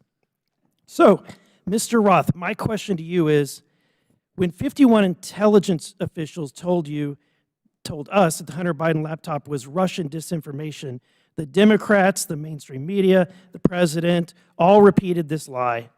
Now that you know what you know years later, do you still believe that the Hunter Biden laptop is not real? Or do you believe it's real? Sir, I never held that belief. Do you believe that the story is Russian disinformation? No, sir. I didn't then, and I don't now. Okay. I have a question for Mr. Baker. You started your role as Twitter's deputy general counsel in June of 2020, correct? Yes, sir. Who hired you for that role? Who specifically hired me? My boss was a person named Sean Edgett, who was the general counsel. Sean Edgett? Edgett, Edgett. E-G-E-T-T. And that's who you interviewed with?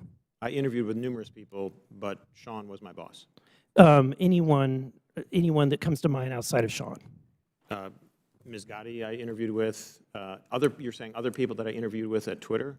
But ultimately, the hiring agent was Sean Edgett. I'm not sure exactly who made the decision, to be frank with you, but Sean was my boss. Okay. My next question is, when you were fired from Twitter in December of 2022, after the release of the first installment of the Twitter files, did you destroy any internal communications related to that first batch of the Twitter files? As I said in my testimony, I didn't destroy any documents, period. What reason were you fired? You'll have to ask Mr. Musk about that. That was not given. You were not given any information. He made a public statement about it in a tweet, but I think you would have to ask him for the precise reason. Okay, thank you. Back to Mr. Roth. Is it true that Twitter whitelisted accounts for the Department of Defense to spread propaganda about its efforts in the Middle East? Did they give you a list of accounts that were fake accounts and asked you to whitelist those accounts? That request was made of Twitter. To be clear, when I found out about that activity, I was appalled by it. I undid the action, and my team exposed activity originating from the Department of Defense's campaign publicly. We've shared that data with the world, and research about it has been published. Was that only in efforts against foreign entities, or were there any efforts against citizens of the United States? I think the nature of public social media activity means that anybody might have seen it, but my understanding was the activity was predominantly focused outside of the United States. Okay, thank you. And Mr. Chairman, I want to just say thank you for this hearing. I would hope that we would be asking for documents or in communications, whether it's on personal devices or private devices, between these individuals and government officials. So noted. Very good. Thank you. Chair recognizes Ms. McClain for 5 minutes. Thank you, Mr. Chairman, and thank you all for being here today. It is a long day. I'm going to try and make this quick and easy. Mr. Roth, part of your job at Twitter dealt with assessing dis and misinformation, correct? Yes. Wonderful. How did you determine what disinformation and misinformation was? What's your criteria for making that decision? Twitter had established policies covering each of those areas, and I'll take them in turn.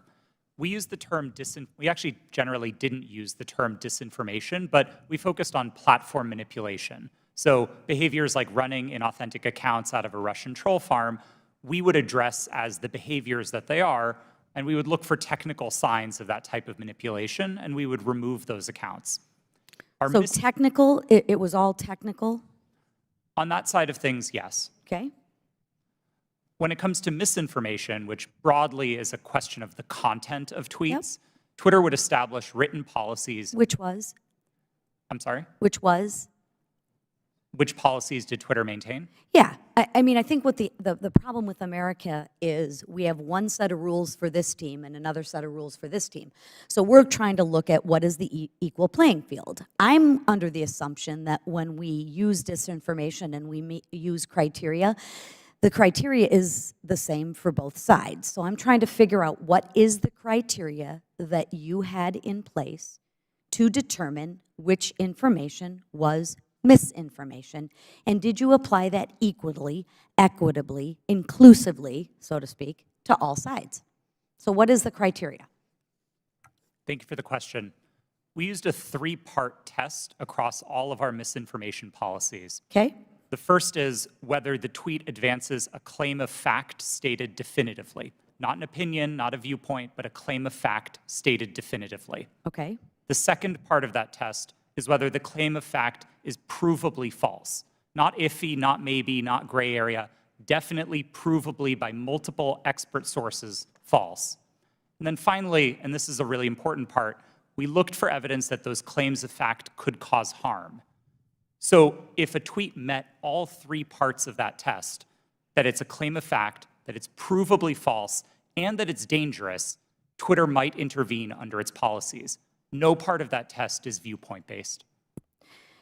And in your opinion, was that applied to all tweets? No. Thank you. Mr. Roth, you're familiar with the reports that the Biden administration was considering establishing a disinformation governance board under the Department of Homeland Security. I am aware of public reporting about that, yes. Thank you. And that board was never established, correct? That's my understanding. That is correct. It seems to me that the federal government had far more powerful disinformation governance board in its relationship with Twitter. Again, Mr. Roth, question, how often were you meeting with people from the federal government while you were at Twitter? Weekly, daily, monthly? I would estimate somewhere between weekly and monthly. Okay. And were you aware that Mr. Baker was also taking these meetings with the federal government as well? I was not aware of Mr. Baker's calendar, no. So you had no idea that he was meeting, there was no you just worked in silos? I mean, Mr. Baker and I were in some of the same meetings together, but no, I did not know the ins and outs of what he was doing. Okay. What did you understand Mr. Baker's role to be at Twitter besides offering general legal advice? Mr. Baker supervised the primary legal team that advised the trust and safety team. He was the supervisor of the attorneys who advised my team. Okay. And how about Ms. Gaddy's role at Twitter besides offering general legal advice? For the final, I believe, year and a half of my tenure at Twitter, Ms. Gaddy was my direct supervisor. Oh, okay. What was her role? Just to supervise you, to make sure you followed those three claims? Ms. Gaddy supervised what my team's goals and objectives were. She made sure I was doing my job. She made sure that if there was conflict in the workplace, she guided me on how to address that. She did the job of a manager. Okay. And she oversaw you and the trust to make sure that your three claims of fact, provable, false, and would cause harm, she oversaw that? Yes, Ms. Gaddy ultimately oversaw Twitter's policies and enforcement decisions. Thank you. Mr. Roth, in Ms. Navaroli's testimony, she states that her expertise is in media, technology, law, and policy. How often per week did you meet with Ms. Navaroli to discuss these areas while you were both at Twitter? We did not. You did not. Okay. Thank you so much. Gentlelady's time has expired. Chair Thank you.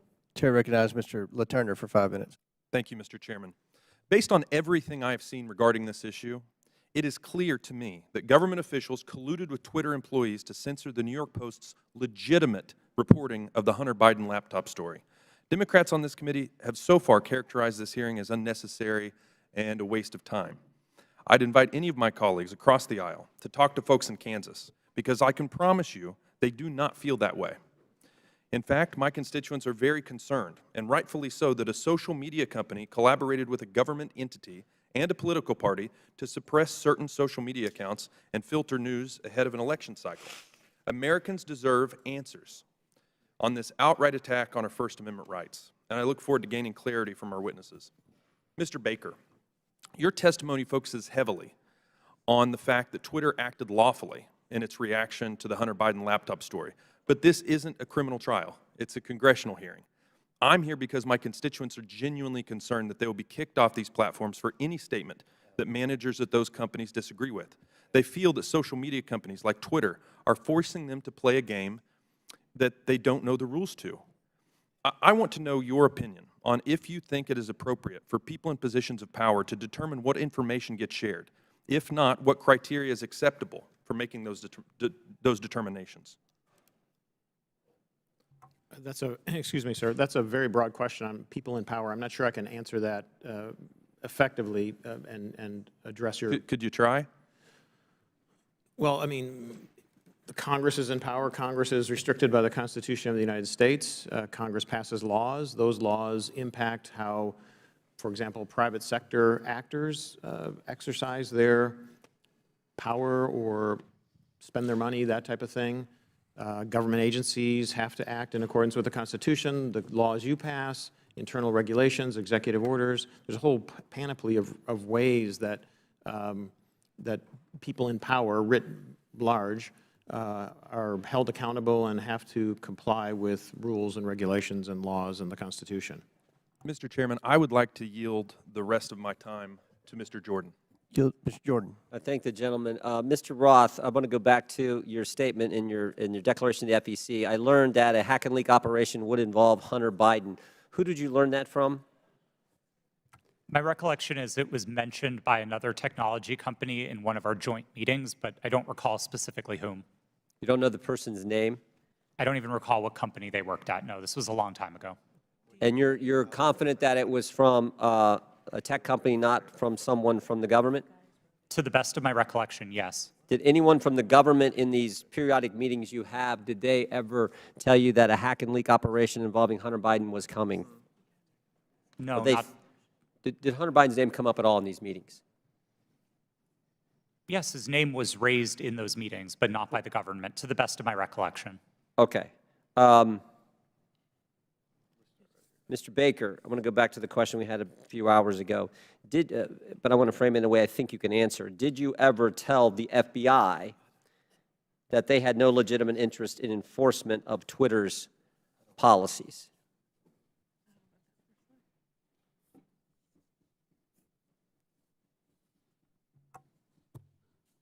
I don't think I understand. I think I understand the question. I don't recall ever having such a conversation with the FBI. Okay. Did you think there was a problem with the FBI sending you a list of names and accounts and saying, hey, these violate your policies? Did you see that as as some kind of potential concern?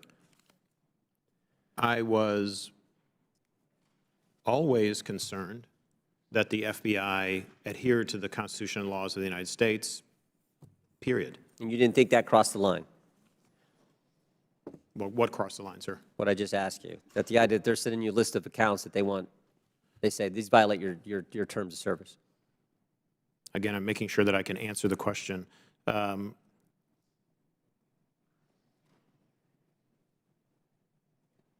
Had I thought that they were doing something unlawful, I would have taken appropriate steps to address it.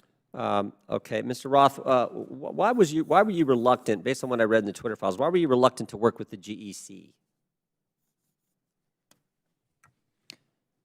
It was my understanding that the GEC, or the Global Engagement Center of the State Department, had previously engaged in at least what some would consider offensive influence operations. Not that they were offensive as in bad, but offensive as in they targeted entities outside of the United States. And on that basis, I felt that it would be inappropriate for Twitter to engage with a part of the State Department that was engaged in active statecraft. We were dedicated to rooting out malign foreign interference, no matter who it came from. And if we found that the American government was engaged in malign foreign interference, we'd be addressing that as well. Gentlemen's time's expired. In closing, I want to again thank our panelists for being here. I know it's been a long day. We apologize for the electricity going out. That's never happened in my 6 years in Congress. But before we close, the ranking member and I are going to have very brief closing statements. I yield to the ranking member.